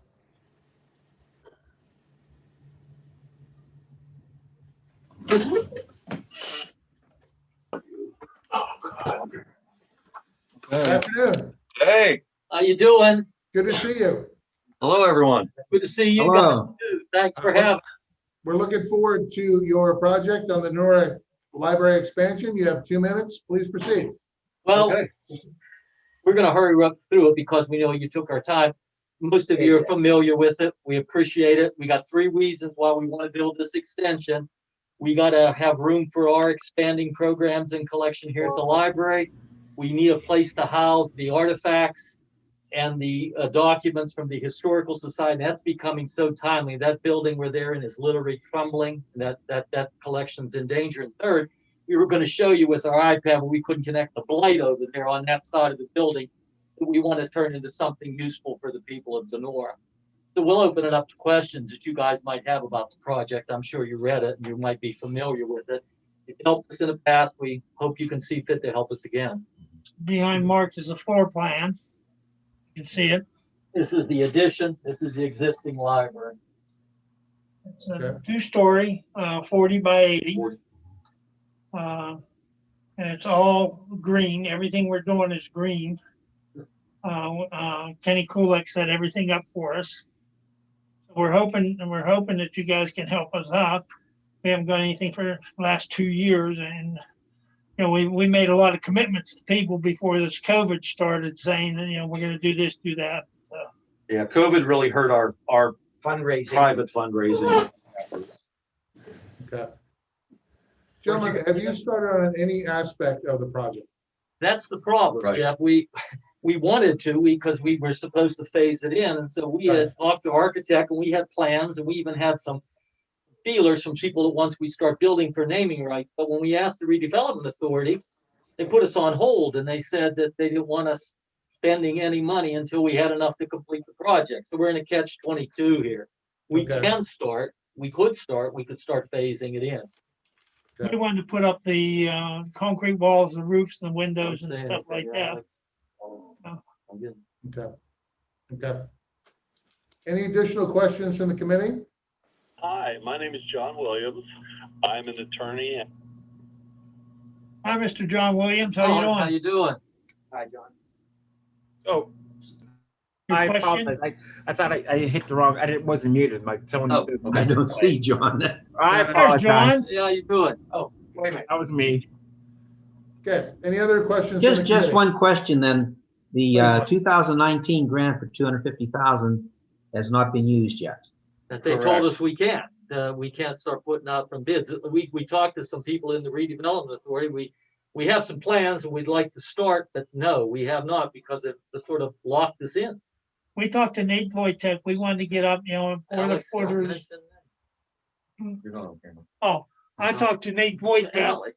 and explained we wanted to get the footers in and the walls up and the roof up and stuff like that. And we were going to use your money and our money. And he says, unless you can complete the project, we will not, we'd rather you not start. No. So the shovel ready didn't work on that deal. Okay. Yeah, We're ready. yeah, We yeah, got- we're ready. No, I'm We're saying ready, it did not work. Okay. yeah, right. Okay. We're So ready to nothing's go. been I done with mean, I that. get the The shovel up 270 tomorrow. is still sitting there. Okay, any Yeah, but we additional- got about 550 with what you guys gave us and what we got of our own. Right. Okay, okay. That's Any okay. other additional questions from the committee? Sure, I understand. The match then, the 276, that is the 2019 grant? Yes. Correct. Yeah. No. The 2019 grant was $250,000. $250,000. 250,000. And then 200 and that, we're probably, with our donations and our money, are closing in on about $550,000 with your 250,000 plus ours. Okay. Thank you for clarifying. Yeah. Gentlemen, no additional questions being heard. Appreciate your time today. We appreciate your time. You guys take care. Take Thank care. And thanks All for right, being thanks, patient.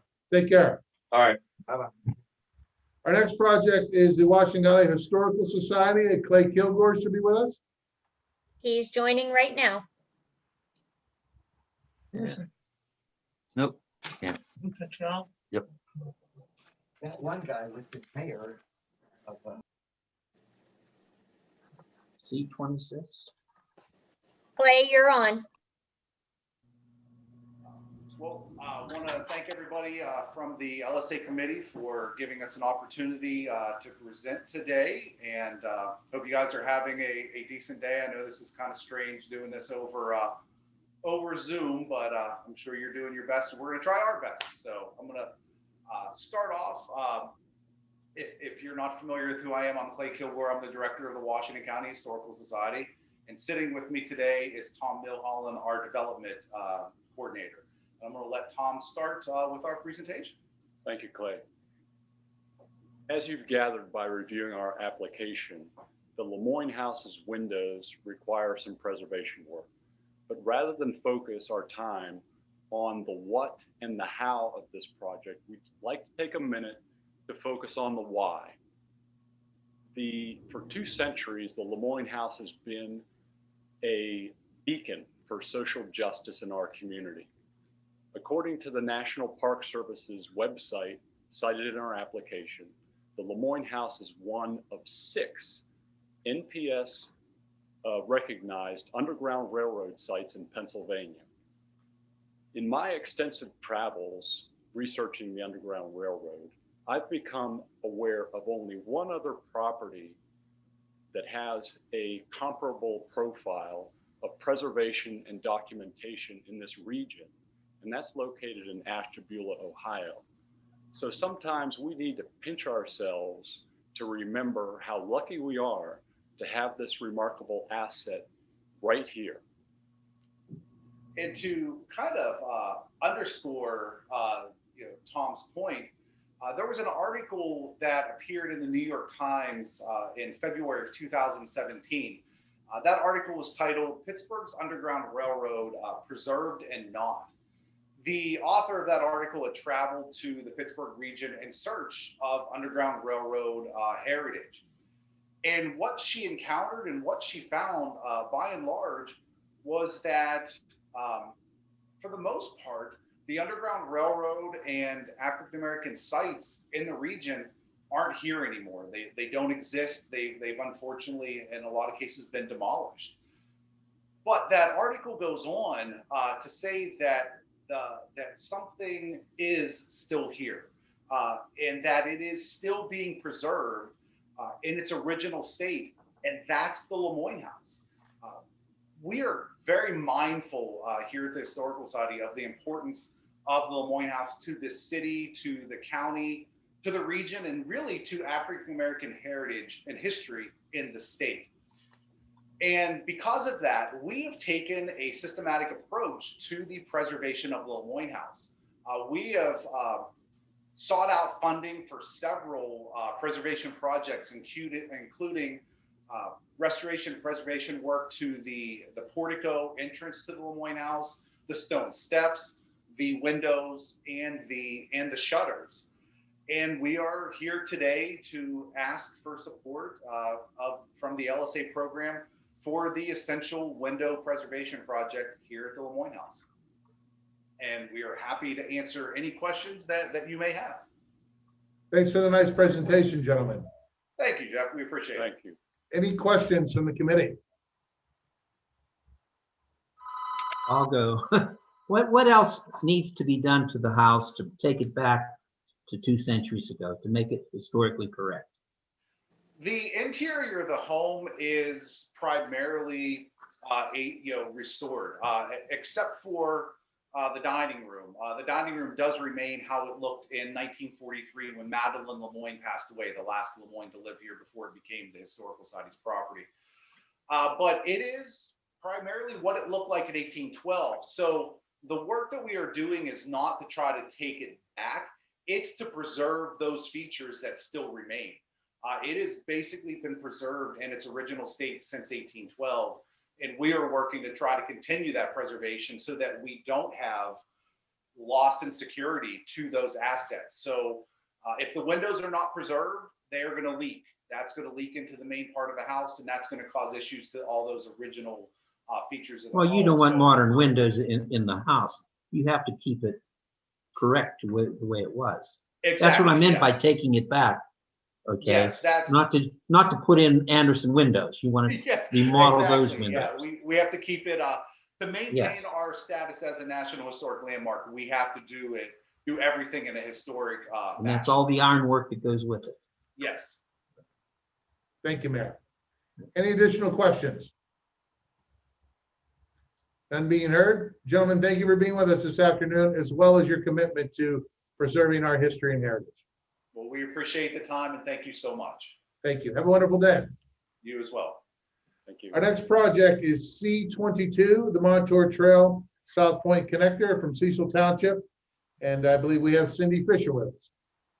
Cindy is coming in. Thank you.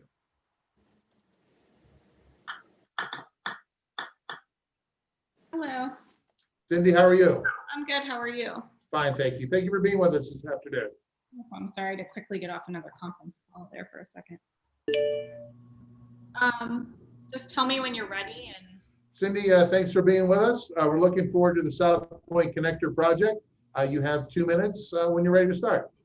so I'm here to present the Montour Trail South Point Connector project. The project will connect the Montour Trail in Hendersonville to South Point.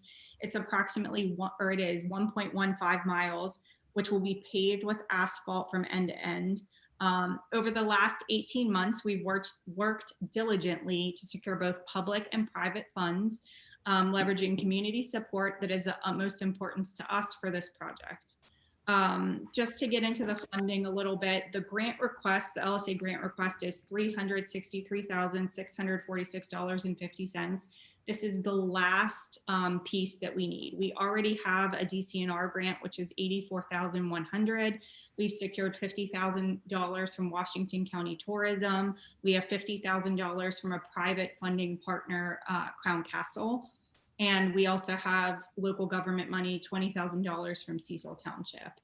The total cost of this project is $567,746.50. Some community needs that will be addressed by this project, just to quickly name a few, just to keep it on track with time, is Montour trails are safer for bicyclists, and pedestrians. It better positions our community as an attractive option for home buyers and enhances the value of existing homes. It uniquely positions South Point as a trail town. So because it will connect Hendersonville to South Point, it then becomes all the restaurants and businesses that are already in South Point now are connectable via a trail.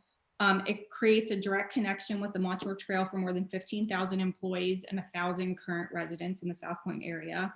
And it's a direct connection to the Rails to Trails Conservancy across the Great American Rail Trail. The urgency. A lot of the matching funds depend on some money from LSA.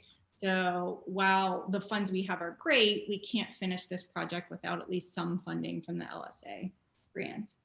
It creates recreational opportunities within South Point that have not kept pace proportionally with the growth of business and residential developments. And I'm sure, I hate to talk about the elephant in the room, but with COVID in the area, people are, or in the country, the world, people are looking for outside recreational facilities. So there's been an extreme demand on our current trails, not only from a usage perspective and a parking perspective, but also from a keeping people at a safe distance. If we're able to complete this section of the trail, it opens up another area that people in this area can go to utilize outside facilities for exercise and just recreation. I think that's important to point out right now. Cindy, we certainly appreciate your time this afternoon, and I know you're aware that tourism dedicated some dollars to this. We were very impressed, not only the fact that the township was putting in dollars, but also you went out and got some private sources and a DCNR grant, which aren't very easy to receive. How did you go about kind of putting this partnership together? So we work with Washington County Chamber. Cecil Township has been working on this project for quite a while now. And thank you for the plug, but that was the township's urging. Yes, it was me. I came to Washington County Chamber. Yep, this is actually a grant that I worked on. I've been on Cecil Township's board for 7 years now, so probably 6 years. So this is a project that I have actively, personally been working on for 6 years. It took some time and it took some hard work, but after years and years and years of doing it, we were able to talk to people and explain the need, explain how important trails are. That's where people are going. People are going to trails, and it connects Hendersonville, which is one portion of Cecil, to South Point. So there are actually people in Cecil who live in the Hendersonville side of Cecil who then could bike back and forth to work, or could bike over to South Point to go to the restaurants or things like that. So it's a huge benefit, not only to the Cecil Township area, but it also makes it attractive to other people outside of Cecil. Thank you, Cindy. Any questions from the committee? None being heard, they left you off easy. So Cindy, thank you for being with us this afternoon. Thank you. Take care. Bye-bye. And our final project this afternoon is the code enforcement. Jeff, I hate to do this. I got to jump off. I pushed this call a little for 10 minutes and they're waiting for me. So panel, Sure. I hate to do it on the last one, but thank you so much, guys. And I will see everybody tomorrow morning. For the committee's knowledge, you'll receive a link from me shortly after this meeting ends with the link for tomorrow's meeting. We just asked you to be on 10 to 15 minutes early. We'll start promptly at 8 o'clock. Thank you so much, guys. Take care. Yep, bye-bye. Our final project is the City of Washington. Okay, Jeff, we have a telephone number, which I'm assuming is the mayor. Okay. But then we also have 3 other people that are still in the waiting room, and I'm not sure who they are. So do you want to do this first and then we can Let them all in. Let them all in and we'll see who's who. Okay. They're coming in. Okay. Good afternoon.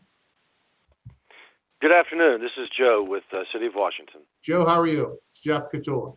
Good. How is everybody? Good. I'm enjoying your picture, by the way. Oh. Okay. Thank you. Do you happen to have Lynn or the mayor or anyone with you this afternoon? No, Jeff, it'll just be me. I want to apologize first for the technical glitch. I'm not sure exactly what happened there. And I was not really brought into the LSA application this year. Very unfortunately, the mayor had a death in his family, and they asked me to come and make this afternoon's presentation. So if there's any questions that I don't have readily available. No need to apologize, Jeff. Okay. You're looking forward to your presentation. Okay.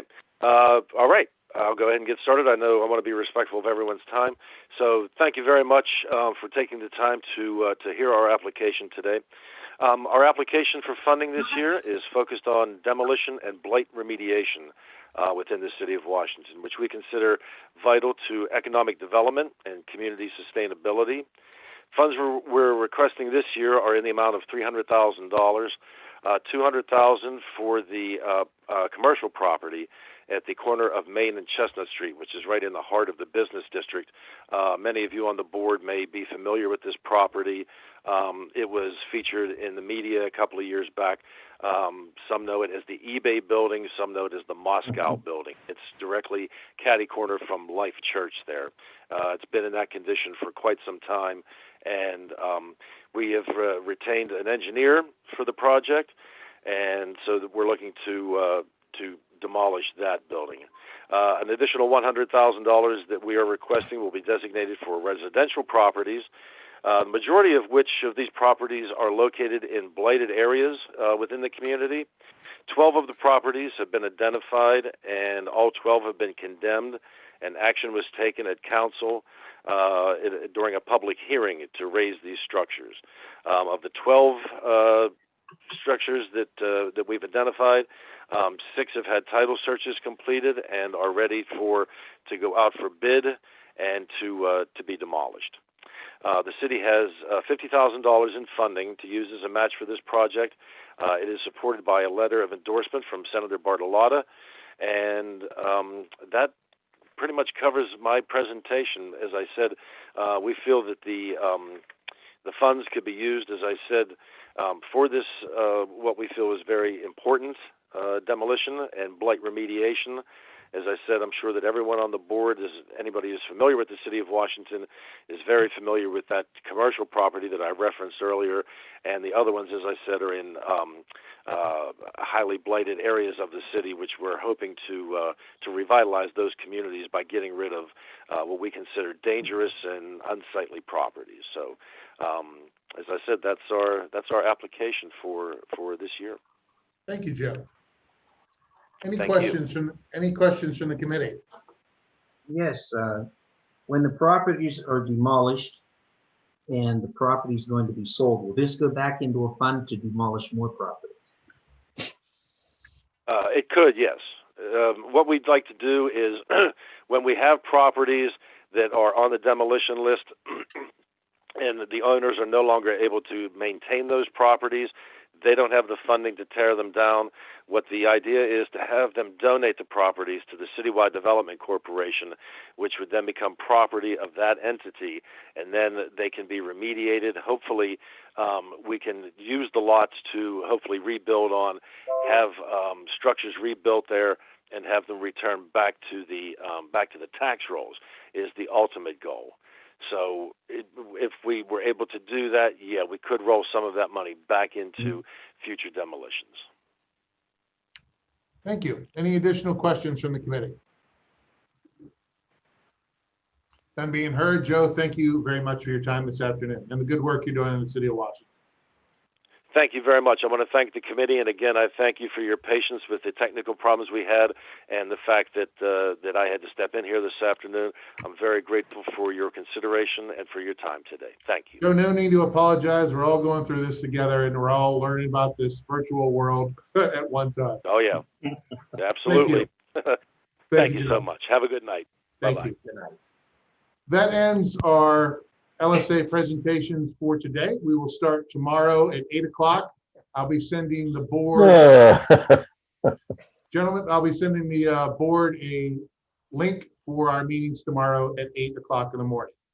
So thank you for being with us this afternoon, and we'll see you tomorrow at 8. We would ask that you log on anywhere from 15 to 10 minutes before 8 o'clock. Carrie and Matt from the IT department of the county, you did a wonderful job. And we look forward to seeing you tomorrow morning as well. We know you're going to be in a little earlier than normal, but please know how much we appreciate it. We'll see you in the morning. See you in the morning. Everyone, thank you and have a wonderful evening. Jeff, one more thing. This is Greg in Moore City. Yes, sir. I can't seem to locate my listing of all the LSA grants. Could you possibly send me? I will. I sent those Tuesday, but let me resend them to your email. Okay, thank you, sir. I appreciate it. Take care. See you tomorrow. See you tomorrow. Everyone have a good evening. All right, you too. Bye-bye. Take care.